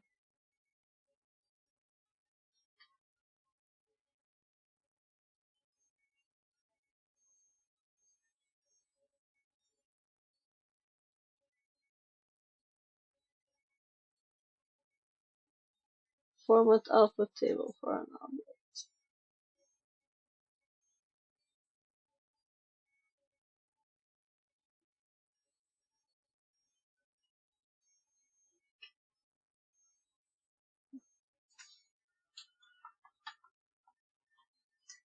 Shouldn't have to do this. I should be learning from TryHackMe. They shouldn't be asking me the question. They should be telling first, right? Finding some stuff, fine, but this is too much. I could just read the manual, not to say a bad word there, which I almost did. Uh,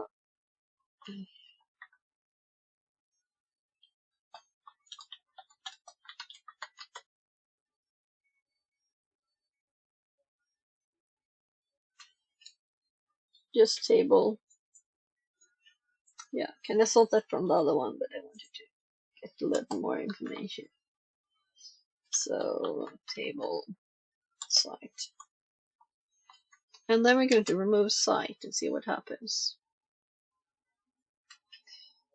Okay, why table? Why do we want this in a table?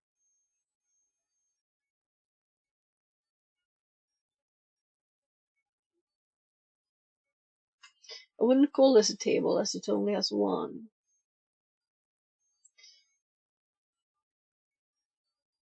This is like a workaround Christy says. to only show Easier that. to export. Yeah, so what I wanted to do, rather than this, if we go back here, so we already have the answer, right, from reading these with my search, which was different. So how do I just choose one of these data? So this is for removing the full field thingy there. And Oh, fit it inside Fortinet, for example, and block all the domains. For example, okay, yeah. So what happened now? Show fields. So sometimes it acts funny, but it's old. So I can't really. Maybe we shouldn't be using this one as it's so old. So 2017. You realize how many years that is? And I'm using an ancient Splunk here. But still, I have learned a bit, and I'm assuming this will just be so much smoother. So if I click host here now, and that is this. It is site that I want. ha ha ha. Translated from Tagalog. So what if we say that this is selected? Is the same. It is the same. Okay. So is it totally the same? Can I like just list all of these? Top values by time, rare values, events with this field. I don't want any of this. I want to list all of them. All the different values here. I want to do this, but with all of them. Isn't there an easier way to do this than to output this as a table? So let's go back to ChatGPT. Is there a better way to get Ask all GPT for the... query. Yeah, that's what I'm doing. Is there a better way to get all the unique sites listed? I'm making a table.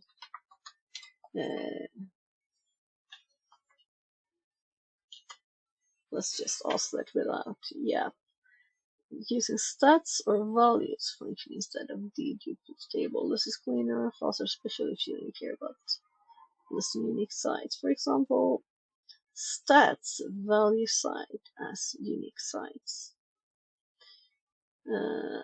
Count. Stats count by site. This looks interesting. Because the thing we're missing from this information here, right, is the count. But we already have deduped it, so it will be 0 there. But this, here we can see the numbers, right, the count. So stats sounds boring, but now we actually have a table with a number to us, just 2 columns. So we still got a table.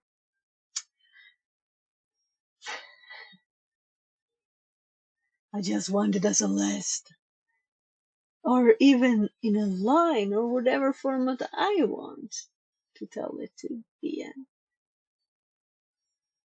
So we already have the answer. We're just trying to get this. By the way, 20 per page. Oh, why 20 per page? That's stupid. Why did it jump to that just suddenly? So here's our beer. I don't know why it popped up earlier for me, because of the way it was sorted. So how many of the beer did we have? 12. So how possible is it ever just to have one? That's not very likely. You know, any web page you go to have a million images, right? And stuff. And script files and everything.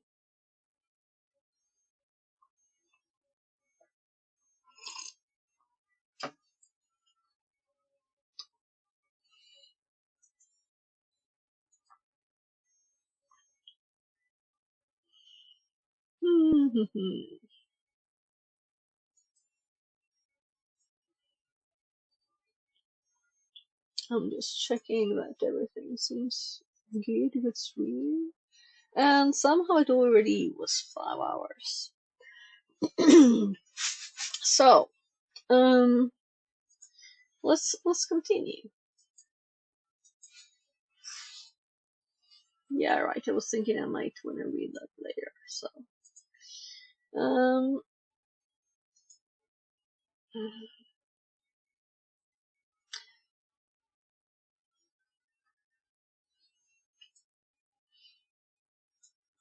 let's put these to the notes, and with these I mean also 5 hours, old yes. one. You and Pebble are the champions of Twitch science. D. Oh, is he still going?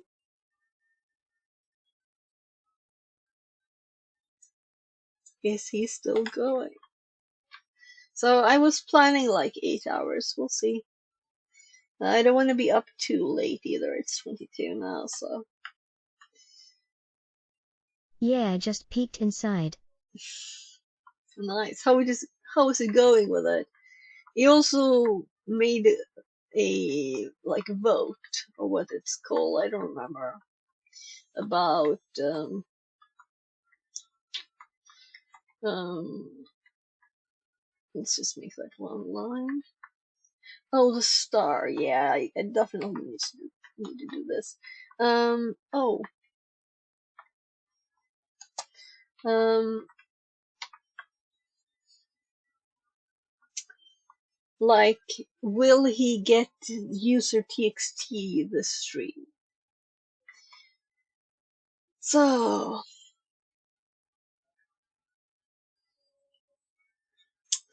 let's check.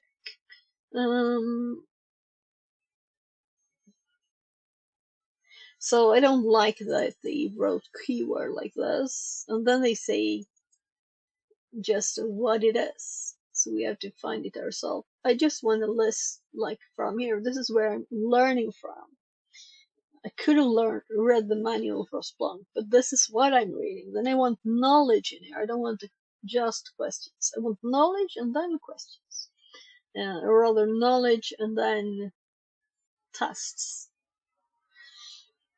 Amber found the executive contract information, sending lesson question 2.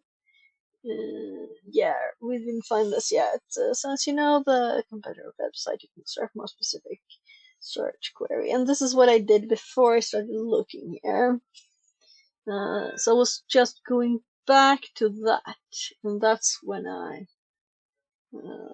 thought I was gonna read from the top. So let's hop back to the VM, and let's see if I have this left, or if I like oopsie. If I removed it all by going, yeah, I think it's all gone. So after this, if we scroll down like 3 or something, or 4, a few down at least, I was just skipping the Microsoft ones, and then we'll have the here Burke beer. So I just copied this, and I just added it here, and I removed this.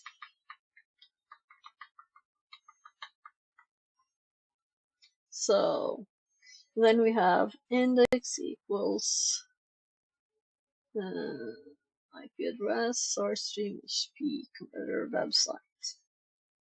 So this is what they suggested I search for.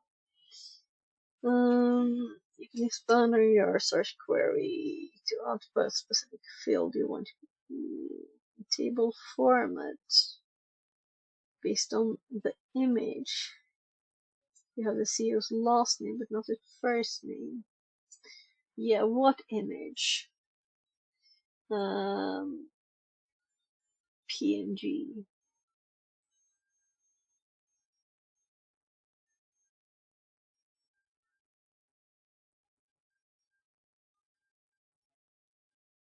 So here we have a CEO Burke.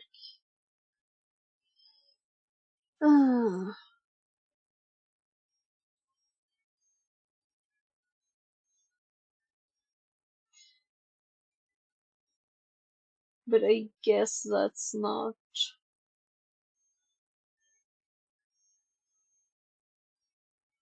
it. Well, it's not odd if it's called Burke, I guess. So let's see what they suggest here. You have the CEO's last name, not the first. Maybe you can get the name in the email communication. You can now draw your attention to email SMTP, but you need Amber's email address. You should be able to get this on your own. Once you have Amber's email address, you can now build a search query. Let's just assume his name is Burke, right? And it's Burke Beer. So This is what I was doing just before.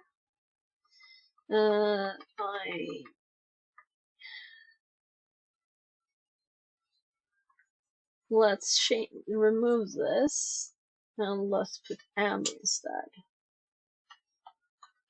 Right, maybe amber adds. Oh. So we already get stuff up here. Amber Yahoo, Amber E. Let's amber. No results. So let's see if we can find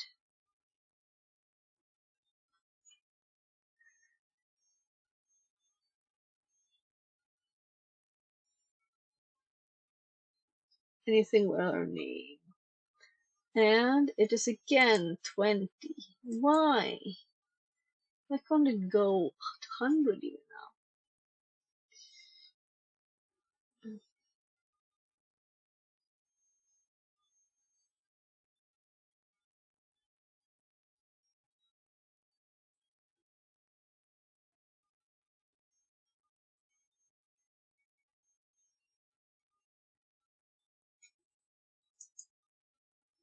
Yeah, I should do something better.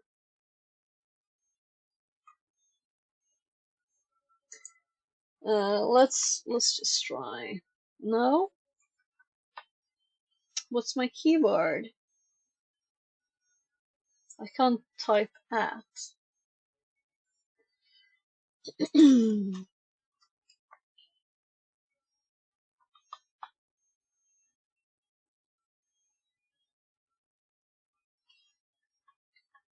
Is this our email? It doesn't sound like an email.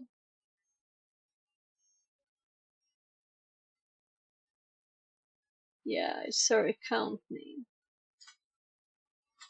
So those other ones seemed much more like Yahoo. Yes, Yahoo.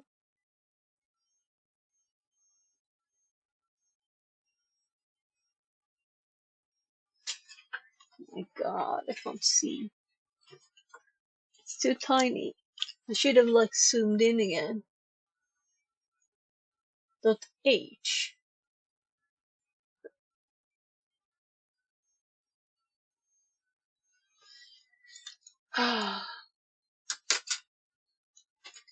Let's just do Amber Yahoo.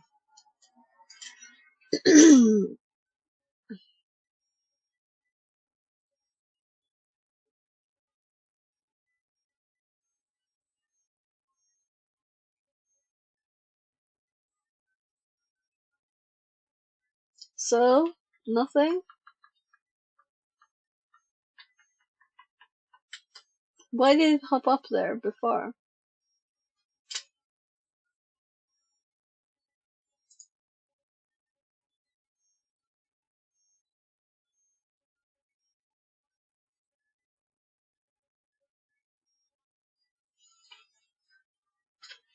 Stream SMB.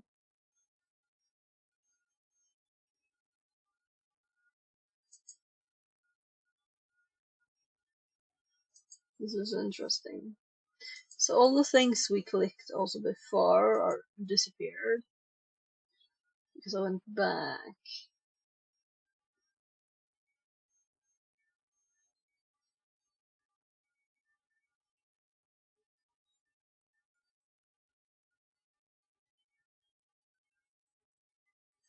So, source type not equals Pam traffic. Come on, I have to click it. Okay.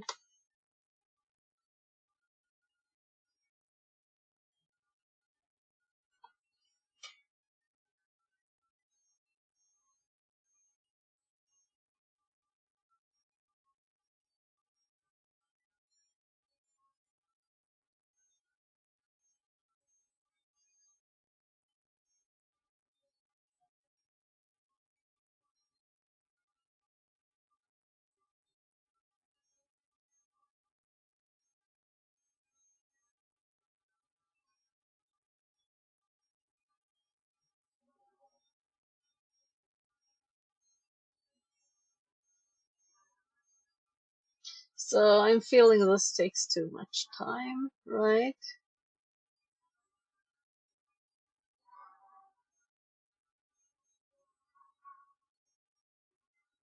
So here we have the login name.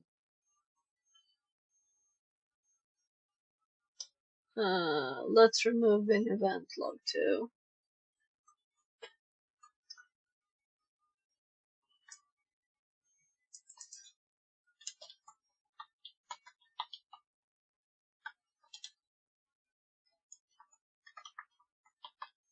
Because there are quite a lot of those.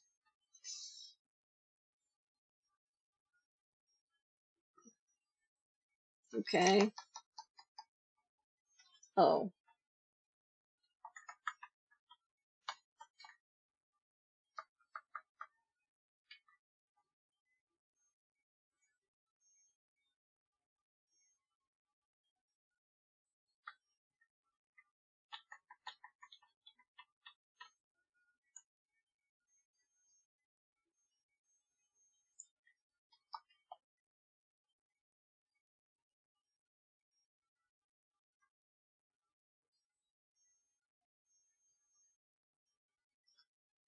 I guess I have to click it, and then we remove application.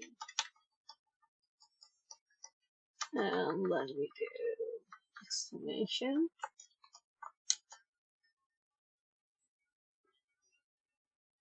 And then we found stuff.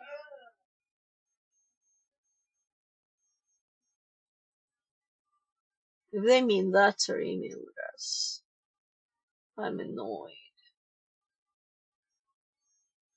Officially.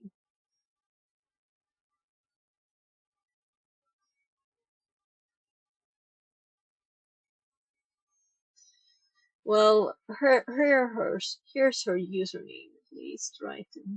In that format. And here too. So I'm just kind of assuming though it would be.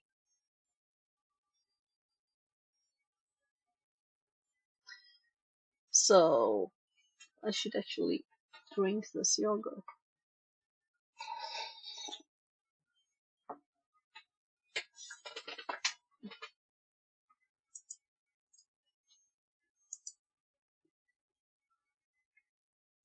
So if I click somewhere else, so can I click? No, I can't do these. Since it's highlighted, I should call it. So we have tested a few things. What I really want to do now is to see if there's anything we can learn from this, but it's not the format it is in. It's not in a learning format.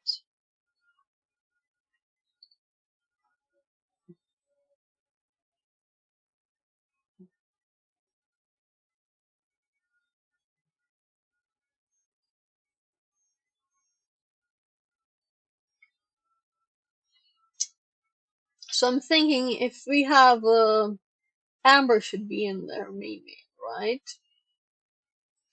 The IP address should be what sent the email. We should really have the email in here. We just have 15 thingies. And I don't think any of these are. This is not SMTP, right? We have SMB. We have semantic traffic. We were SMB. Semantic.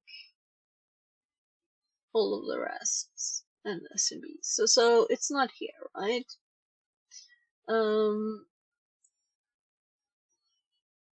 So I've just removed two types that was clearly not what we wanted. So let's add in instead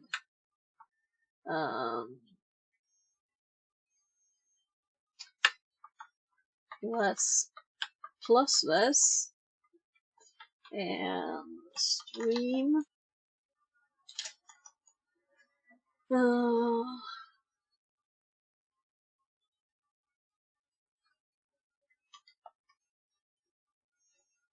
is it dot, right? Is it colon? It is colon S And we can't tab here. I have to click it. It feels very, very bad. And let's instead now do birth only. And I don't think there's any traffic including here IP. No, thought so. So instead, let's just do Burke and Amber. So we're interested in mail between these two. Don't need to know her email address. Webmail. Okay, okay. Emma Burke.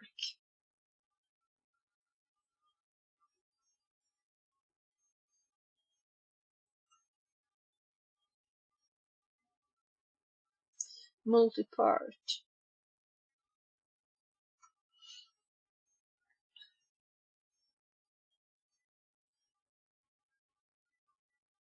It's just one. Just one.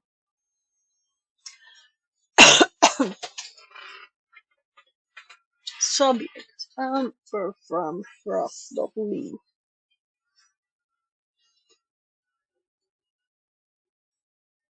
So she's not actually in there except for that. So this traffic is from Amber's. We still have one.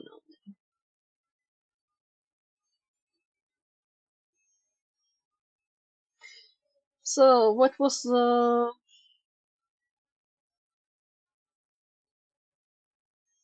Amber found information sent him an email.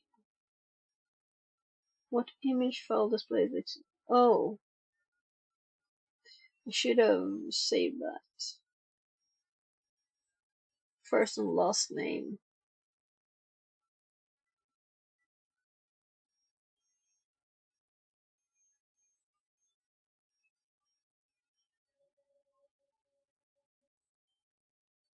CEO's email address.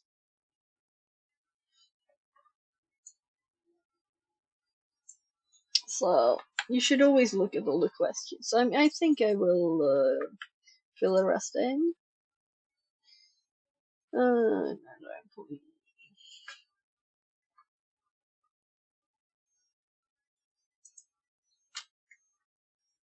So as I am searching here for this, so I'm assuming we need this in there, right? So Burke Beer includes Burke too, so I don't think it's in the SMTP. So what if we remove Burke and get all the SMTP? Okay, that's a lot. So how come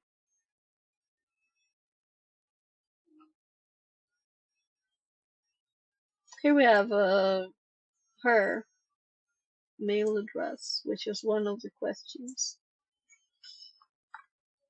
I think no, it's not. Yeah, this is too much.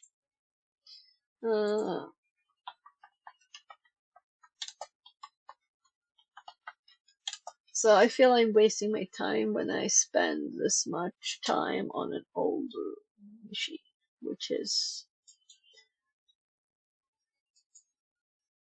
from 2017. So I'm going to walk through for hopefully one which has both knowledge and not just the answers, right? So let's see if this one is good.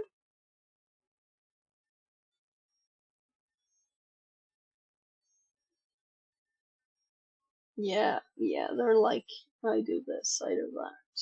It's not just, here's their text, here's the answers. Yeah, that's good.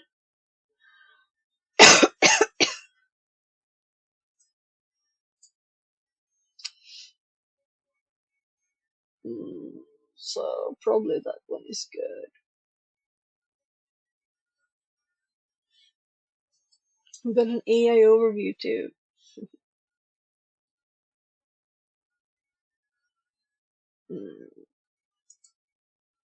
So if there's something here that is learning, then we will add it. And if there's something new to test, we will test it. So I don't know what questions we are. Just scroll down there. We have that one. Yeah, I saw this one. I didn't write it down because I didn't know it was one of the answers. And I'm not gonna look for it again. And then we have the CEO's name. Yeah.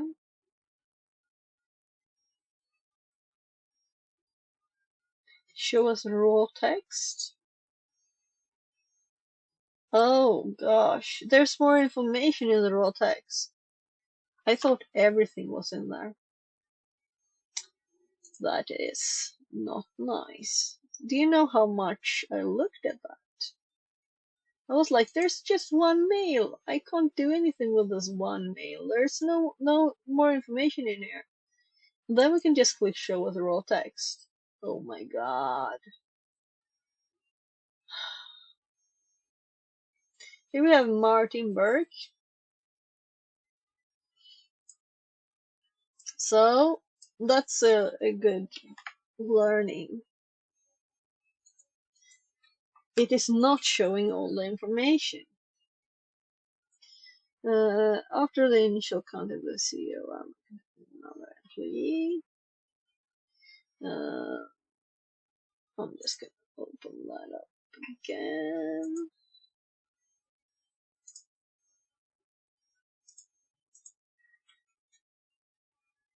Here.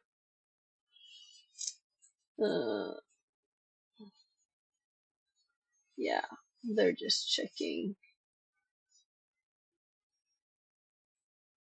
Oh, well, we're on the next question.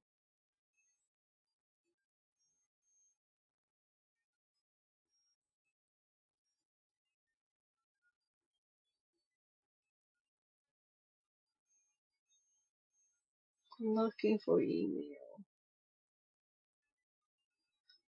Oh.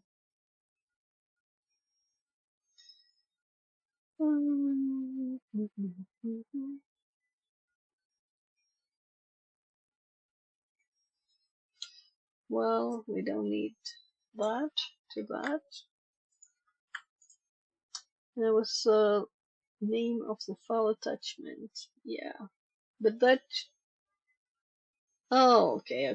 There's another one. Okay.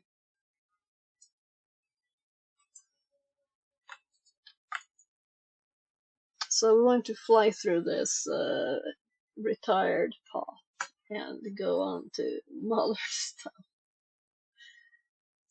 That's why I don't think it is worth it to. Let's see, was there anything more here? Oh, personal email address. This is a part of company email, very basics for encoding.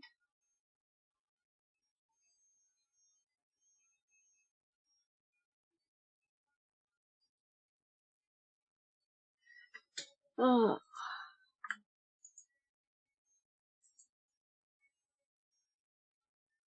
So let's hop back here and read this, but it's these not really guided, not really telling us what to do, not teaching, but actually just slight hints. That's what I would say. And I want this to be a learning room, right? Not get any information on actually what to do, how to solve the problem. We'll attempt to tackle no text spunk answers. First task. First, let's identify what version of Tor. Let's look at the questions, right? So, Tor browser armor install. Yeah. So I'm not going to do these. It's more of the same. It will be work the same. Reading these will give us some information like this, yeah, right? That's a nice thing to put in the notes as an example.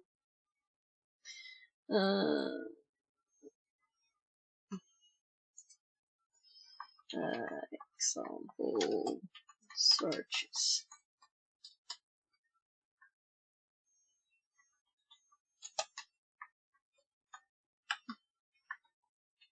I should have put the other one here too, but I can do that later. Or should we just move them?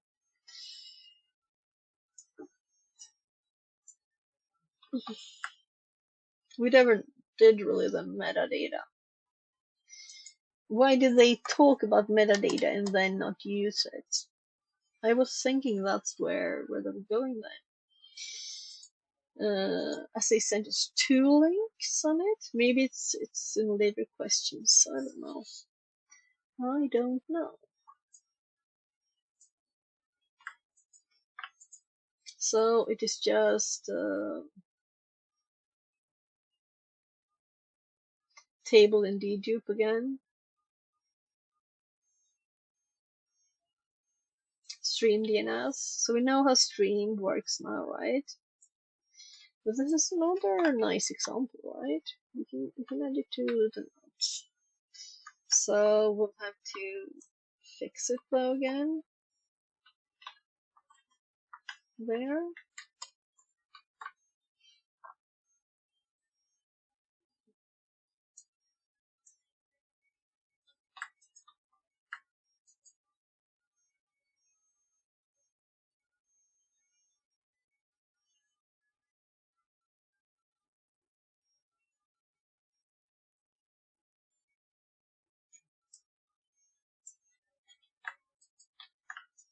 So I'm thinking, do I even want this? By source, count by source IP. So let's count. We already have that in there. Here's another one. So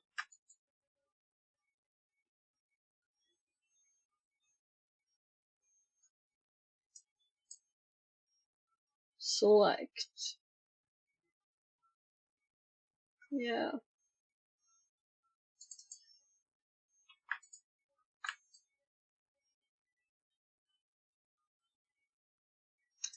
Sorry for this being so boring. This is why we are skipping a bit, because too much of the same. We don't want a million questions on an ancient thing. So I would have hoped for learning room, not a dig through stuff forever. So I'm just gonna grab them now. Sorry for boring again. We'll soon be done with this. So let's, as this one is a little bit longer, I'm just keep hitting USB. Answer. Okay. What programming language?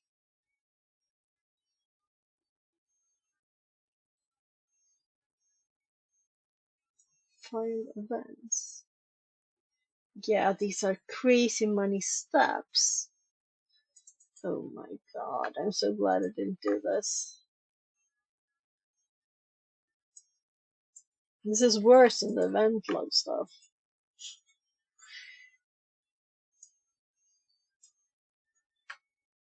So that wasn't the right answer, by the way. It couldn't paste this one. I'll try typing then. 2017 0117.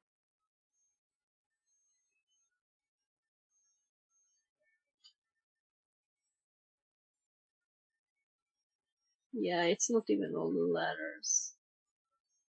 So 1701. Let's try different versions of typing this in. No. Year, month, day. Year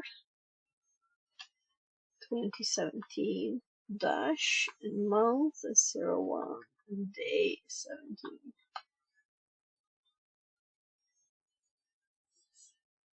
17. And third time I pasted it, I typed it in, and I typed it in again. This is horrible. These old rooms. I'm sorry. I want to finish it, so that's why I even do this. I want to finish the path. So yeah, no learning stuff. Maybe here. Examine the execution of malware contained in the zip file. Right, so okay, it's just sample. Sample submission links. Let's so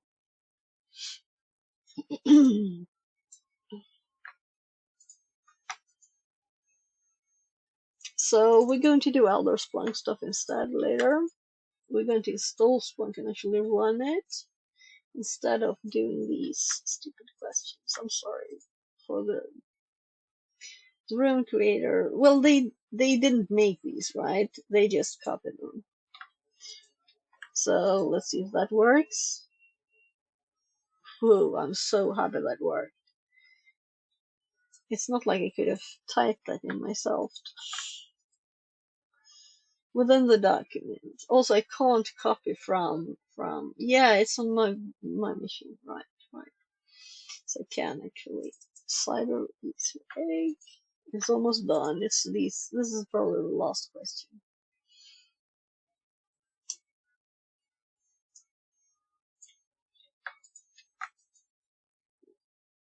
So in this room, you navigated through this one most of the site, which is from 2017, and this is why we pasted the answers mostly, and also because lots of questions.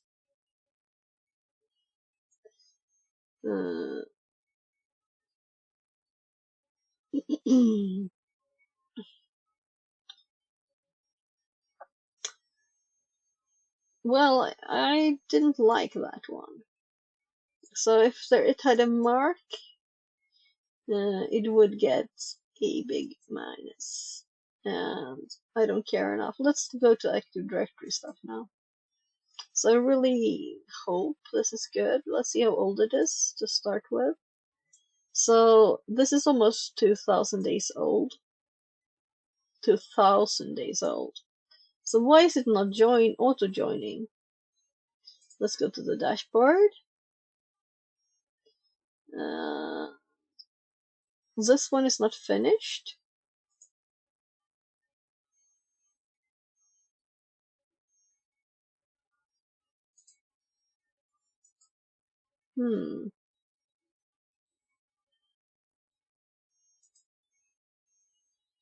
So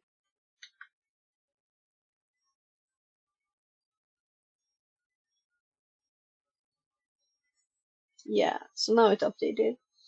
Just F5ing it a bit. So let's do resume learning. And now we're joined into this one. 99% of corporate networks run off the AD. Can you exploit a vulnerable domain controller? Active directory. So as less, most of this has been blue. This feels like a very red in comparison. And also since it is, yeah, do you realize how nice of a room this is? So we're going to enumerate stuff, we're going to exploit using Kerberos, and we're going to do more enumeration and domain privilege escalation. So now we're actually back to, I think the rest of stream will be 80. So I think I'm going to change the name.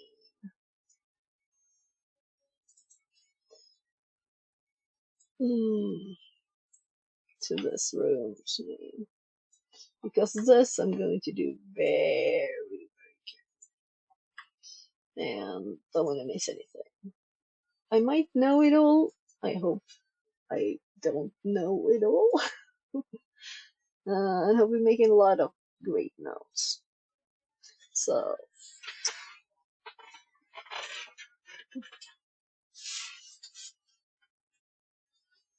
I'm gonna go peek at my kid who's sleeping. See if he's still sleeping. And it will take just a few seconds.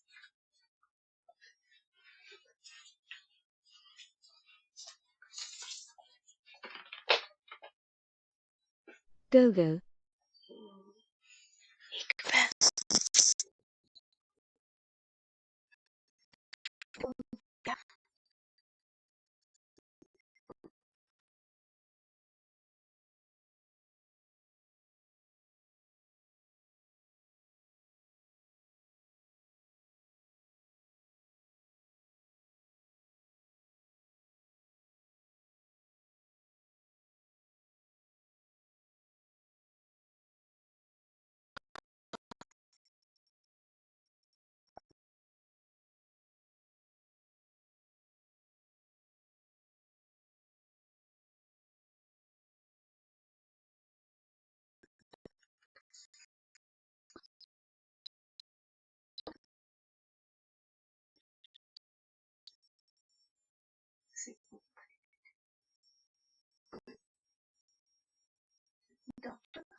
So I heard you starting to say something, but I didn't hear all of it. Just a sec.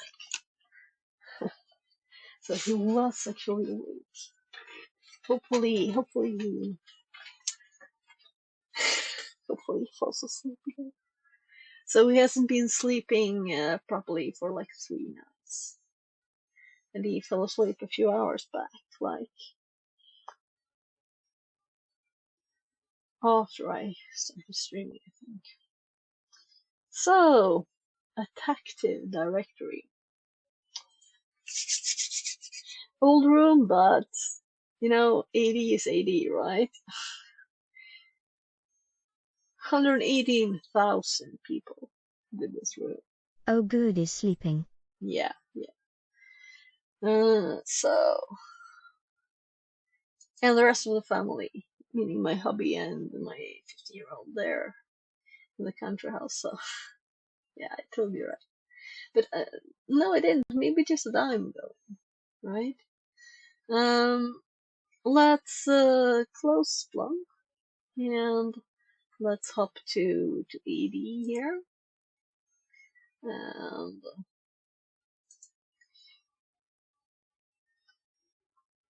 let's just, I don't know if I'm gonna make a new one. Oh, you can be on this one. So I have like 80 basics. Have what authentication, which is from TryHackMe too. Then I have so many other things here. I'm kind of thinking, let's make like a new one. Or maybe we should just build on this. I think I recently started making this actually.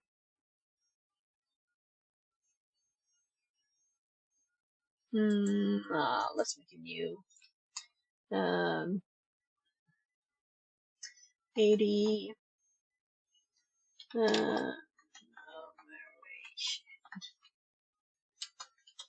so let's see what it says, and then I can merge it to my other notes, because I have so many others. I actually have papers that I wrote today on this too. That's in my backpack. Multitasking at work. Let's start the machine. To access the virtual machine. AAA nice box this one, I think, as I remember. Okay. Nice. Yeah, it looks very nice. This looks very nice. Like a nice layout, and it sounds very good. We always multitask. I am on and off PC. Yeah. So let's read it. Yeah, so we're connected. Minute walkthrough of getting started with a VPN. Yeah, so just normal VPN. Yay, they have good boxes on AD.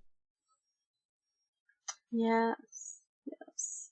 I'm actually, the path I'm actually doing, which is not this one.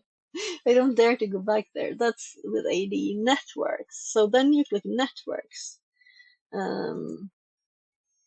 instead. So that's what I was thinking. Maybe that's how this is. No. Return to your access page. You can verify you're connected to looking green tick check here. You're ready to start hacking. Alternatively, you can deploy the attack bugs. It was connected to the VPN. Deploy the machine and get hacking. That was a lot of things. Setup. Installing in packet. Yeah, so age here, the age of the room. So in packet is installed. We don't have to care. Maybe the commands of this room will not work exactly as they are, but we already have in packet everything. I don't need to do anything here. So still having issues. Bloodhound. I'm going to just go on, and if I get any problems, I will do it then. So I think I use Bloodhound on this VM. I'm not sure. Welcome to Attactive Directory. Welcome there, user. Thank you for doing my first room. I originally created this room for my final project in cybersecurity degree program back in 2019. Since then, I've gone on to make several other rooms. Even a network for THM. In May 2021, I made the decision to renovate this room. So it's so it's like 4 years since the renovation. Let's see the name. No name change. Make it more guided and less challenge based. So there is more learning opportunities for others. I hope you enjoy it. Love, Spooks. So we can click this and we can see, but this looks good. Looks very good. Oh, so it's not a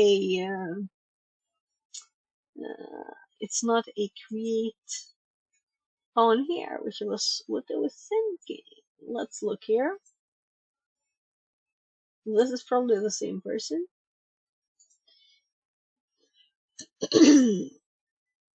So, created rooms.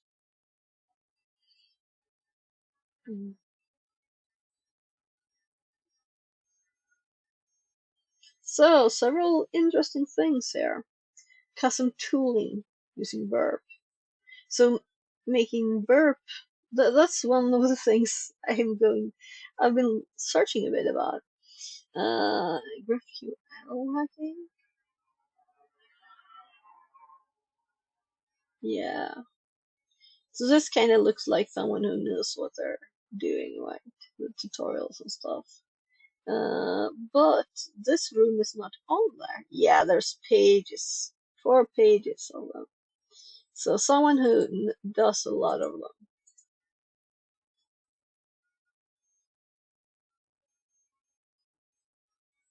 Intro to log analysis too.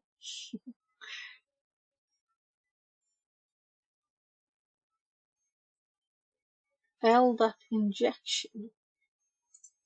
Let's see, what is more? Red team engagements. Intro to C2. Yes. So many interesting things. Here are the burp rooms too. That was a funny thing. I made, I went through the rooms and I complained like you need to update these, and then after a few months, buffer overflows. Here's it, the active directory bash scripting. Lots of basic learning ones too. Intro to SSRF. I wonder if I've done these basic ones. Probably. This one says medium, but it sounds basic. Yeah, done those. So let's follow this person. Not that I ever look at X ever. I don't know. It seems like it's quite dead in some ways, but in others not so much. Simple CDS. Yeah, so I'm gonna go through these actually and see that it looks very nice. Yes. Oh, let's go. So let's actually follow along, even if we know we'll start with Nmap. We'll read and follow along. Enumeration. Basic enumeration starts out with the Nmap scan. Actually, let's start that because it takes several seconds to run.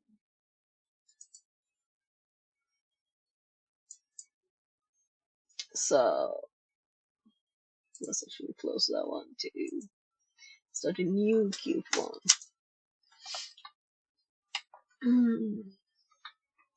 Did we get an IP?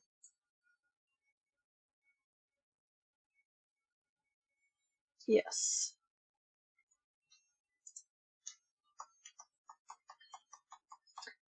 I have a bit of a headache now. CVPNP. Yes. So,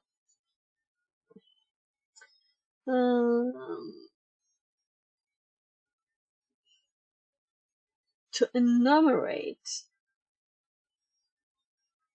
well, I usually run nmaps SNB scripts, but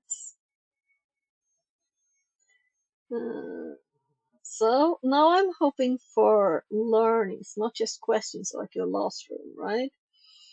Nmap-based relative complex utility then is being refined over the years to detect what ports are open on the device, what services are running, and even detect what operating system is running. It's important to note that not all services may be detected correctly and enumerated to its fullest potential. Despite Nmap being a overly complex utility, it cannot enumerate everything. Therefore, After initial nmap scan, we'll go over to using.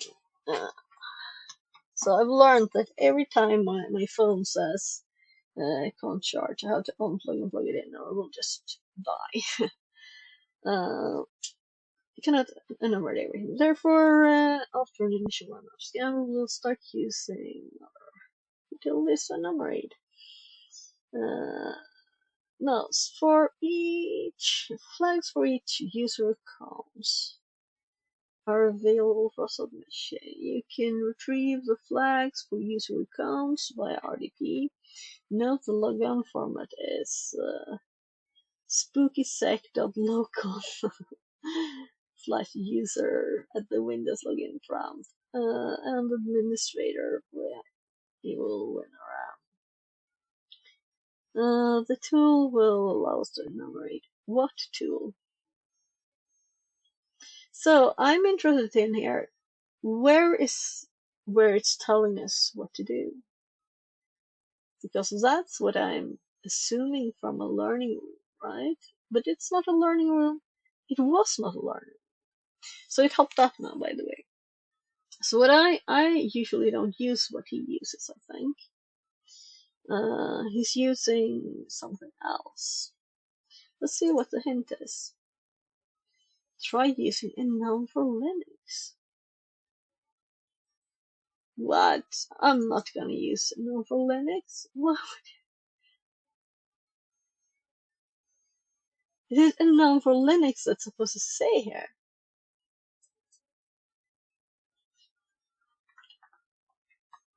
That's so bad if that's true. I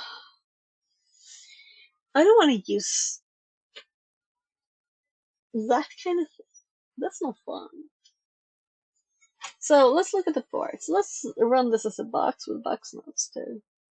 So we're gonna add a box notes for this one too. So as it has, then we save the scans and stuff, right? So yeah. So we're probably not doing a hack the box at the end of stream as I was thinking. We probably do this instead. If we hadn't gotten here, I would have been like, no more of these blue rooms. I want to do something else. Let's see here. Untitled. At active. At active. I'm gonna copy the darn name. I don't know how they spell it. And where did it go?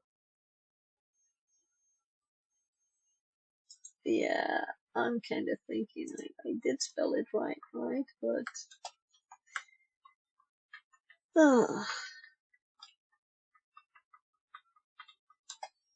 those are tiny letters too.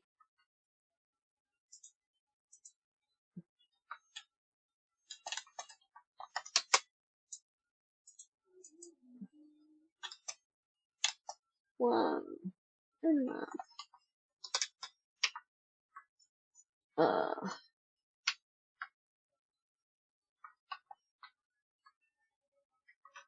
so we're gonna grab the scan.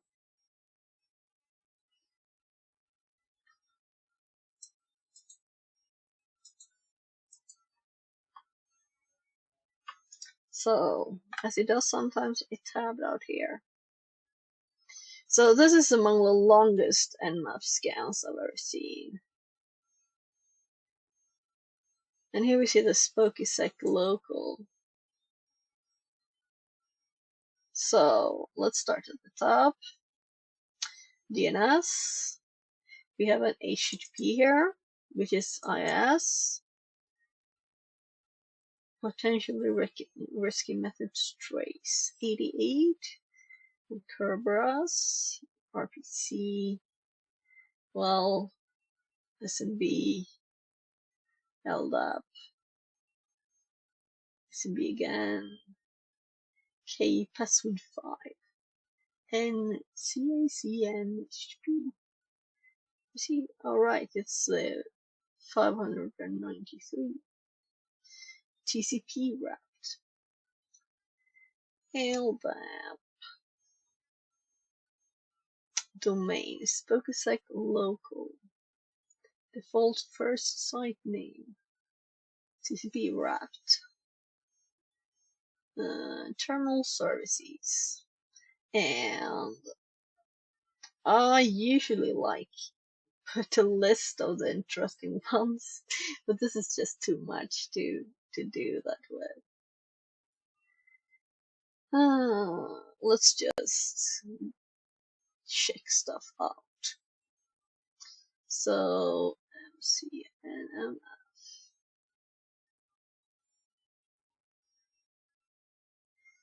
So I know the high ones. And it has done SMB time. Message signing enabled and required. SMB 2. So we didn't even get the Windows version, did we?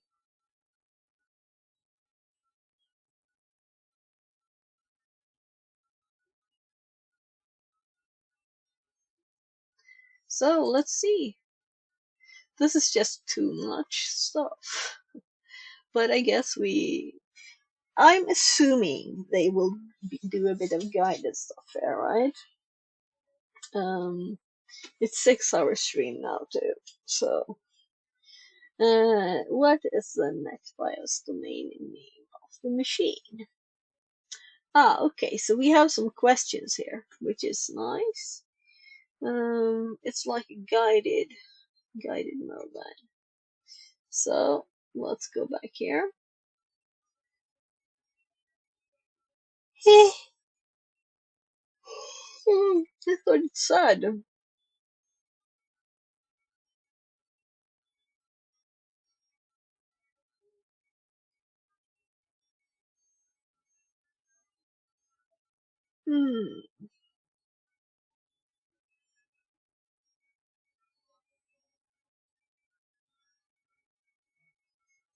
Oh, NetBIOS name. THMAD. Yeah, I felt really blind there for a bit. Computer name. Domain name. So, what volatility do people commonly use for Active Directory domain? So, that sounds very .local here. So, enumerating users via Kerberos. So I'm interested now if it will be guided or not. It seems like not really. A whole host of other services are running, including Kerberos. Kerberos is key authentication service within Active Directory. With this port open, we can use a tool called Kerbrute. Okay, to brute force discovery of users, password, and even password spray. But does anyone do this now? I don't think so, do they? Several users have informed me that the latest version of Kerberos does not contain the username flag in Kerberos. If that is the case with the version you have selected, try another version. We do something else. For this box, a modified user list and password list will be used to cut down on time of enumeration of users on password cracking. It is not recommended to brute force credential due to account lockup policies that we cannot enumerate on the domain controller. What command would on Kerbrute? So we're supposed to really use it. Well, so he just said username, right? I'm kind of assuming this is what we want here. That's not good. Well, it is, I guess. What notable account is discovered? Um, let's click Cardboard and look at its GitHub and see how alive it is. Yes, I thought so. So it is dead, unfortunately, or whatever you want to say, but there's other stuff, right? So I was actually watching a very nice video at work. I think I'll grab those notes from my backpack.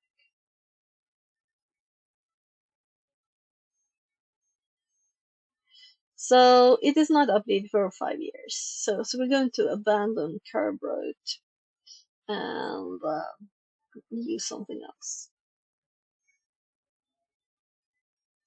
There's no like updated versions, I'm assuming. Yeah, we have Netflix and stuff, right? Let's grab those notes.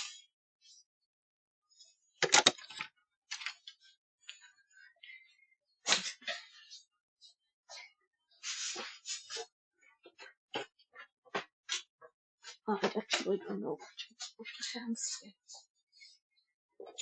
I wonder if I should have something. So it is 23. So I was planning to eat salad, but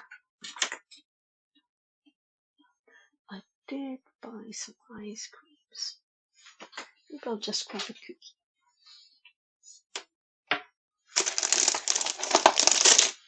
Something to chew on. So let's see. That's that? No.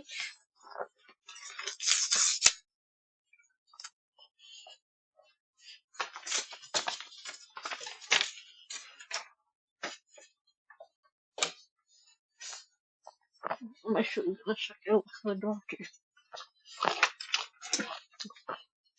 I usually don't. I know it's dark.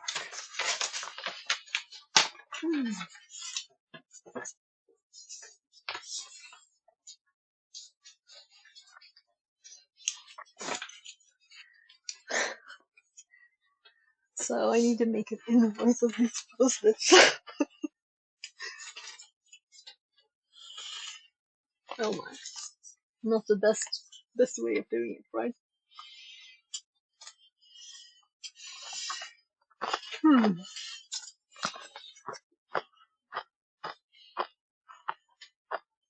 What you eating? Cookie.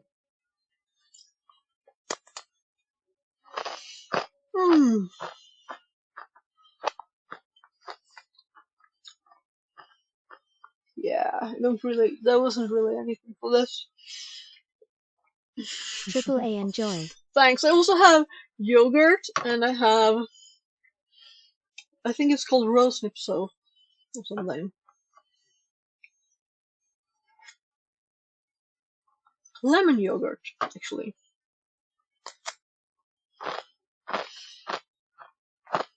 Sorry about the sound, the noise.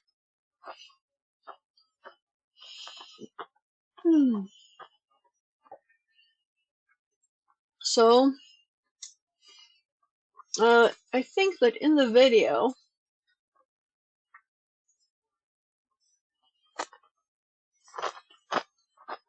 I'm going to use my notes instead. So, Noise let's. equals ASMR TBF. Translated from French. So the more noise, the better.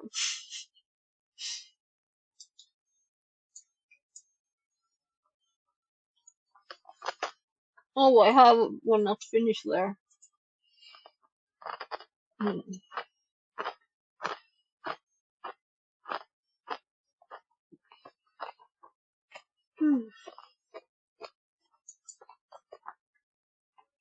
Yeah, this one I just started.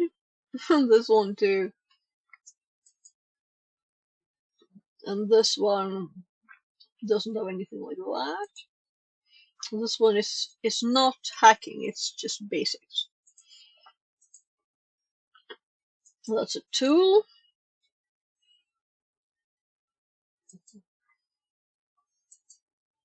Yeah, so I need to fix my notes. Here we have like old stuff, or rather, not that old really.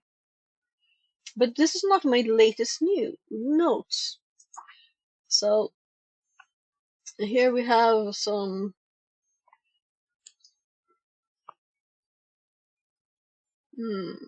all right. Let's just read all of it. Well, I'm not going to read all of it. This is from the Breaching AD.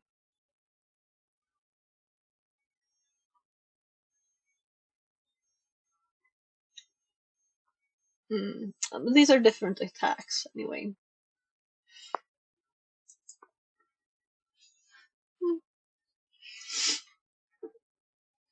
All right.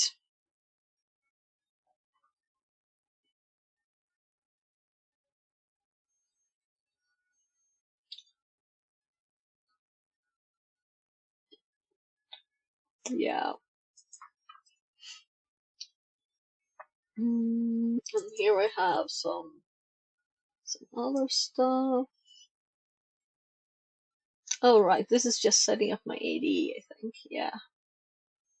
It's just my AD script. This is not totally new either. Yeah. So this is from when I said I think I run Bloodhound not too long ago. So I think this is on this machine.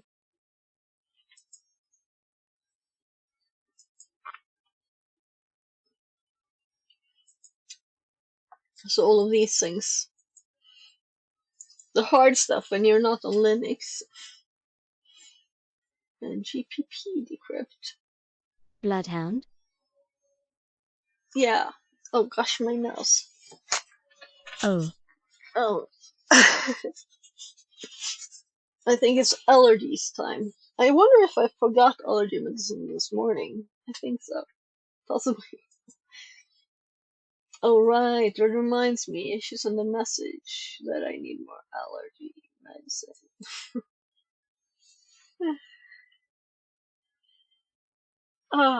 So, you need to install Bloodhound CE.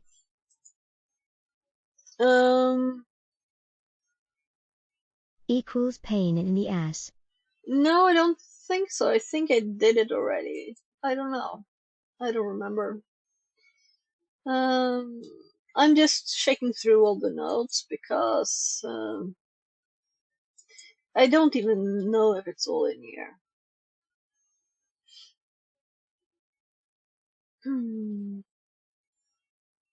Right. Didn't like it, so I made my own version. Oh. Right. Yeah, that's annoyingly tiny. So where are the notes then? I'm looking for a Thing is, file. connectors won't work if you stay on legacy.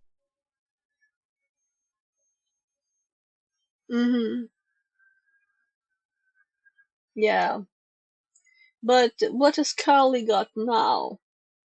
Built in. Isn't there a built-in one now? I don't remember, really, which is embarrassing because it wasn't that long ago. The last Kali 2025.2 has it. So I don't think I updated mine like this week, but it should Pandatone probably have says. the last stuff. Sorry, I'm LLLLLLL late. My God, you're late, Panda. You're really late. So did you quit work? Not working today, maybe? Vacation times? Oh. So you see something called like Super late. very wintry names here. About to leave work. Ah, what do they work? Okay, nice. So where? Where on earth do I have those notes that I'm looking for? They're not in my 80 category. So they might be in the Windows or in. I have stuff in SMB too. Like NXC SMB. I'll catch you later. Have a good night lol. You too, good night. It's actually night here. So it's 23:30 almost. And I am a bit tired, and I'm just looking for stuff. Let's just see if we have any 80 stuff in here. So I added the 81, but I don't. Oh yeah, so here we have crack map exec notes. Old. So it's all a mess. This one definitely should be in the other one, I think. Let's move it. Why so many things? Why so many things? Let's go from the bottom instead. Uh, Wine is in here because I had a machine that, well, it wasn't Windows as it looked like. It was actually Linux. Yeah, brain pan one, it seems. Very like, this looks odd. How come I don't have any files in my Windows directories? They're like empty. So, how come there's a whatever file it was, .sh? Hmm, to do. Yeah, yeah. SMB here too. Yeah, it's just a link for SMB stuff because I would probably forget, right? I'm sorry for the mess. And red siege notes. Oh, that's a tiny screenshot.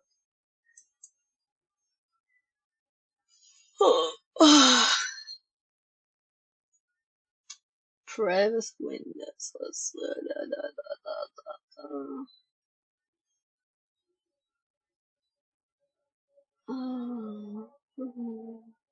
So here we have. This might be what? No, nothing here either. This is also quite old. I should just run stuff, right? Maybe NetExec should have its own tab. Maybe I'll put this on. This is so complicated. So we have what is net? Okay, so net command. Yeah.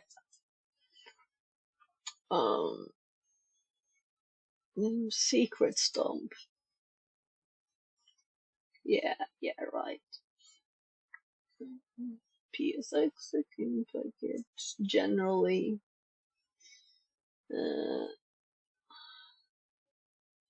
So I needed to do this sometime. So it's all a big mess. I should have like some more structure. Look here. Look what I found. Maybe that's where the notes I was looking in. Probably.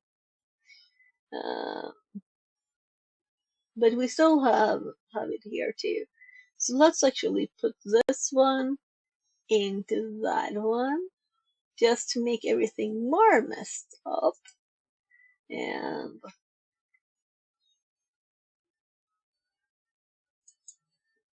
I'm just like refreshing my memory here. Defender.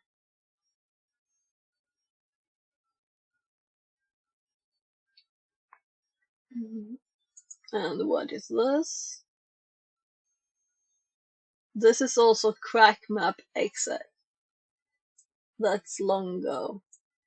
Yeah, so let's see. I know that you're good with this, Christy, if you're still here, hopefully.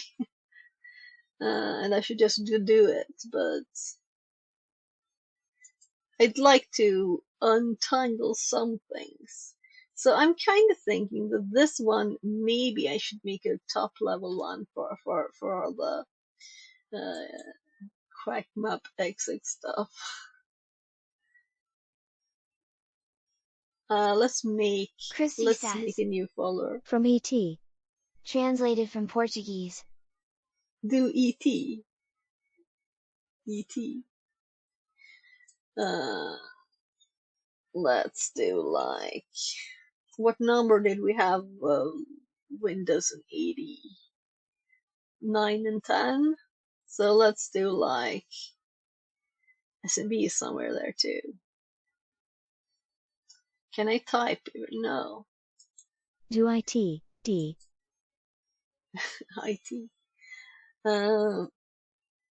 So I'll do 9.5. Woohoo! So let's do Netflix.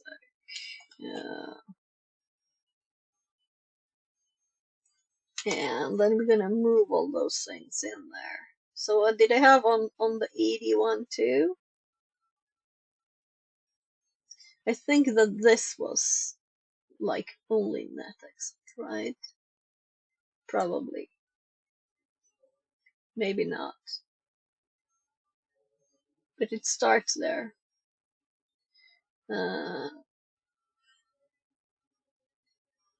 And then I had this in here too. So let's move that over there. And I think this is also not only that, but it is like 80.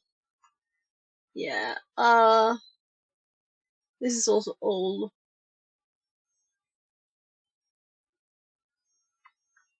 Let's leave it in here.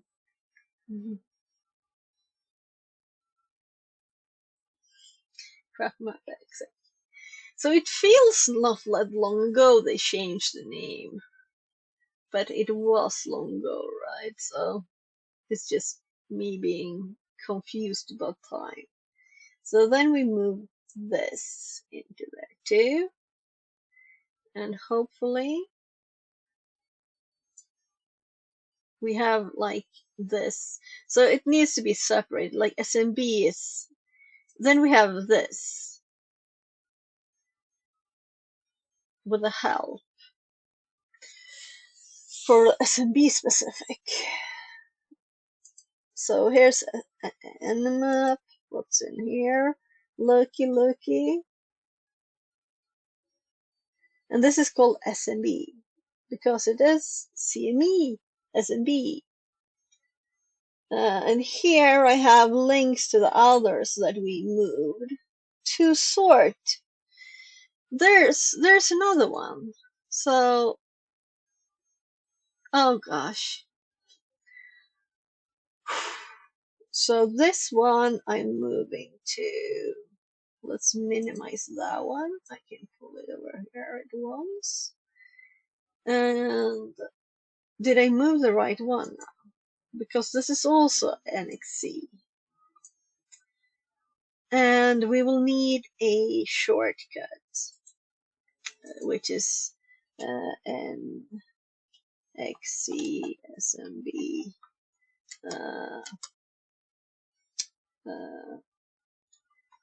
Check. I should have, I guess, let's link it to the same, and let's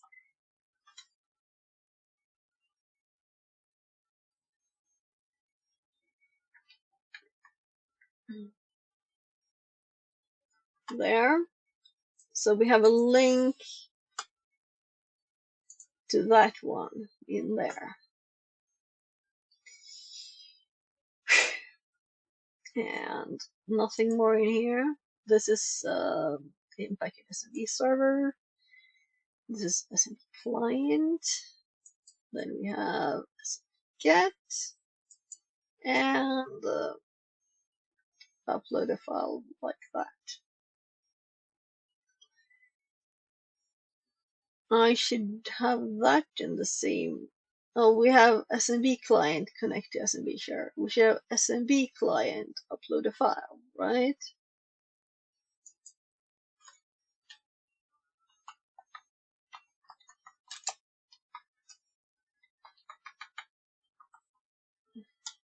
So they're like sorted better. And this one should like be in packet because that's probably nah, whatever. So I think we got the stuff out of there and we have a little reminder where we moved it. And we should do this. We should do this and continue here because this is actually the only thing we did so far. And then let's expand this, and this is just crazy number of images here, right? So 2023 08.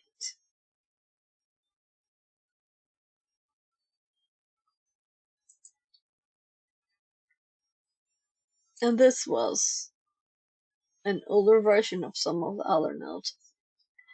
It's such a mess. Okay, so this note was very useful. This one we can delete. It's probably when they changed the name. And I had it in here because I didn't change this name. Oh my goodness. So let's just grab all of these and put them in there instead. And this one should be empty, but let's confirm this by actually opening it. So it is empty. Then we can delete it. And then we have all the other files here. Oh my. Yeah. So who is my main source of this information? I think it's like one person. No, it's not just one person, but it looks like that. So then I have this note, which is actually called SMB. And then I have others too. I don't even remember what this passport is. I had it somewhere else too. It wasn't the one called Audrey, right?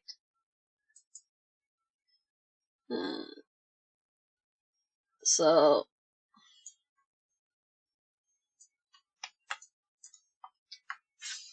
let's rename it to something that is. So it's from.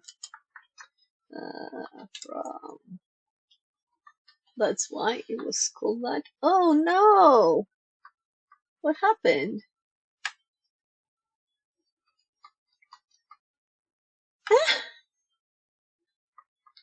This is so annoying. So I did not put the cursor there, but let's fix this. There. That's what I meant.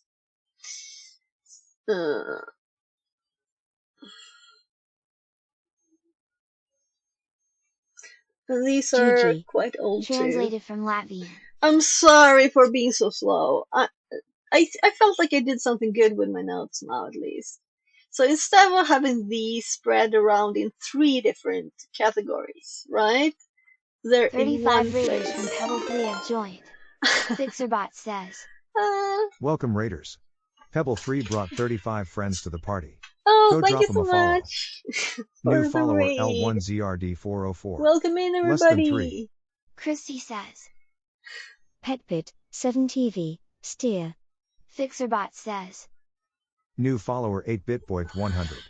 Less than 3. New follower Mirai0809. Less than 3. New follower Ha5Cat. Less than 3. New follower Thank you Dunkley. for all the Less follows, than 3. everybody. Thank you. Thank you very much. Thank you for all the follows. And welcome in so much. I kind New follower of know Hoptigan. what you did. Less than 3. Pebble, how did it go? Did you get user TXT? Did I win saying yes? during the stream. Though I can't use points. Apparently the Swedish government thinks it's gambling. Don't ask me why, it's boring, but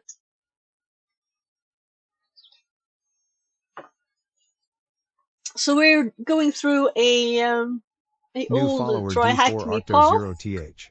Less Well, than let's see. 3. So this is the person Rockville29 who did says, this room. I watched your stream 1 year ago. You were applying for jobs on LinkedIn. Did you get any job?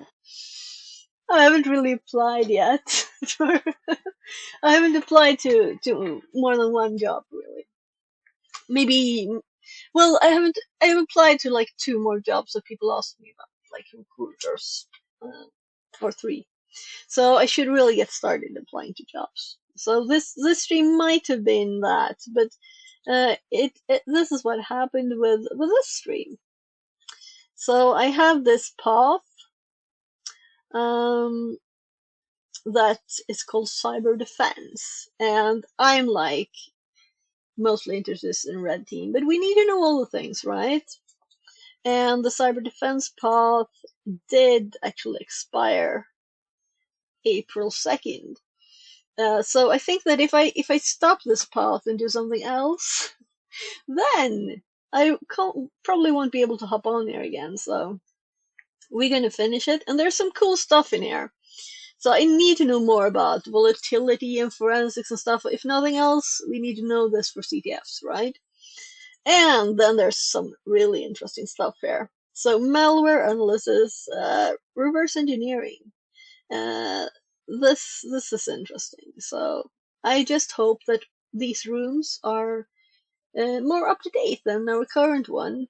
So we're doing a Active Directory, if I can find the right tab.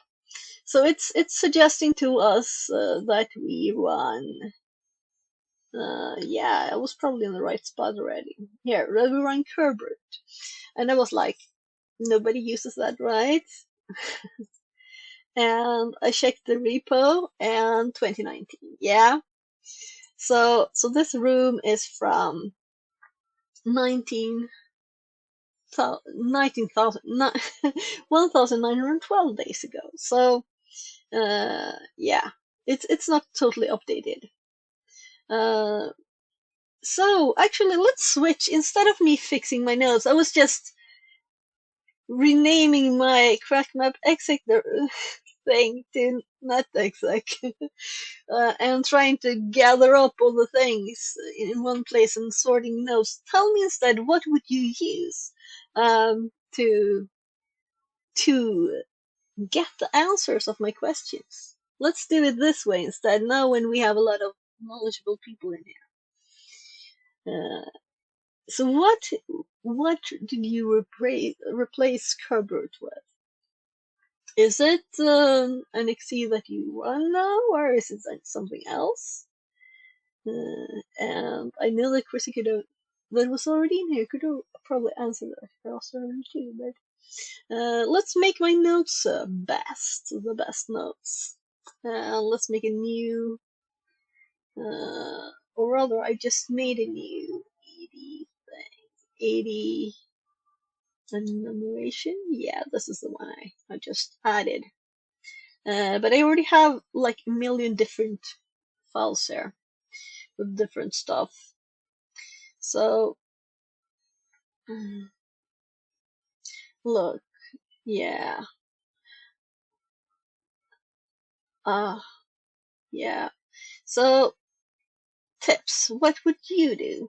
We have the machine here. We just run nmap on it, and it's one of the longest ones I've seen.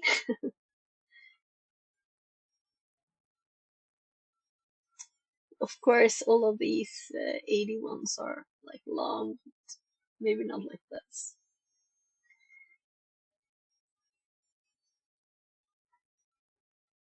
Suggestions.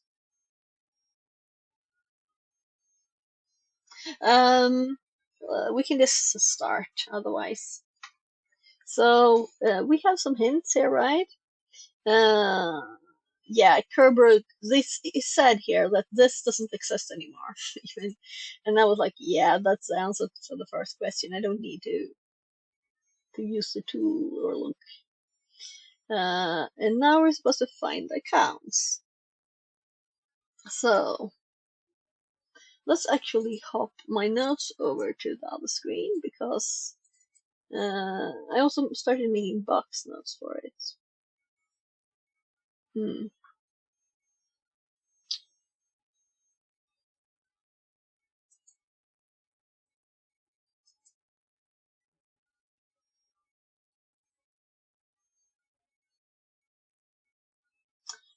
Well, let's just start with, oh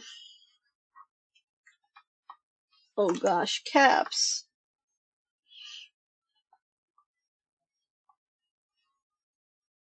Yeah, why did I use user?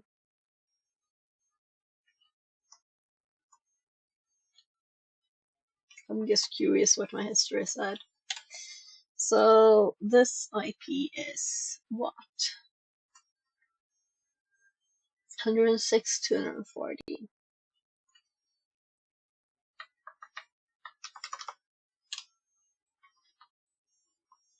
Yeah, 240.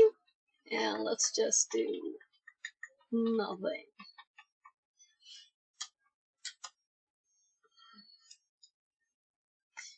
I guess we could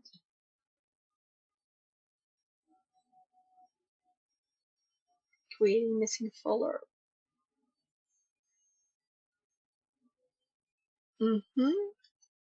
Never seen this before.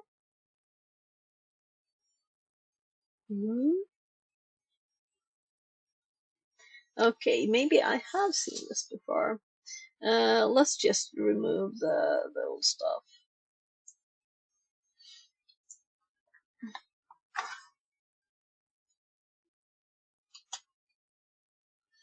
So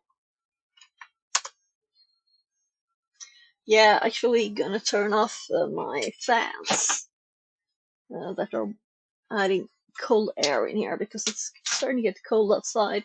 So it was 26 degrees when I started streaming. Now it's 17.3 outside and it's just 25 in here. So I don't think I wanted any colder.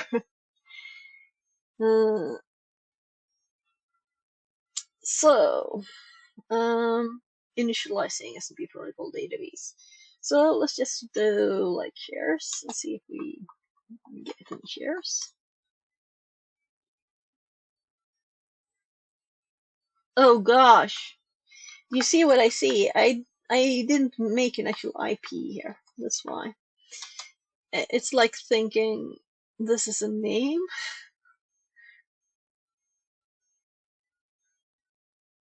Typo.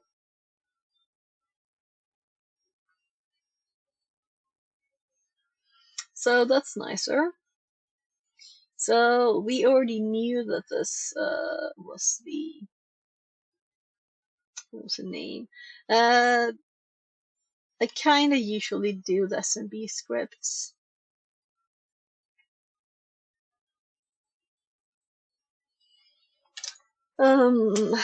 And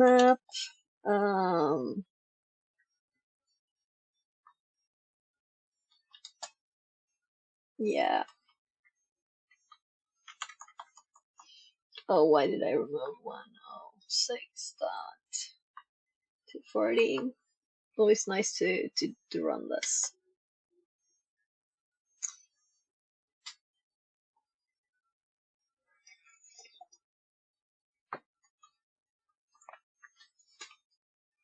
Stream friendly dinner.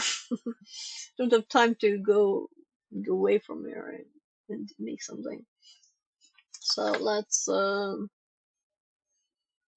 do several things. What? I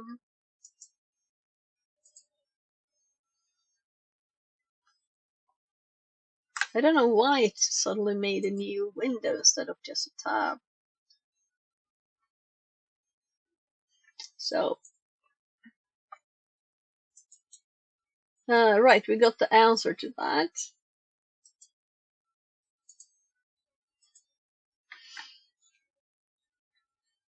So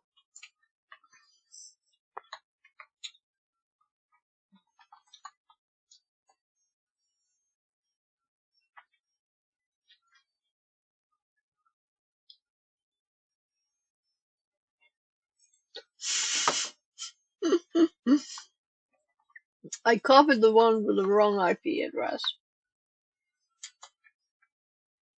That's so smart.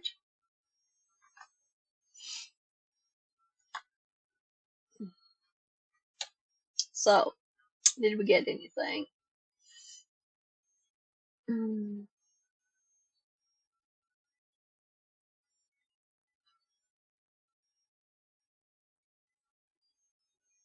Yeah, so just the versions. So, like nothing. We didn't get anything there. And, like the same information, right?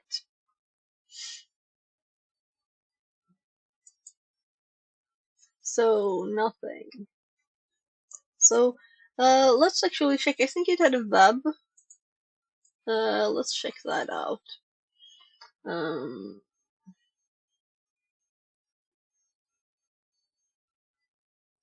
Here. But it says just IS. So, it's probably that's the base page. But maybe there's something there. So, we'll see.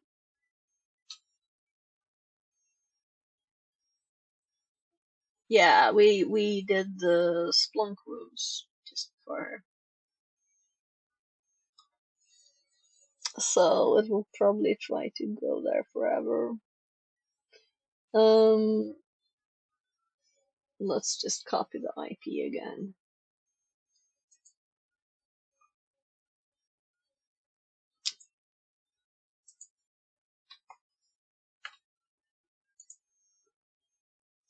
Yeah, so just a basic page.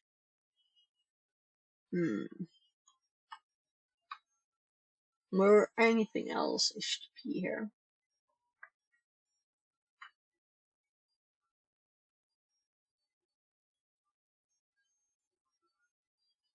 No. Yeah.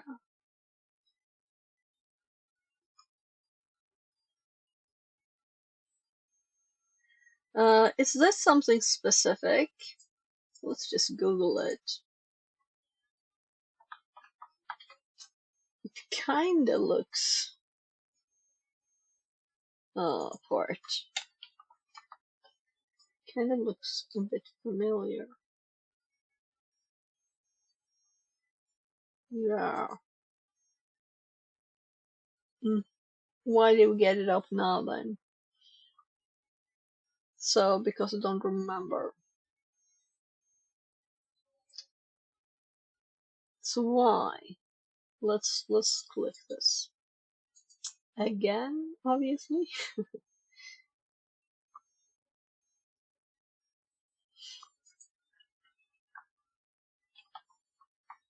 Yeah. So let's ask something smarter. I don't know if smarter is the right word, but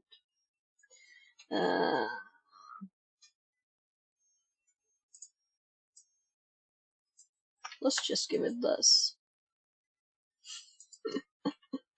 What did I do? Of course I did Control C, not Control Shift C. Just scroll up there again. That's why I usually don't do. Actually, we could send it the full thing as a test. So now.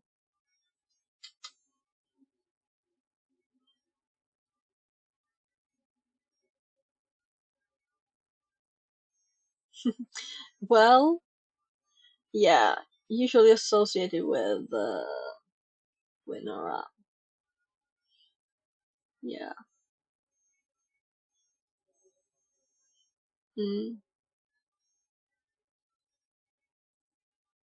So that's confirmation. So why didn't I look in my notes on ports? Yeah, let's just send it to Folenma.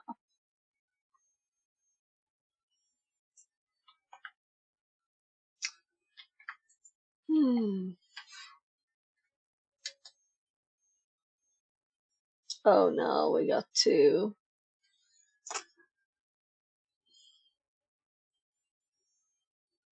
Yeah, also here, confirmed. Yeah, it felt very familiar. I don't remember all the parts yet.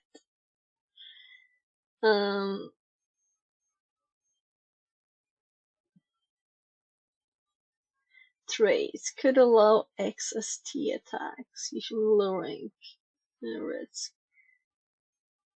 So that's why that's what Nmap said. Yeah, SMB signing. Article search uses internal name. Yeah, it kind of said in the box instructions too. Normal opens without HTTPS. Open without HTTPS. Actually, we could use the intended tool, but it feels like it's not what you really would want to do. But we can do this. Let's actually close this. This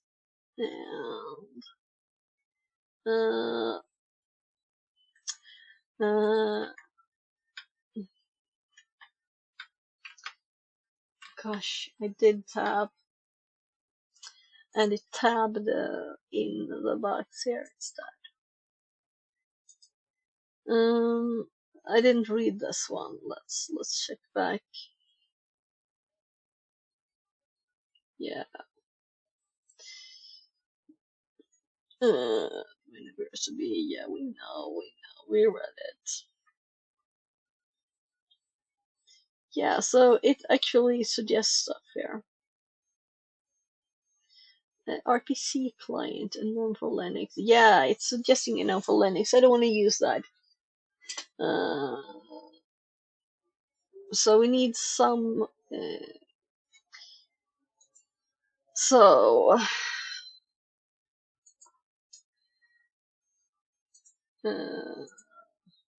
Room is the THM room is ancient and suggests the use of curve root, not updated in 5 years. Suggestions for another way to enumerate users.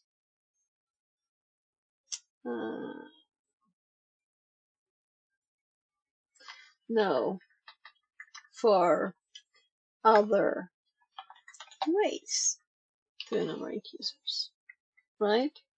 And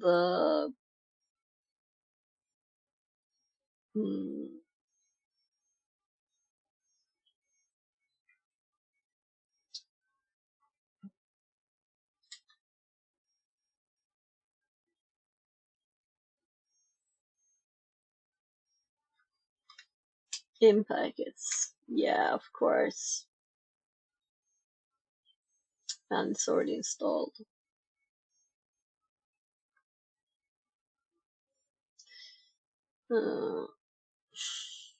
TryHackMe fixes.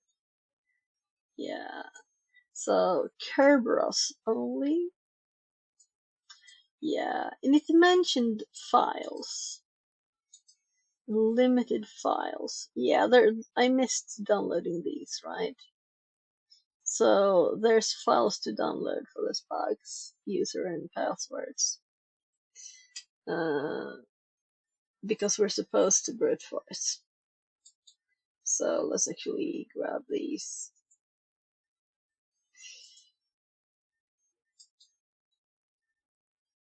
So, can I just Control S this? Let's use the same directory. We used it today for the stuff.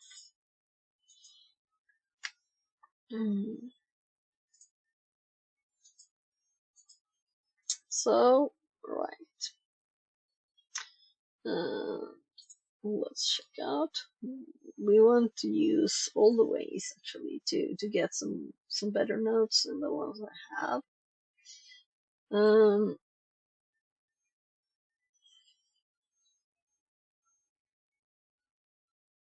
And there's this website too that I'm curious about if there's anything else up here. There might be stuff in there, but it's not like the primary thing to test.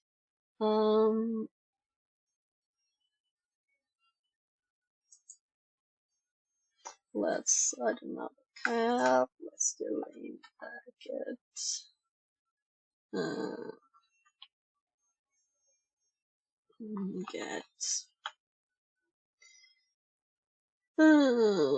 Get NP users. So there.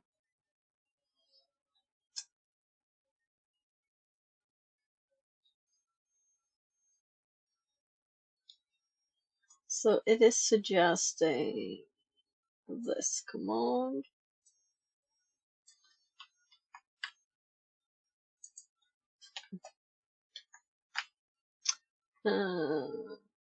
Spooky local users file.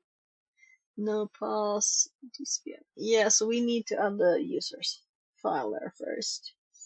Maybe we even wanted a directory for the box. Let's actually grab the full command. And let's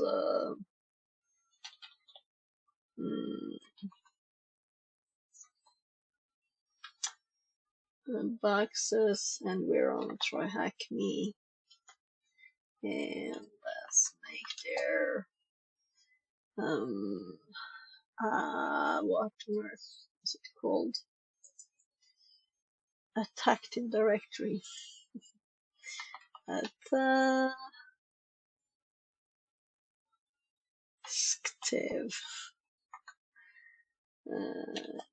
directory. Very nice name that. We add that. Yeah, thought so. So it made one called directory too. Definitely right. Oh gosh. Well.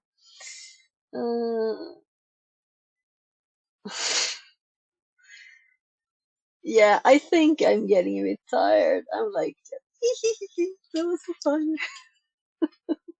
But I don't really feel it was that fun. We can actually drag files. I'm lazy. I'm gonna drag the files over here. So, boxes, TryHackMe. There it is. And there's the directory one. Oh, how fun it was. And then let's just drag these things over here. Move it file.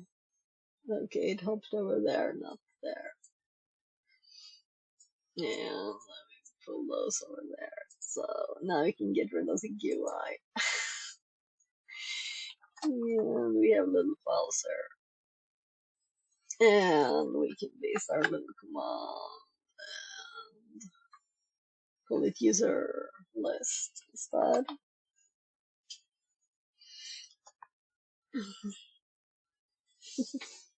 I'm sure I have this command in my notes already too, somewhere. But now I'm gonna make like a guide, like an easy guide Yeah, so we user James don't have UF don't require pre-auth set. So we found a user, they just don't have this. So that's really what we wanted, because they want us to try. So one thing I would be happy to get here. Oh look, so we actually got, okay.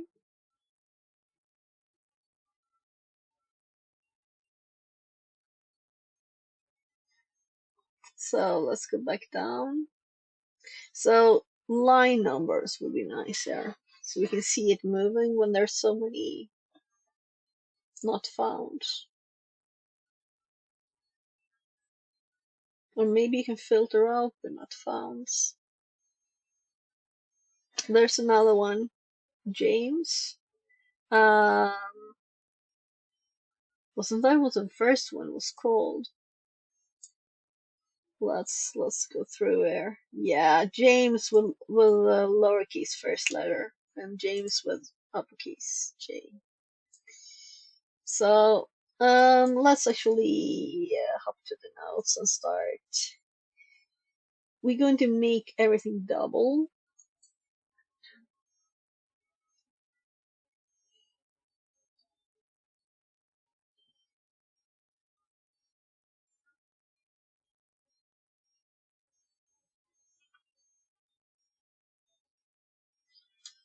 So let's actually hop down so we see if there's more stuff appearing, right?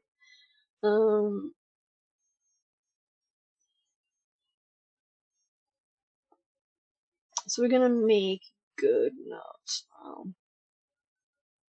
Helpful notes for other people.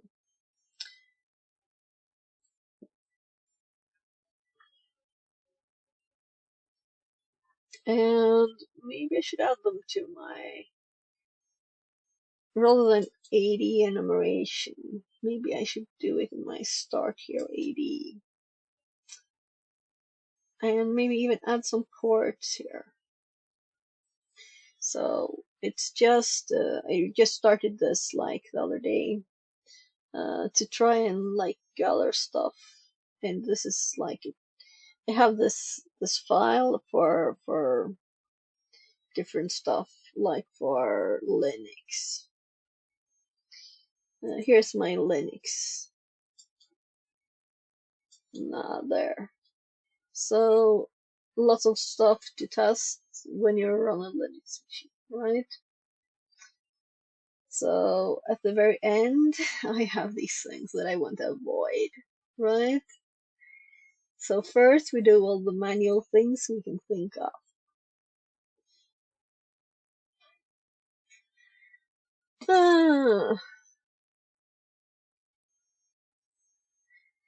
So I think we can close that one and that one. And we found another user, Darkstar. So good. This is also a test in using different tools to enumerate, right? So here I have example scans of for LinPs here, right? I'm thinking maybe we'll do something similar for this. So like example scans for AD.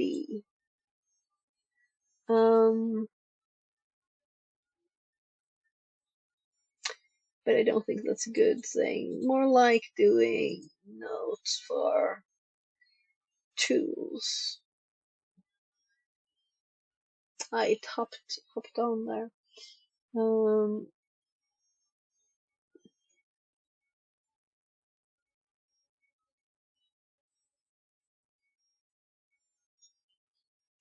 Yeah.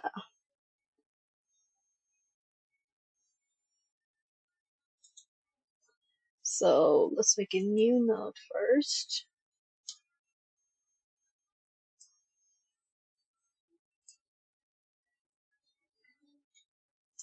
And I think I have lots of input stuff, but I'm sure I don't have this one. So where were the impacted ones we saw? They were S and B. That's why they're not there.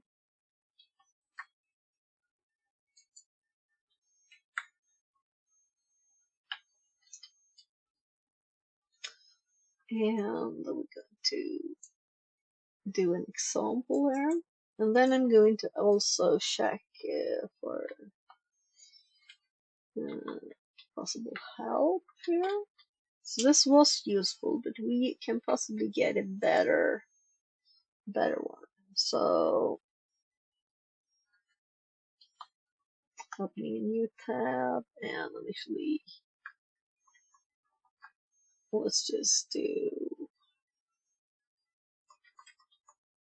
-h, see if that exists. It did. And let's put this in the notes because it's prettier in there too. So we're going to make a help here, and we're getting it. All right, we want definitely. Come on.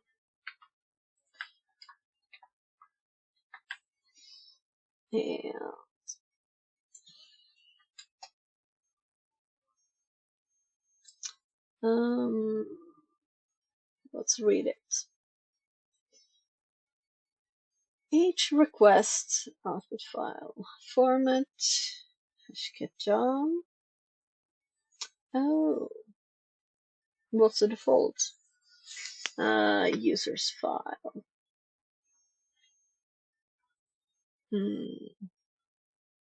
And ts debug hashes. No pulse k. ASCII hex key. DC IP address. DC host hostname, and we use DC IP in this here. No pause because we're not trying both, as we have, and we're trying with users. Users. So request TGT for users and output them to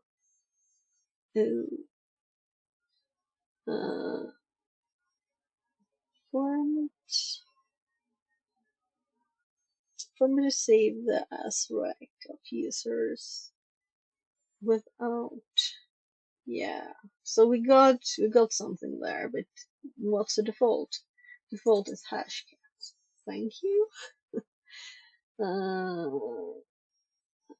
No, I don't hate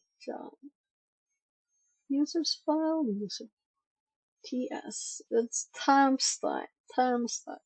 So this is what I would have wanted, TS. Then I would have seen it scrolling, right? And not just a frozen image with the same text being written over and over and over. We don't want debug, it would be too much info. So hashes. So run the same with a hash certificate if we got an actual hash. Don't ask for password. This is for K, use Kerberos, grabs credential from Zcash file. Yeah, we don't have that. Ace key, connection, yeah, good. So let's just make sure there's a little N there. So let's see how it's gone.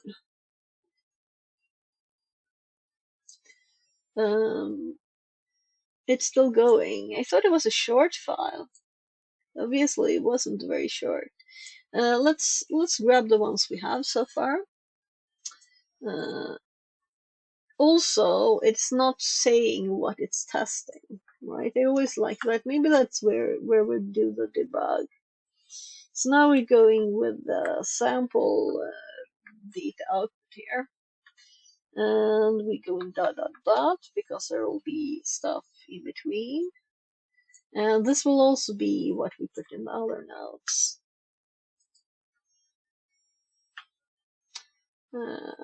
Scroll down here. Oh gosh, yeah, here we have it. The next one.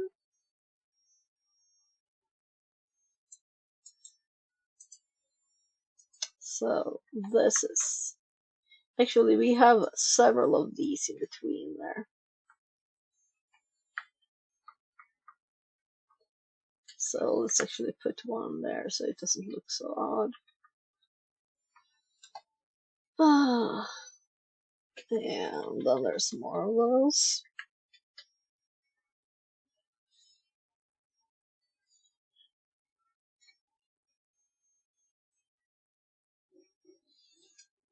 So this is the same, but this is a good example of it actually being that way.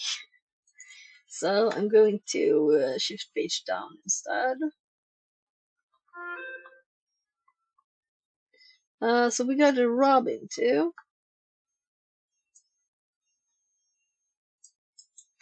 And as we have a probably very full list too,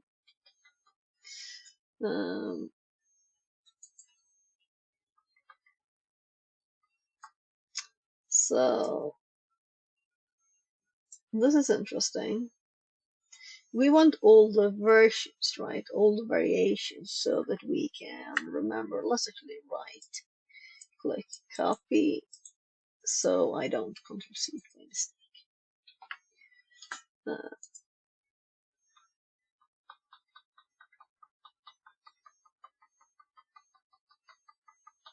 So there are more. Definitely. Dark Star, yeah, I saw that one. So I'm a bit sad that we don't know the client credentials have been revoked. What user that is. If we had been debugging, we would have seen it. We would have also been scrolling a million times more, right? So if this didn't take so much time, administrators exists. What a surprise. Oh gosh, that was tough to make it actually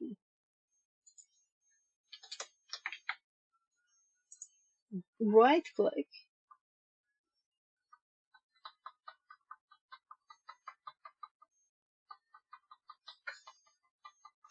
Comes on.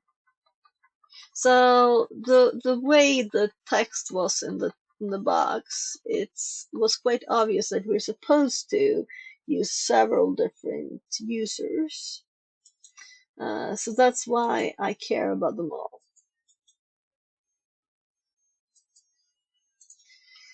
So backup, user backup,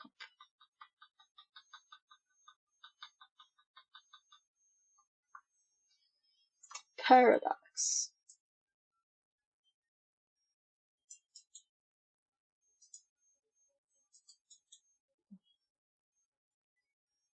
So obviously there was no option not to show the client not found in this. We would have to filter the data in some way.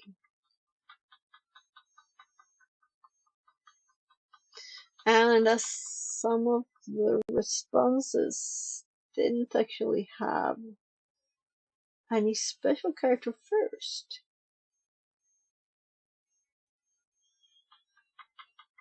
Yeah, that's odd.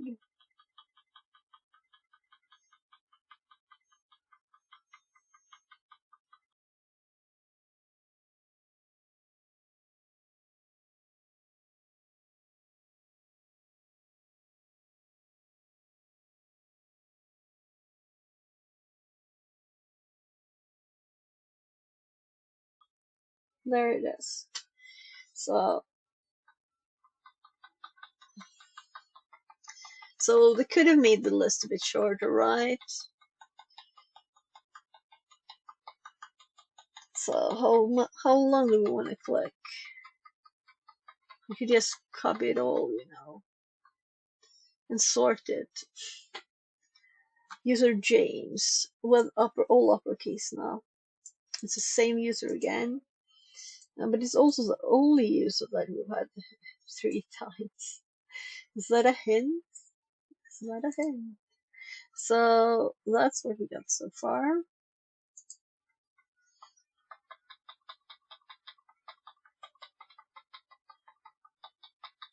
So I thought this box, which is not really a box, it's a learning room, right? That's at least what I thought. Reading the headers of it. But they also say what tool to use, right? It's just that we don't want to run it because it's ancient. Robin with a uppercase first letter. So I'm gonna try and speed up the scroll. Come on, come on, come on. Just have to have time to actually see.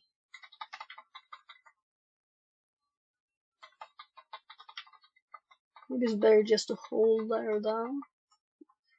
This will go slower, right? Yeah. I can see on the side there that this is quite quick. But it is very boring. And I can't even blink. I thought there was something different there.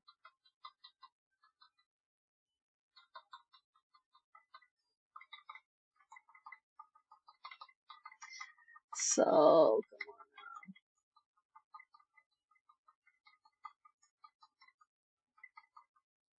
yeah, it's not finished.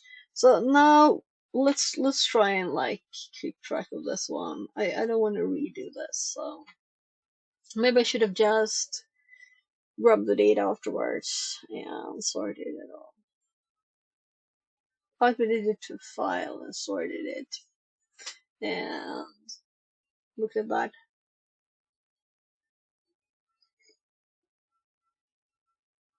Remove duplicates. Unique it.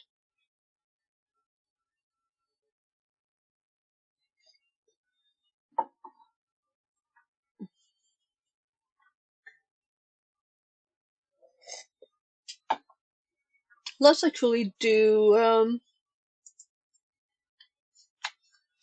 let's do the same again.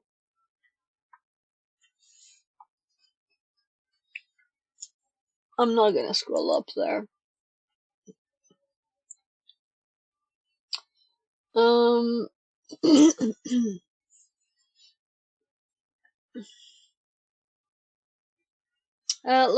Let's hop over to the screen and let's look at the other things that we got from ChatGPT. So we're currently running this, but with the in packet, just command name like that, CME. So it is not. It is ChatGPT after all, right? Can enumerate domains or SMB URL. Then check for. Yeah. So we did not do this.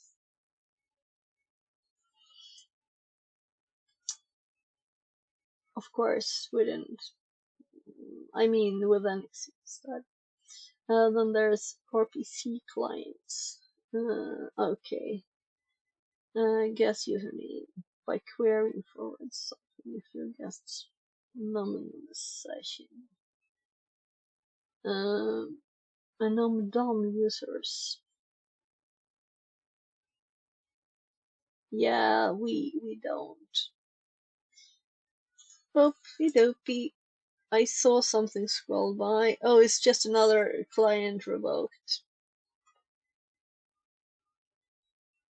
So, but it also found administrator uppercase A. Yeah, I don't care. It's still administrator. um, if if you find even a single working set of credits, you can then enumerate all domain users with LDAP. Yeah. Yeah, right. Maybe we shouldn't care about the rest.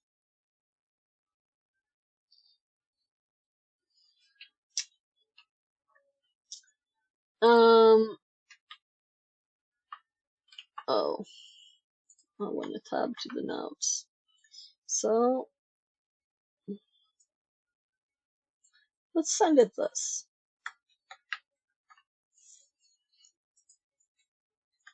So there's obviously one line that is much more interesting.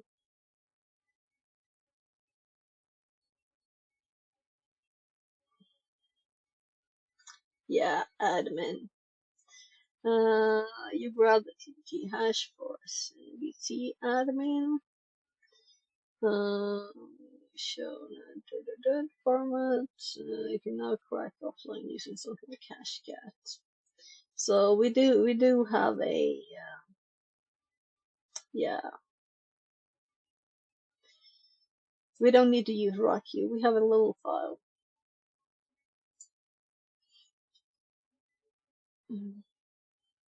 No, we have a little file. Yeah, 18200.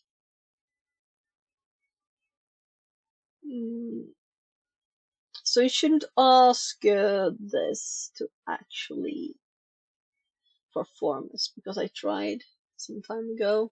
So I really don't want to let go of this one though, but maybe we'll just actually crack that one and ignore the rest of the output. Because it just looks like this, right? And I don't use several screens for this.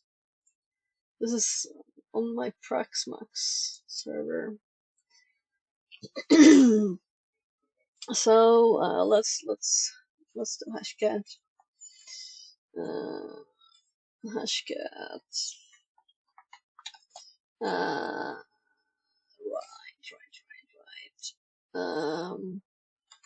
First of all, we have the password list here. It's called password list. Good to remember. And we need the hash in a file. So let's actually nano svc. My god, svc admin dot hash. And let's paste the Fixerbot says. New Thank you for follower the thon follow. high. Less than 3. So let's see. I don't want to scroll up there, but I put it in the notes, right? So let's hop over there. So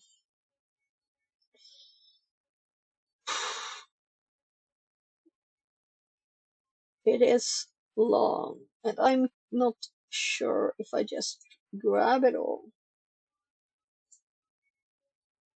So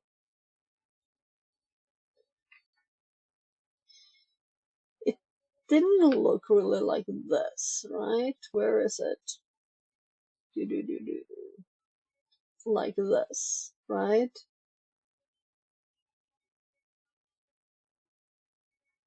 Or does it? Oh, look. Yeah.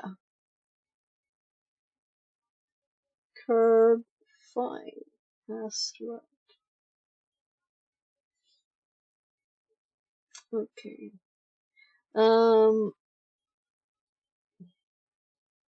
So I'm thinking, how much of this?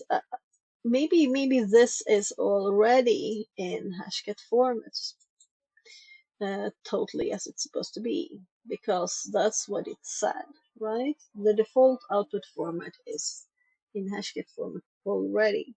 So we might be so lucky to be able to just paste this here. And it's one line, so it is all there, it's just very long. And if we run this now with hashcat, and it is, I should have else laid again. because I don't remember, but it's there, of course. Hashcat, SV tab, and then we just do the list. But yeah, we skip the M because I think this will tell it the format too. So I'm not doing as ChatGPT is saying. No, wrong list. Password, of course. Password. And this will run locally, so we can run them at the same time. I don't know if this one finished. We can always go from the end up to administrator layer if you want to. Hashcat, SEC admin hash, password list, txt. Auto detect mode, and hopefully this is a perfect format, telling it exactly what it is. Yeah, this is what it told it, right? So that's what I thought.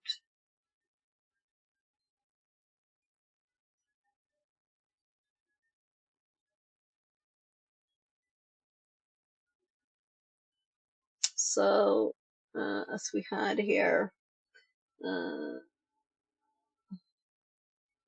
default is hashcat. So it will make this format hashcat by default. So just putting the whole thing in there. Cracked. Management 2005. We got the password. That's interesting. Let's put this in our notes.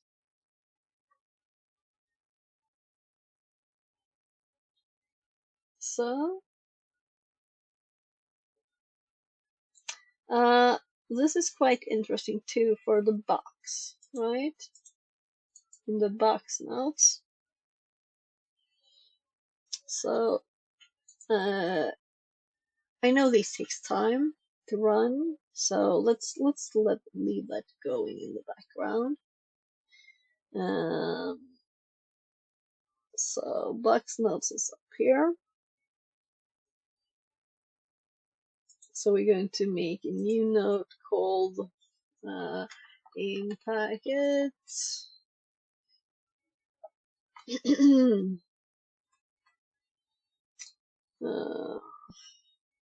Get NP users, and we're gonna put that there.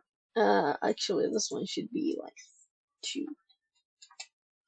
I'm not adding the SMB one as it didn't give any results. So 3 will be hashcat. But let's just paste that before I forget what I was doing. And let's just do hashcat. So these are files that we got from the box. And maybe I should have put that like in clear text.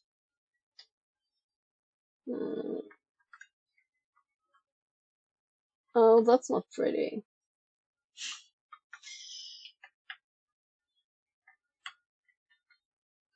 So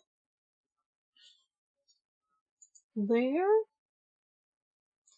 And let's put the output of this one, which we already have in the other one. And gosh, I'm like quite blind here, right? There. So, actually, this is exactly what I wanted, except for that bit. Yeah.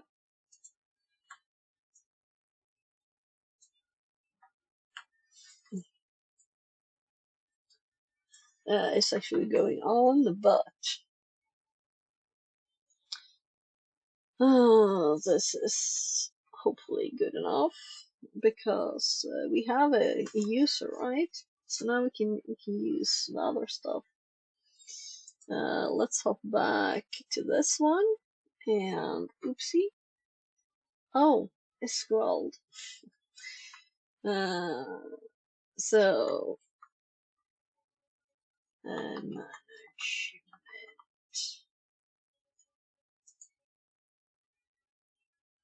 I feel like I have a bad memory.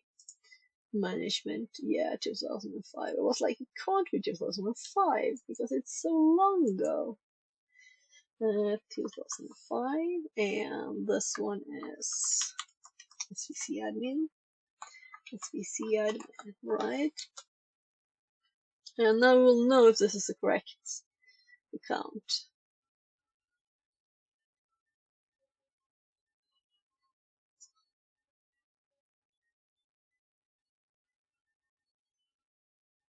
There, nice. Confirmed.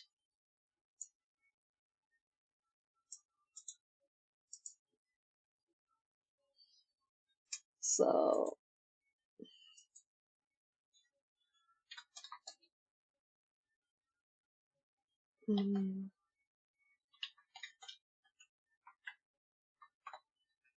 so we have read, there's a backup too, we have read too. So it might be more readable here, but there's also a backup with read. So I'm gonna grab that one, of course. Can't leave something called backup not downloaded. So let's just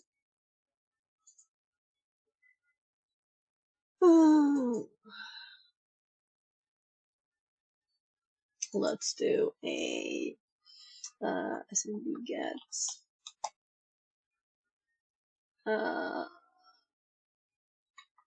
I guess we can steal this one. Backup 6.240. And I read the dash again. And then we need to add the little management 2005 and let's see admin there, and we have recursive. So there's just backup credentials. Oh, we downloaded to the wrong directory. This is why I made the directory. But we just got one file, right? Only one Casper file. Monk says, "Hi, how are you?" Ah, I'm great. How are you? It's getting a bit late here though, and I'm working tomorrow, so it's closing up to 1. I might go to 2. We'll see. Hope everything is good. So we're going to move BA tab Seems to good. boxes, THM at active. And then we're gonna hop over there. I should have seen this one wasn't there. CD.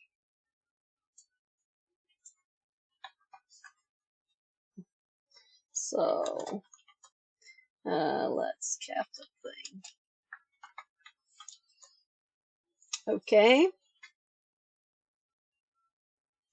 So there's a count called backup. We already know this. Let's grab these things. And let's make a... Oh, I totally hopped to the wrong place. No? Let's make a new note called 5.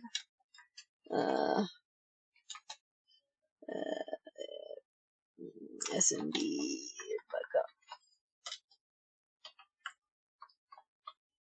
So we're gonna put the stuff on top here too. Are you working on Ubuntu? It's Kali. It's Kali, so it's similar because it's both Debian. So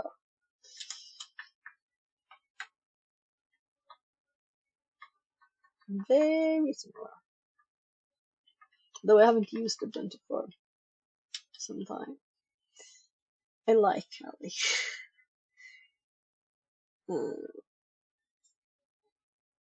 So we downloaded the only file on this drive, which we found here.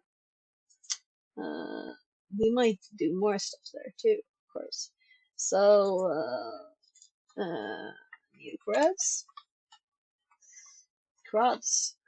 So we have 2 accounts now.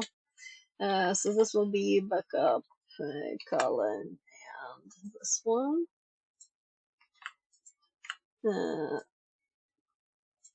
And we're gonna put this in info. That's what we use info for. We're gonna actually make sure that this one doesn't time out. I'm not used to TryHackMe. Hack the Box is very nice that it doesn't time out. Look, I knew it. Can I add another?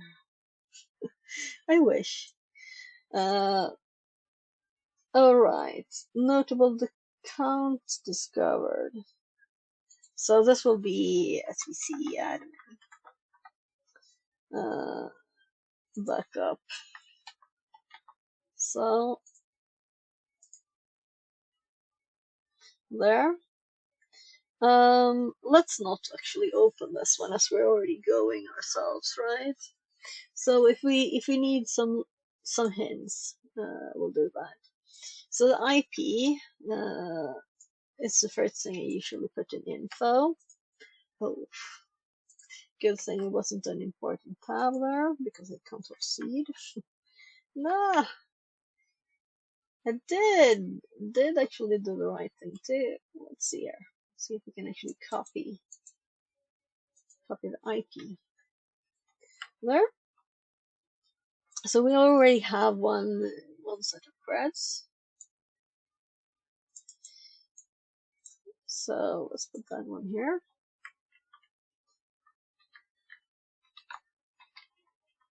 There. So we have 2 now. We don't know anything more about them, but now we have credentials. We just got the second one so quickly. We'll just run the same and see what backup can access, right? Because why not? So let's just make sure that I actually put it all in there in the notes. So that was that. And then we just arrow up a few times. And we just change, no, run command here.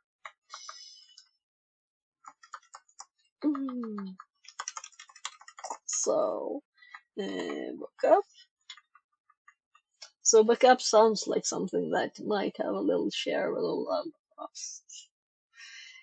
We never know yet. We don't know yet. It's probably got nice permissions on the machine too. We haven't tried to log in or anything with these, right? Maybe backup is an admin and the other one isn't on the machine. So I'll just copy that password because I don't want to type this there.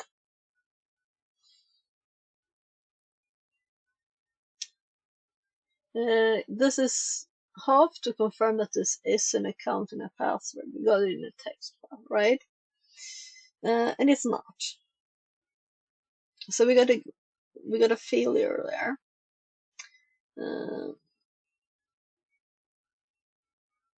Oh, okay. Yeah, so let's echo And let's paste it here instead. Okie dokie. So let's add this to the little list. I'm blind. I should have seen that at once. So let's just put that here. So now we have the actual count. And we put this instead here. Zoom. And then we do the same again. With this, but with a more typable password. So back up 25, 17, 860.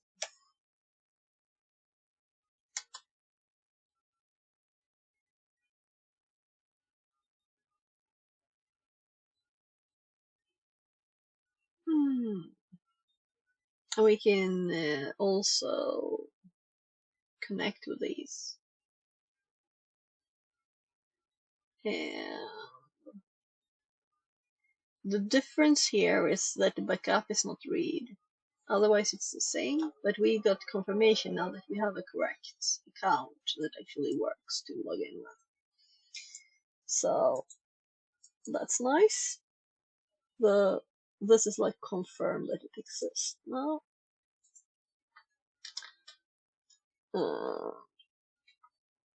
Oh, there. So there. Confirmed. We also have somewhere we can put files. We can just put files there. Let's not do it though. I'm assuming that the permissions, right. I kinda wanna.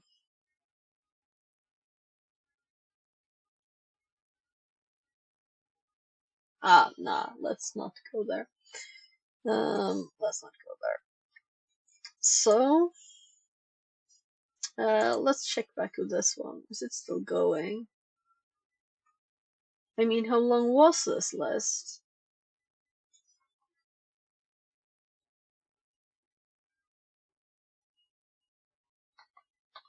There was something there. I saw it blip by. Paradox with uppercase P. We already had paradox. Yeah, let's just grab them in a better way now when we have two accounts. So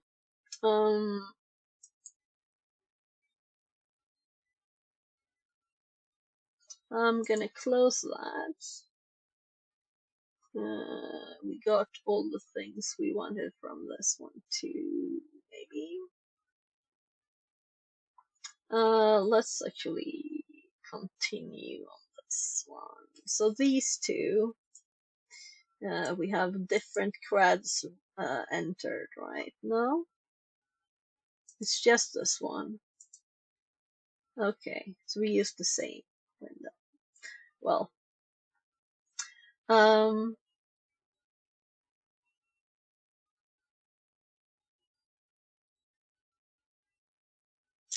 Active Direct. So we also know it's Windows 10 Server 2019-ish.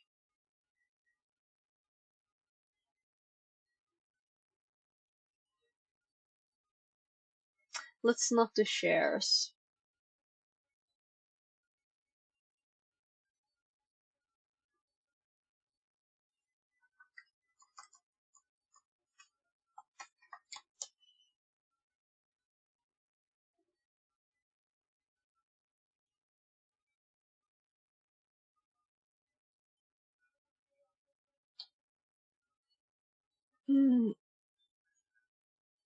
So this is a quicker way.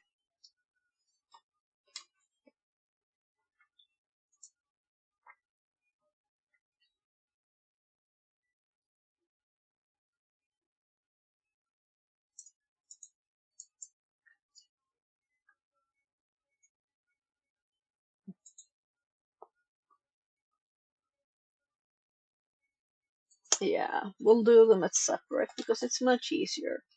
So NXC SMB shares. No, users. My goodness. It's in the backbone. There.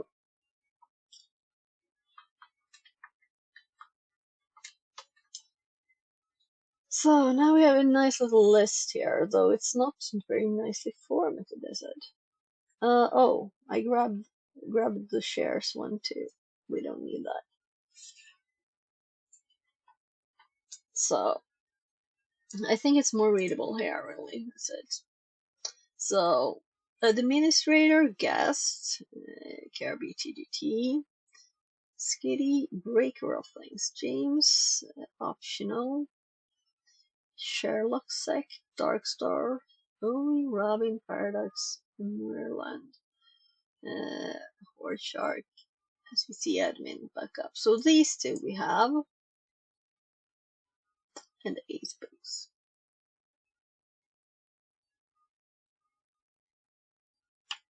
Yeah, and 5 years ago.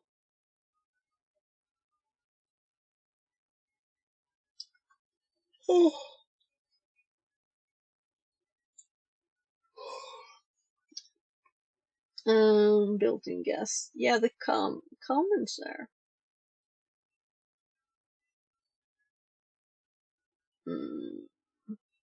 Yeah, it's description. So the others don't have one.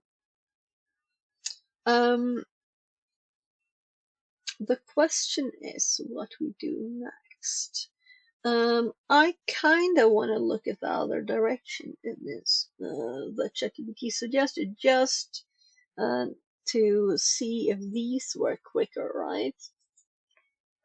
So the box or room suggested us to use Kerberos, which is ancient. So I asked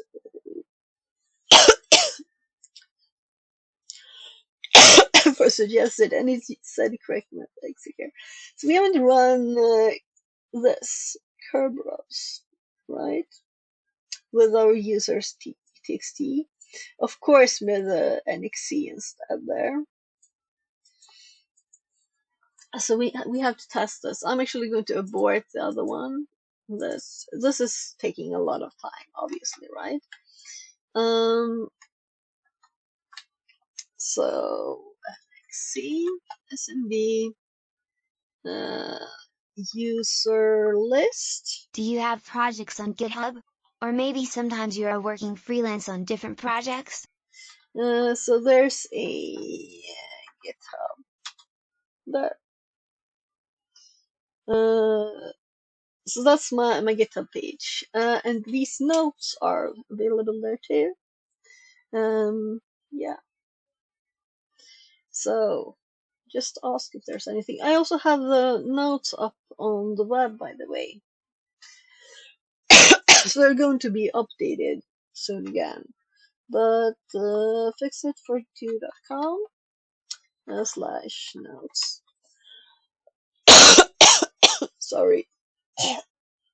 So, for example, I'll add the 81 to here too later. But for example, like Linux, what to do if you get to Linux machine. Others are not as much. Like the buffer overflow is really long. But I guess that one wasn't mega short. I think Windows is short. Okay. Web is probably quite short. Yeah. Then anyway, there's some stuff on SQLite is short. I know. I was right finally. Yeah, so there's also Hack the Box. I help organize Hack the Box meetups, so I've made some instructions for our beginners. So I'm going to add other boxes. These are like real detailed, like for the first box you ever do. And I kind of added stuff that wasn't required, putting a burp in here too.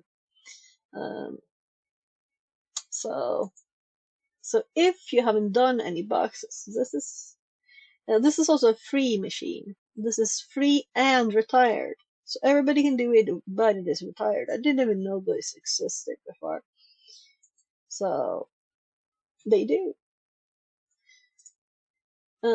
So let's continue. So when I see tools that are not perfect, I always feel like I want to make one myself, you know. But here, this is a Python script. Maybe we could instead like add a filter out these and these things, right? If it doesn't exist, it's not in the help anyway. So it would be nice to be able to add an option.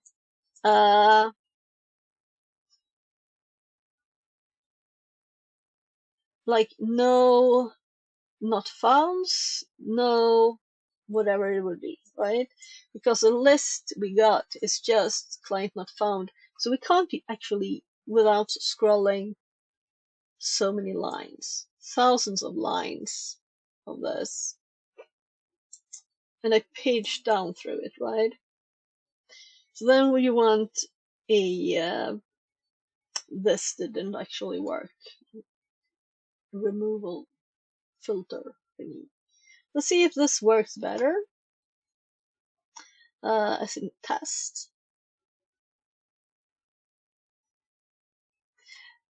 Errors, I guess.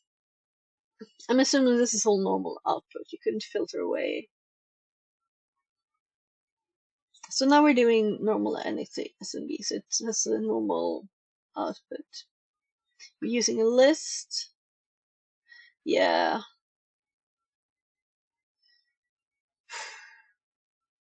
So we will get even longer, right? It's the same output. Let's keep it running until the first positive, just to confirm. This also had a debug option that I didn't use. So we need, of course, to have this in our NXC nodes, not exact. How long ago did it change name, or like change? It didn't just change names. So before the raid, I was just fixing my notes a bit here. So let's actually make notes called NXC SMB.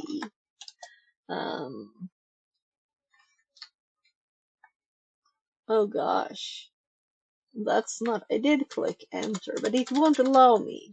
So I need to just make it something. So, Kerberos. And then we can see like reminders just here.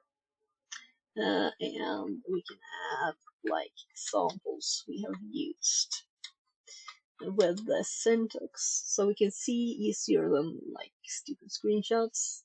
How many screenshots do I have here? Ancient ones. So let's see. So it is going slowly. But the other one is slow too. But I think this is actually, also we get an error number -2 here, right? And we also can see that it's going to port 88. It shows nice to have information. I almost have to run the other one with debug to see how it looks. This is user enumeration. And really, this is not the way I want to make the notes. So this should really go into my AD start here. So user enumeration, and then we have different alternatives here. We're going to also add I don't remember the command. I just put it in the notes, right? So let's hop up to the notes. Oh, the box notes. This. So copy is much quicker than not copy. Paste. So I would prefer this one to this one, but it's always nice to have all the alternatives that actually work. We have not yet found a working one, and it's slower. But we can also see what it is testing here, right, all the time. It's trying and dragging. I could edit the file and put the working ones at the start just to get quicker action. So let's hop back to ChatGPT and RPC clients, actually.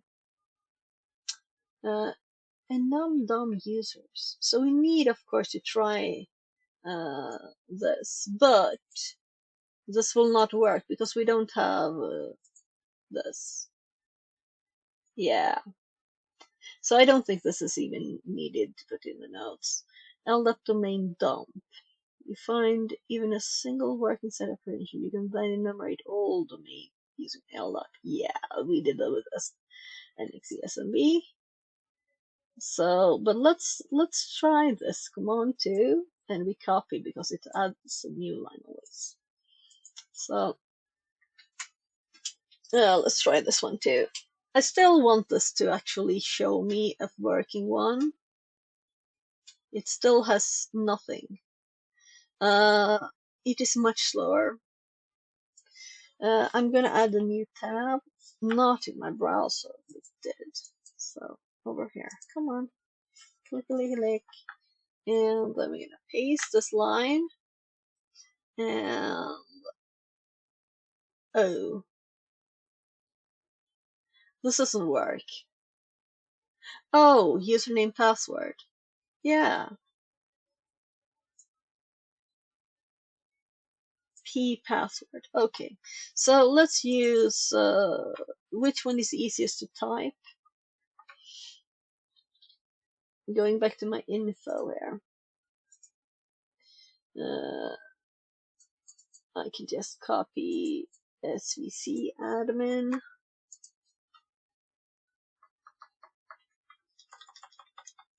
This is a bit of a funny format, don't you think?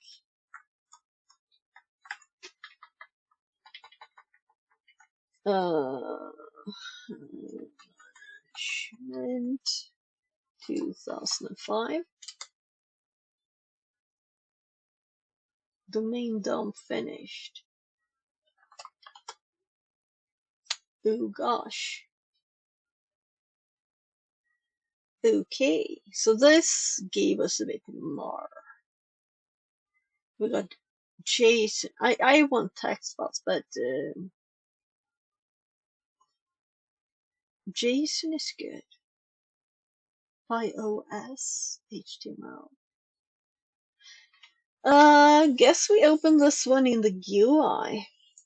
I guess. So I'm not a GUI person, but boxes, TryHackMe, collective, and oh my god.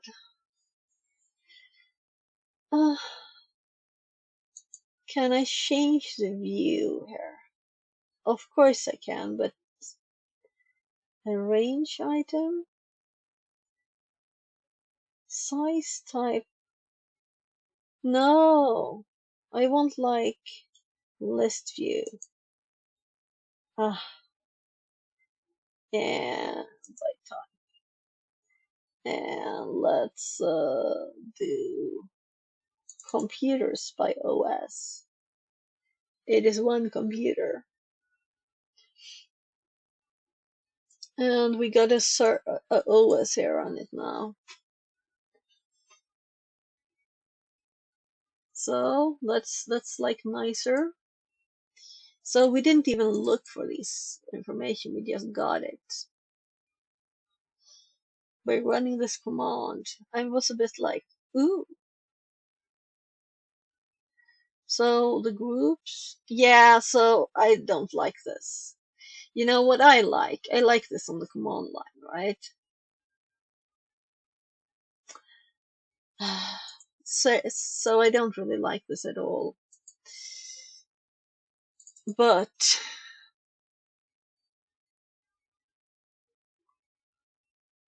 this is interesting, you know.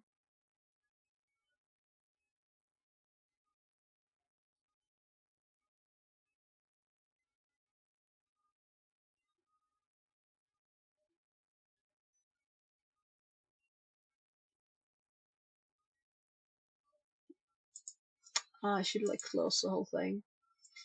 The trusts. The users. Users by group. And I didn't open this one, or was it the other one I didn't open? I just want to check if they look the same. Okay, so that one has a header. Okay.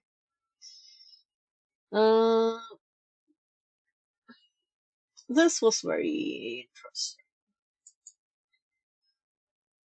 And which one do we like the most? That one obviously was empty because this is a lone machine. It's not a network, it's just one machine. So domain users, member of groups.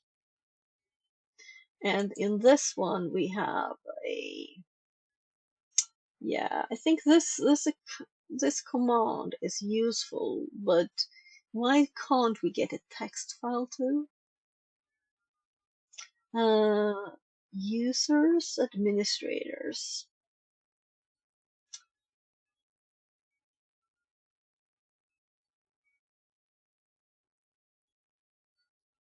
Guests.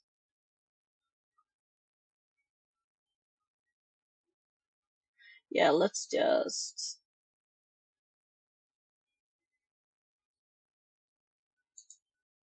look at this one.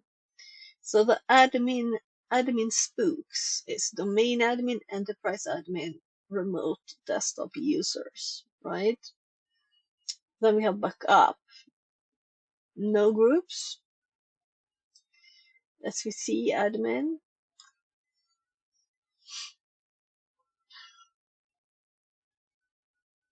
This is us. It can remote desktop. So we don't have to try, we know. And backup is not. So we got this account first. Because it has don't rec pre-off. And that's the only one who has it.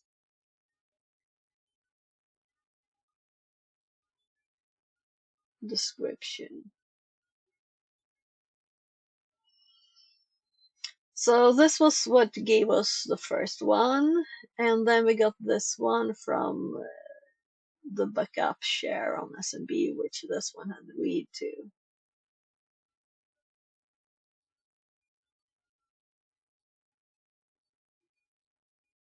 Guests. Yeah, account disabled. That's what I was looking for. Account disabled. KRB TDT is disabled too. So administrator is, of course, all the things too. But the spooks one is also domain admin, enterprise admin, and remote desktop. So this was interesting. Let's make notes on this. Oh, let me back to my nice terminal. So this was surprising, right? So let's copy. I was almost going to screenshot it. I was like, why would I? That's just stupid. So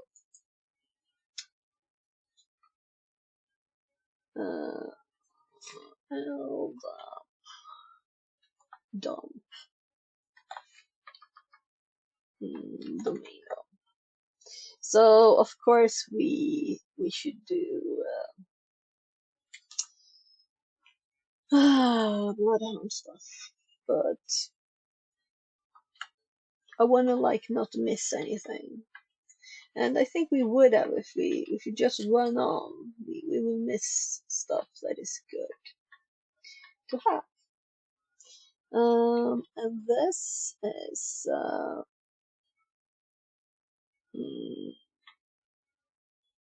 yeah, this is for the box notes. So I'm gonna put the screenshot of the web page. No, this is not what I want to tab in. I'm going to tab in the Kali machine. Thank you. So here, oh, they have a little colored thingy too. So I kind of want it all. I want it all. Let's just grab from here to well, we'll use this as a demo too. So we have the image there, and it will grow if it has the space to do so.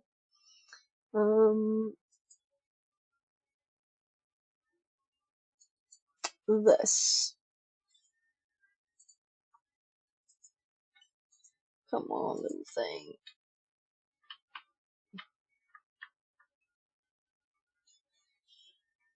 So annoying. I don't have any new lines in soldiers text. So let's just control A it instead.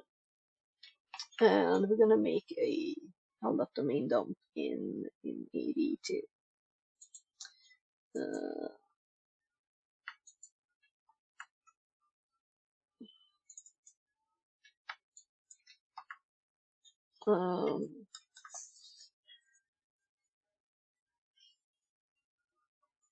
And domain info. It's like you could say like basic. I can't spell it all there.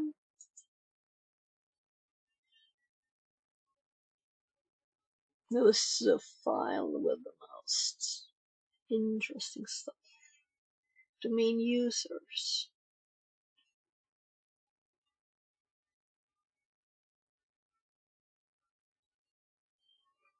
So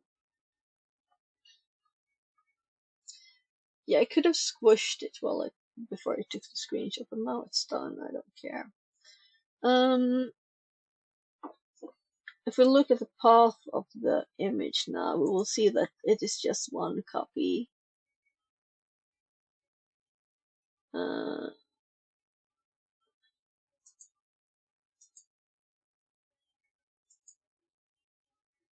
I hope. I don't want it twice in my GitHub.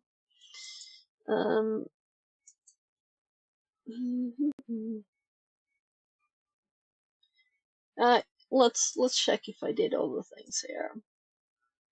Yeah, it's like old. Yeah.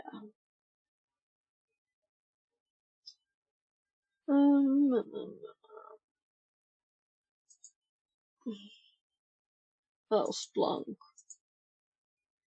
Splunk. What's it do to me? This one. Let's see what they say, right?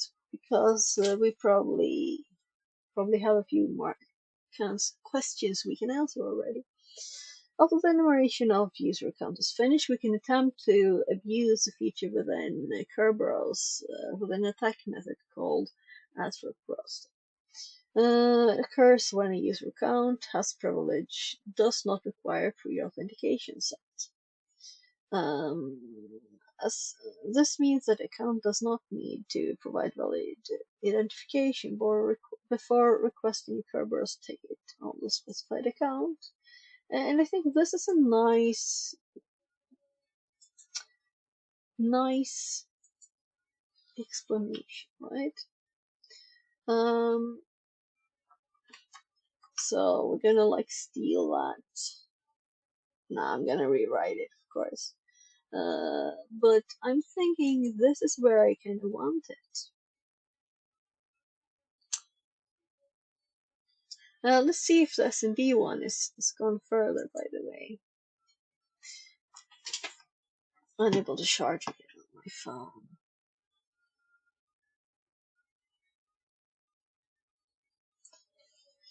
So can't switch screens. There.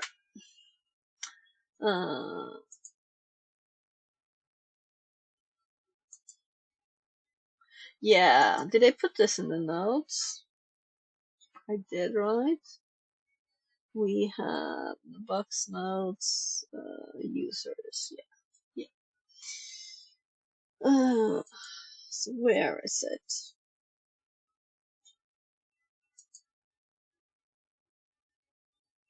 So maybe close the ones that are finished. That one is done.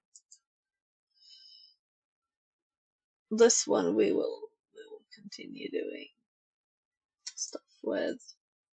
Here is the one I was checking for. Do we have any plus yet?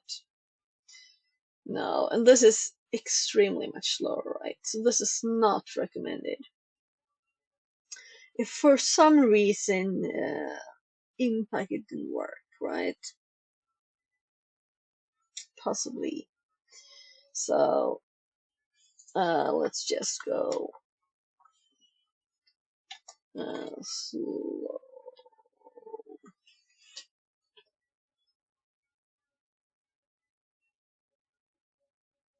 Well, this one is much better. Oh, yeah. NXT was missing because it said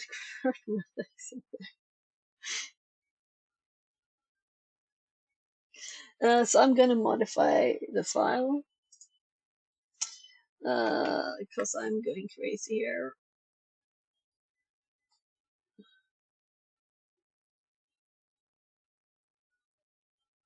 Control C, please. There. So we're going to instead of this, we're going to actually use a user that I know exists, right? We're going to do backup and see that this works.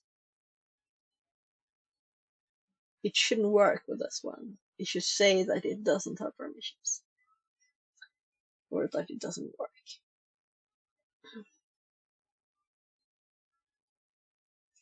One, two, three, four, five, six, seven.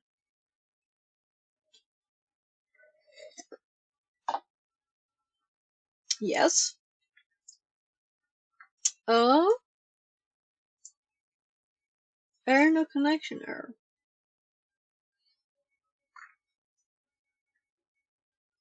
Did we time out?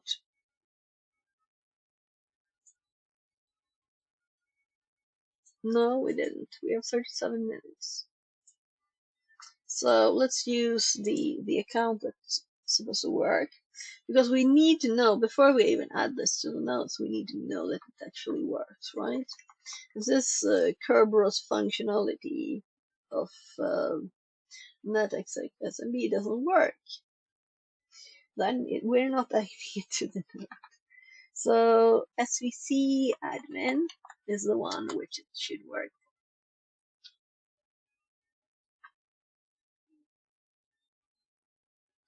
If it works.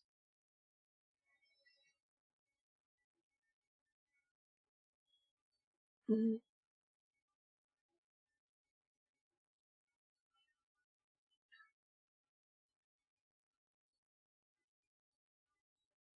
Yeah. So let's go back. Yeah, I think we'll exit this. So, and this one is the one we're keeping, and this one just has the L of the main DOM. Yeah, we're keeping that one too. We can have 2 tabs. So let's just make sure that the machine is still up. I'm gonna rerun the users now.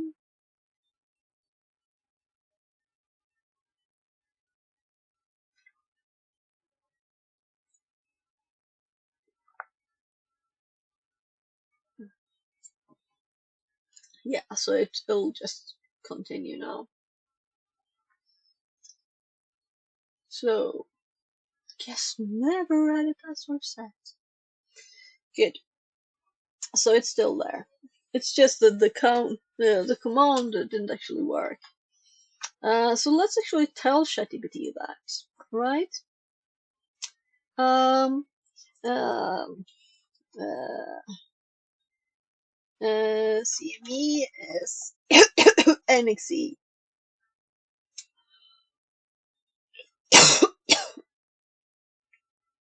I'm closing the browser there. NXE now. Your command didn't work. Did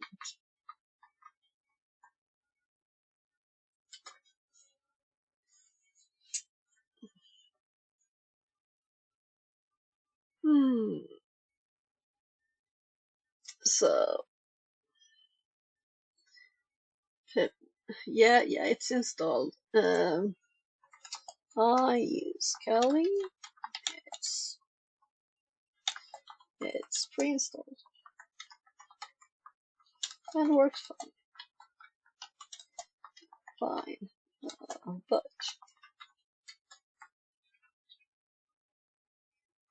and I deleted the errors.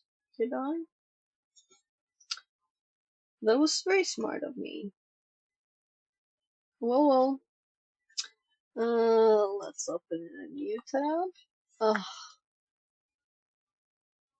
Not there.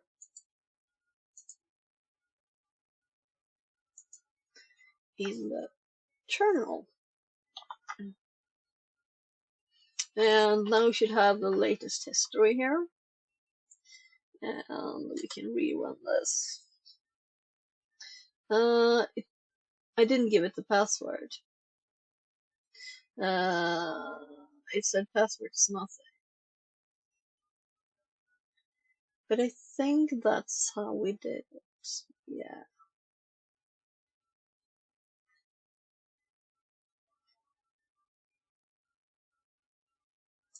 So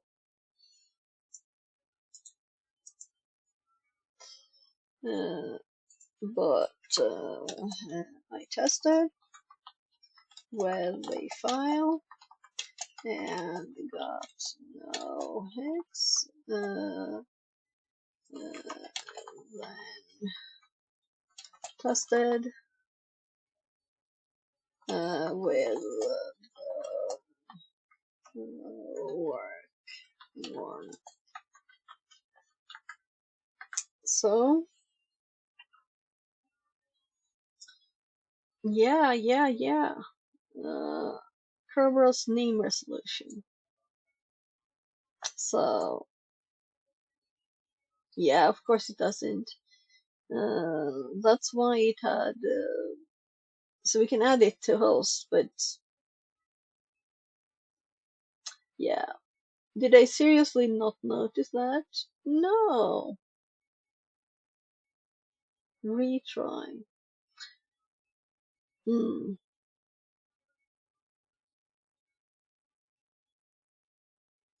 Yeah, okay, let's add it to the host. Let's do that. It's quick. Sudo. No.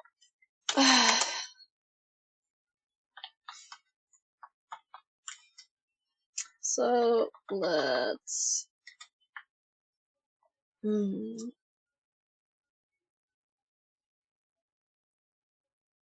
Yeah, it made a line for me. Let's just copy that. So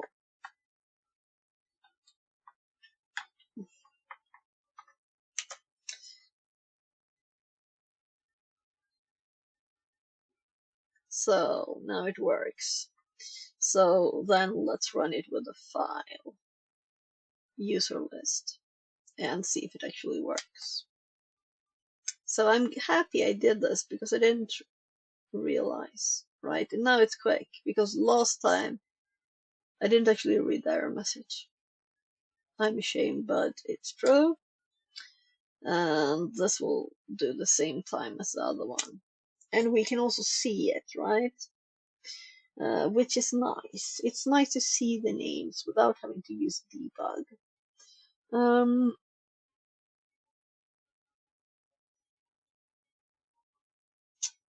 I'm like so lost. This is not slow.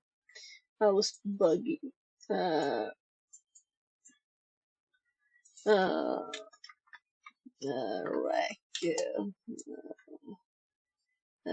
host file entry.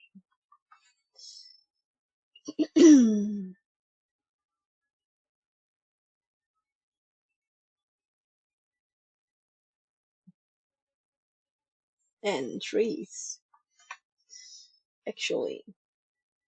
So maybe adding to host file is a base thing here.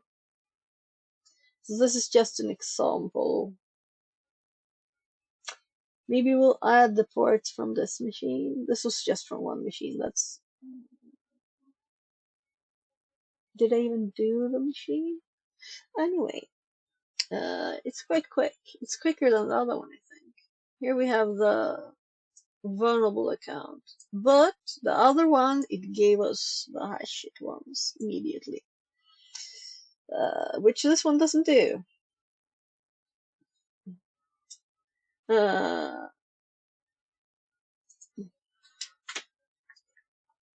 So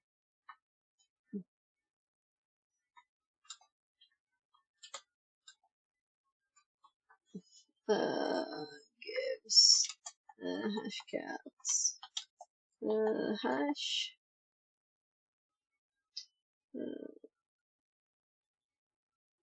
2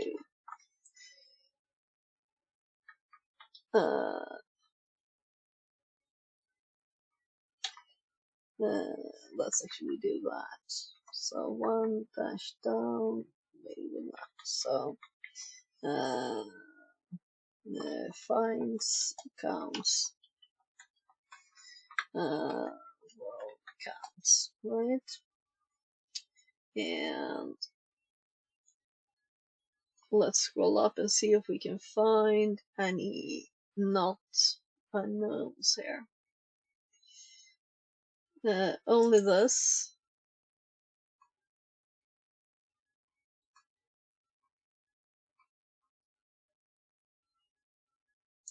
Here's James.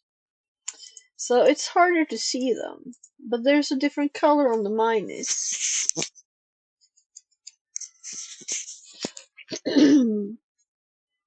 So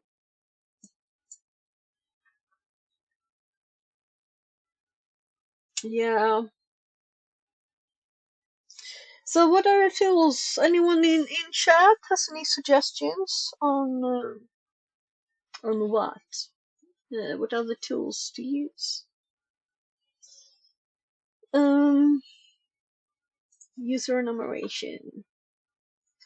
Except for Bloodhound. I'm saving that one for last.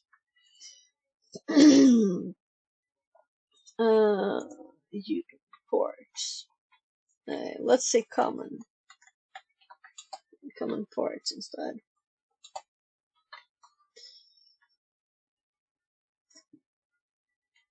So just thought I'd put something there.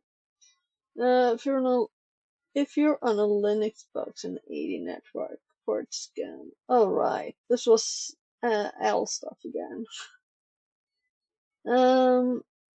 Seriously, this should be first.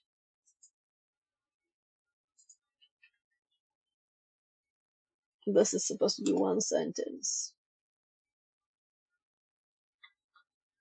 And that could be like a comment after.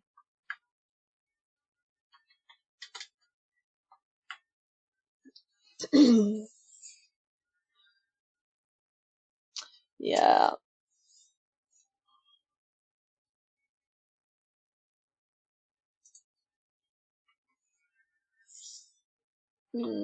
Obviously, I checked SMB first, right? So we didn't have any guest or no. So that's why we had to do other stuff. But we could have had information earlier if we got that. So we're going to add stuff later too. That's also in other files. But let's continue this one now.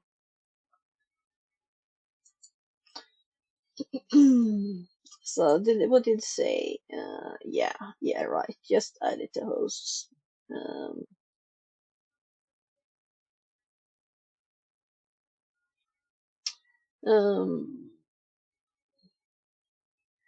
So tell me your thoughts behind the hosts entry.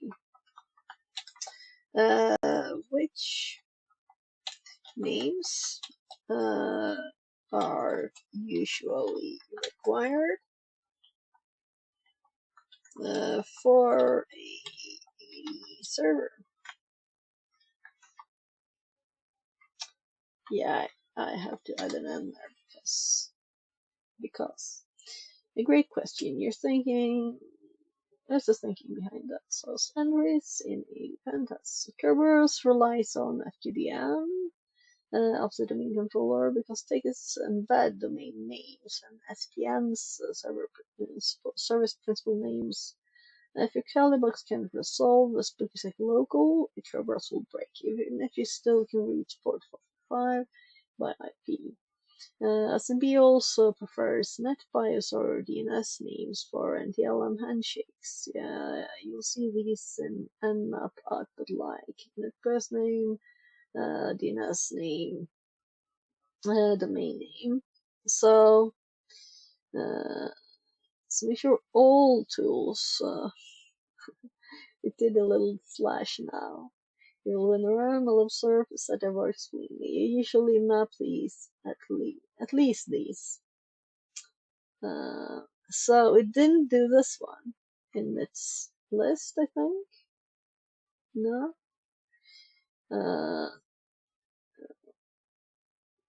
Yeah, it didn't do that.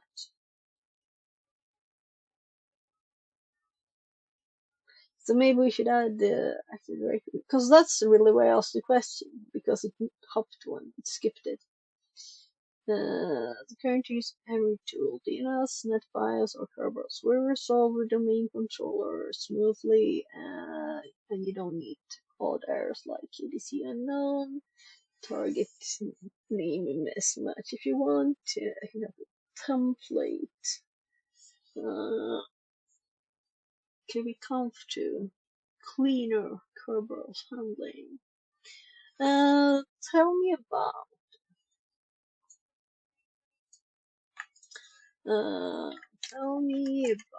the use of. So we're going to add some stuff of this into the notes, right? Because we're going to make an instruction. This is what we're doing. We're making an instruction. So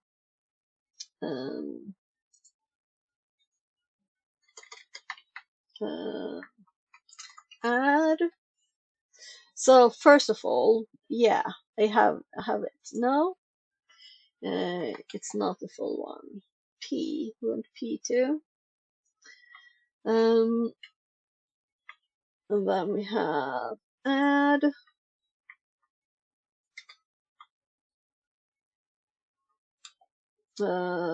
All names to hosts to the host file. And I'm going to do all of the the name, the NetBIOS name, DNS name, and domain name, like FQDN. We might even grab this and add it.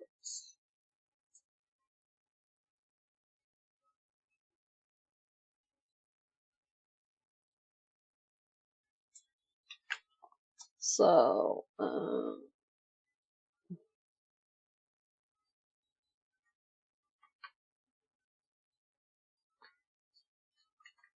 so I'm not gonna use all of this. Oh my goodness, it even copied these.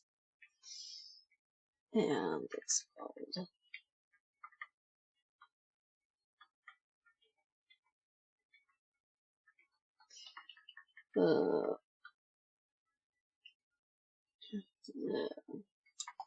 Kerberos. Realize again. Okay, yeah, also domain controller. Go tickets, embed domain names, SPN, name.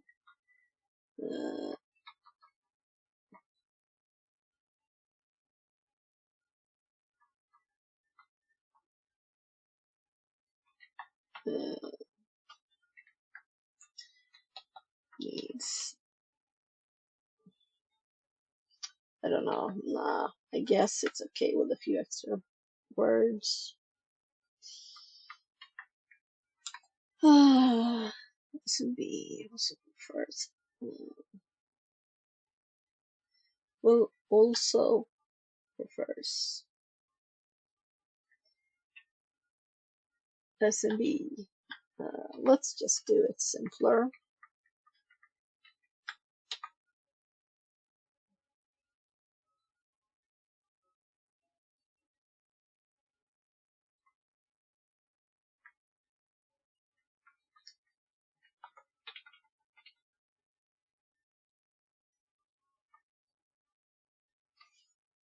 Let's keep it because, and do a dash because there's already parentheses. SMB, NetBIOS, DNS name.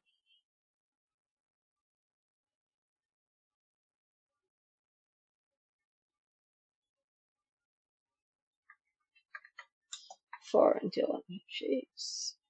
And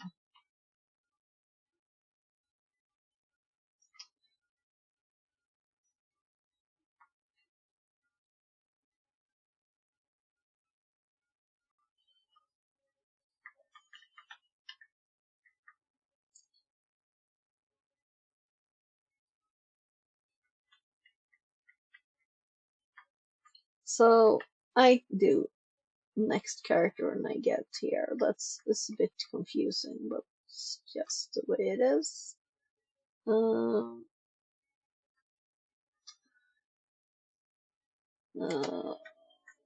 Examples.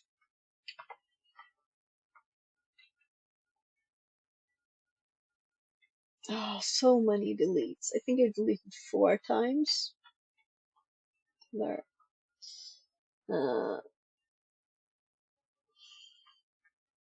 Add all names to the host file. And since we're doing this for everybody, we do EC hosts because we're assuming Linux. And let's also make this like that.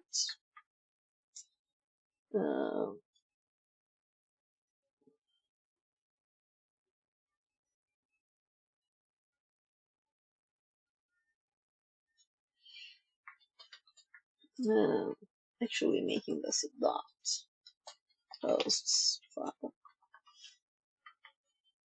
So we have common ports. Oh.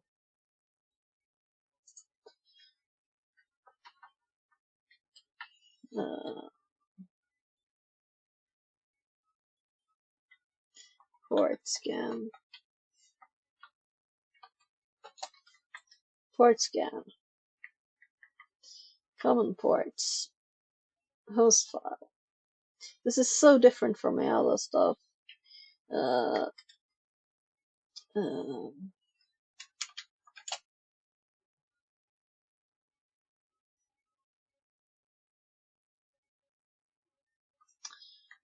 No session.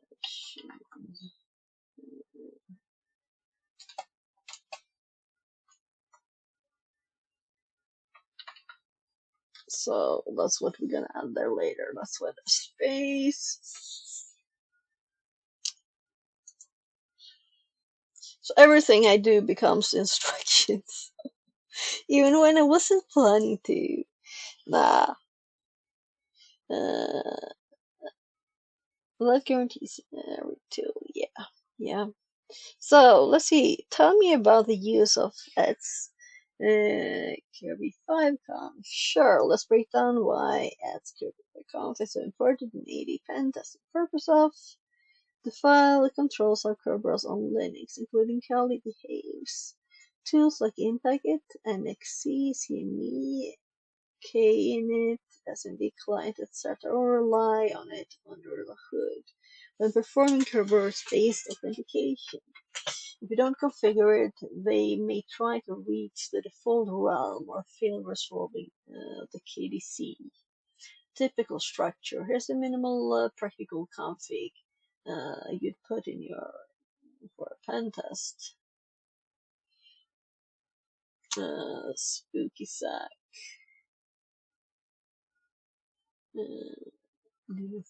False. KDC. Okay. What it does, default realm tells Kerberos what domain you're attacking, disables DNS in callous you and try to look up the KDC from public DNS. Hard codes the KDC, so tools know where to go. Benefits in 80 lab pen test. Removes the need for affiliate host entries for Kerberos alone. Makes Knet and another Kerberos tools work out of the box. You don't have to set stuff, in other words. Guarantees consistent technical behavior even if DNS is shaky. In short, maps names to IP addresses for SMB, LWHTP, maps Kerberos realm to the TCP. Combo saves to a ton of headache during media attacks. If you want, it can help you build copy paste. Let's look at our file, right? If we have one. But this one is still running. And it's probably not found anything else. Here we have the failed another James. Let's abort it. Yeah, so it just goes on to the next one. I had to do it several times.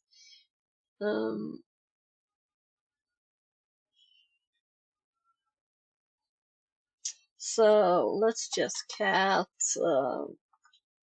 that's KR count. So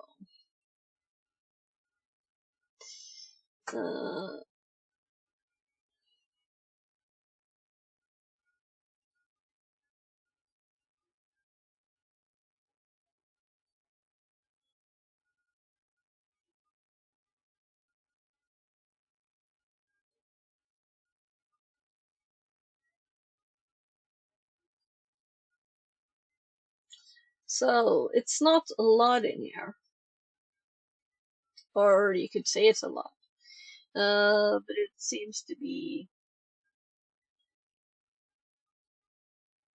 I'm thinking source is of Cali, right?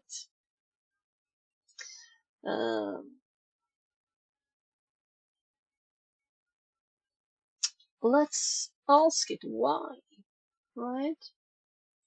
I know I can't go on much longer, so we won't have really a good chance to do much more today, but this is my current unmodified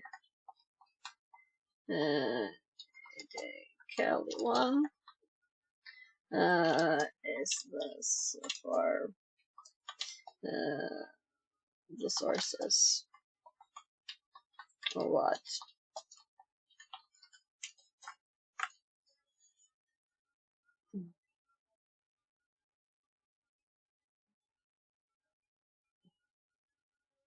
Historical development. Kerberos historical development. Okay. Basically a template showing. So it's a Yeah. I'll news you happen to be attacking MIT. Yeah. What is this? Conflict control. Yeah. We saw the format already. Wipe that out override, but you don't when your tool's trying to attack. Recommended replacement.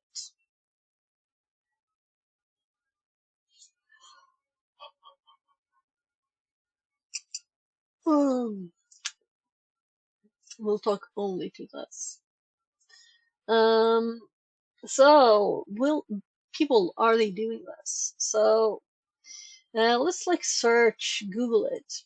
If we Google this and like pen test or something, pen test, Kerberos exploitation. We need to install. We'll create an environment on our machine that will allow us to run Kerberos. Kerberos penetration testing. Maybe this is a nice Active Directory penetration testing cheat sheet. A good thing to search for to find good sources of data. I'm thinking. So they're not running one nmap scan. Yeah, so the first one is a range.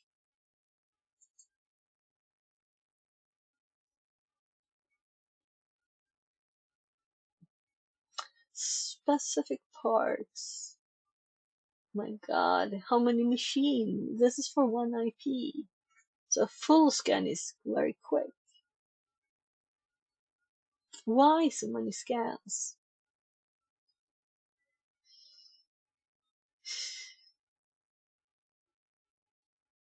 So is it just nmap all of it?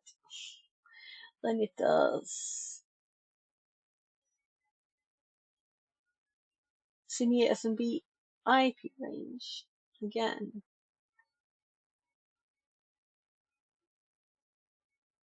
D domain IP range. Retrieves domain information. So it's when you have a range. So shares we've run. We didn't do NS lookup because it's not actually a domain. Configuring ads hosts.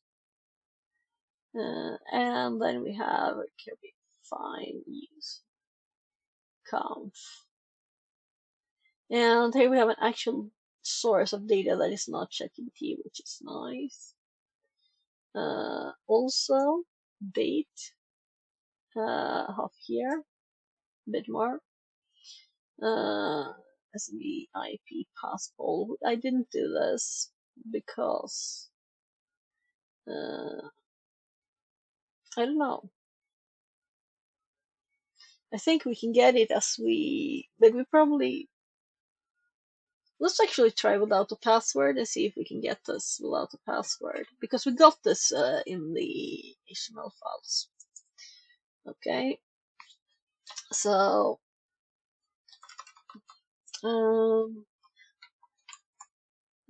password policy, and I'm gonna remove this because let's actually run it with first.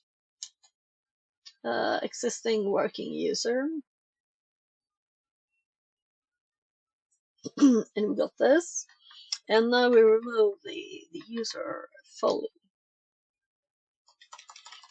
And will we get the same information or will we not get anything? Nothing. So it requires, on this domain, it requires a working account. So I'm assuming this is the same as U nothing, P nothing.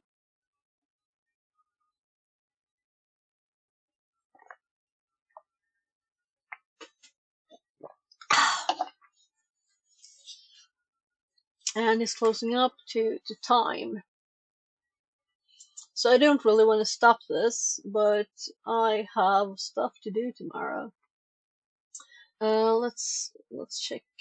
I'm just gonna quickly check my calendar, or rather, let's check my Let's see. Where on earth will Discord pop up? Let's do that then. And let's just check my meetup thingy.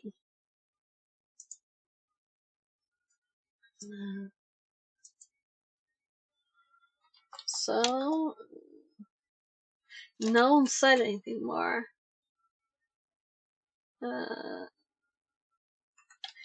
So, I need to tell my kid, you know, and everything in the morning.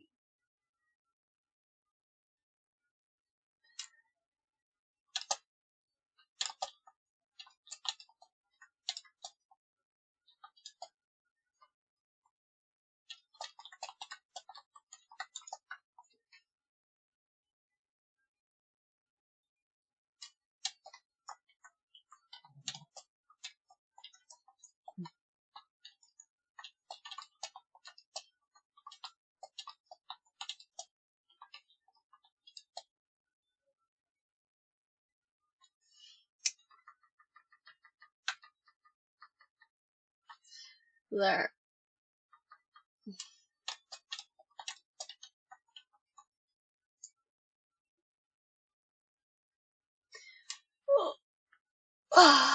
Yeah, that'll be fun if it becomes if we do it, if it'll happen there. Um, yeah. Um, I'm assuming this is the same. Oops, wrong. Didn't I click? So users.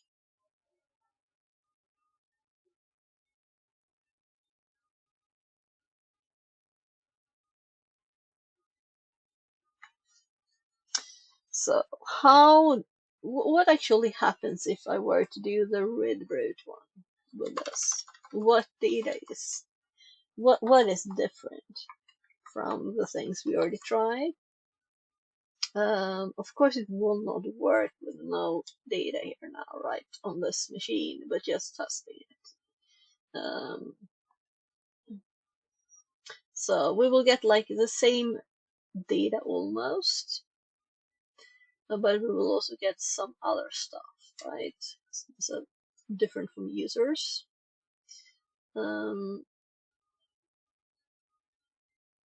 Yeah, we get the groups too. That's like the difference then. Was it also quicker?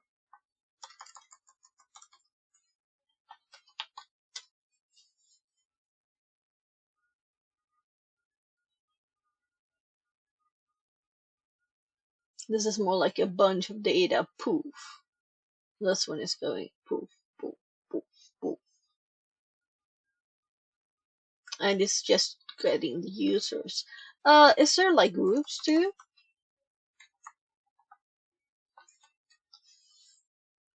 Why not? If it's users? No, there's nothing. Removed. Let's actually. Is there like help here in on this specific thing? Kind of thought so. Oh my god. Yeah. So there's so much now. There's so much. I kind of wish that I've been there when they started developing this.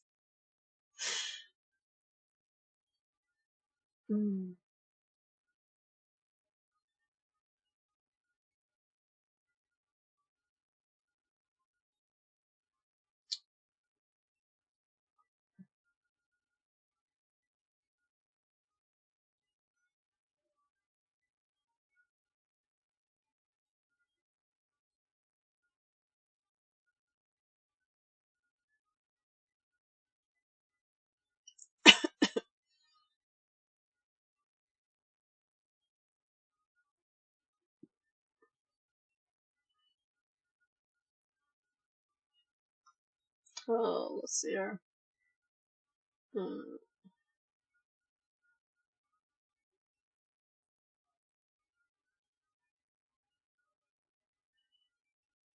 More modules.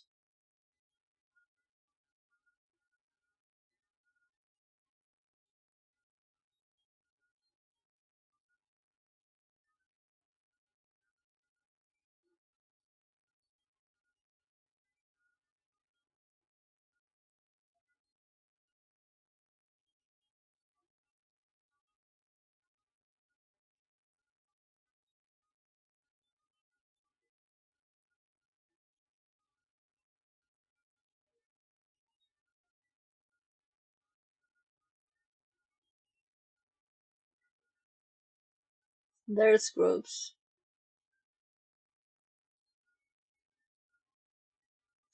Alright, so this user doesn't have any groups. So that might be why we didn't get anything. No, that sounds odd. But we didn't get anything. Computers too. Pascal, Grid Brute. We did those.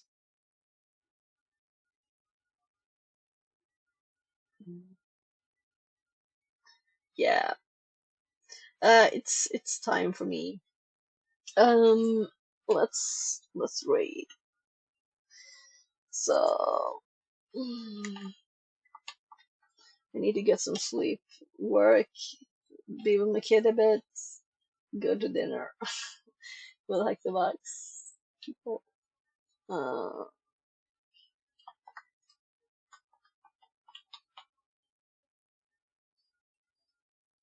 So we're reading the Shy Hat, and he'll be teaching some D-Dub says. basic.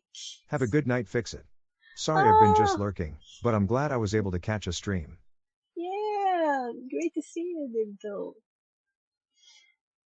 So hope you're well, everything good. So it was a long time since I saw you in here. Yeah, so I will probably not stream tomorrow unless people decide they don't have time for dinner. Thank you. You too. Yeah. But Friday and probably Saturday too, at least. So then it'll be like vacation times. So maybe Saturday, Sunday, we'll see. Depends on the kid. That's home. One of them is already over there having vacation with their dad. They too. They wait 1 week ahead. So we're just half empty house there now. So thank you everybody for being here. Thanks for all the follows after Pebbles raid. Yeah. So I'm just sad I couldn't do more today, but it'll be next time. So thank you very much and bye bye.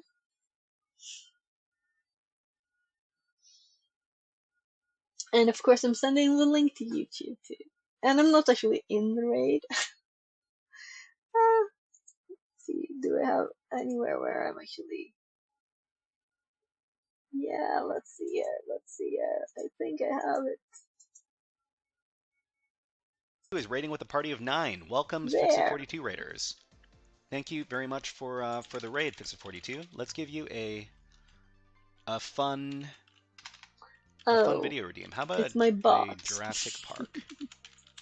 Welcome raiders and welcome Fixit42. So I should have opened. It's a human system. I know this. It's all the files of the whole park. So I'm gonna send the link. Okay, so let's thank you very much, Fixit and raiders. My name is the Shy Hat. I do cybersecurity over here on Twitch and on YouTube as well. So today we're learning about SSRF vulnerabilities over at the Portsoger website. If you're interested in taking a look at the same stuff we're looking at, this is the link over here. But Fixit42, what kind of fun stuff are you doing on your stream? Let us know. I'm gonna stop streaming. Okay, so why do applications behave in this way?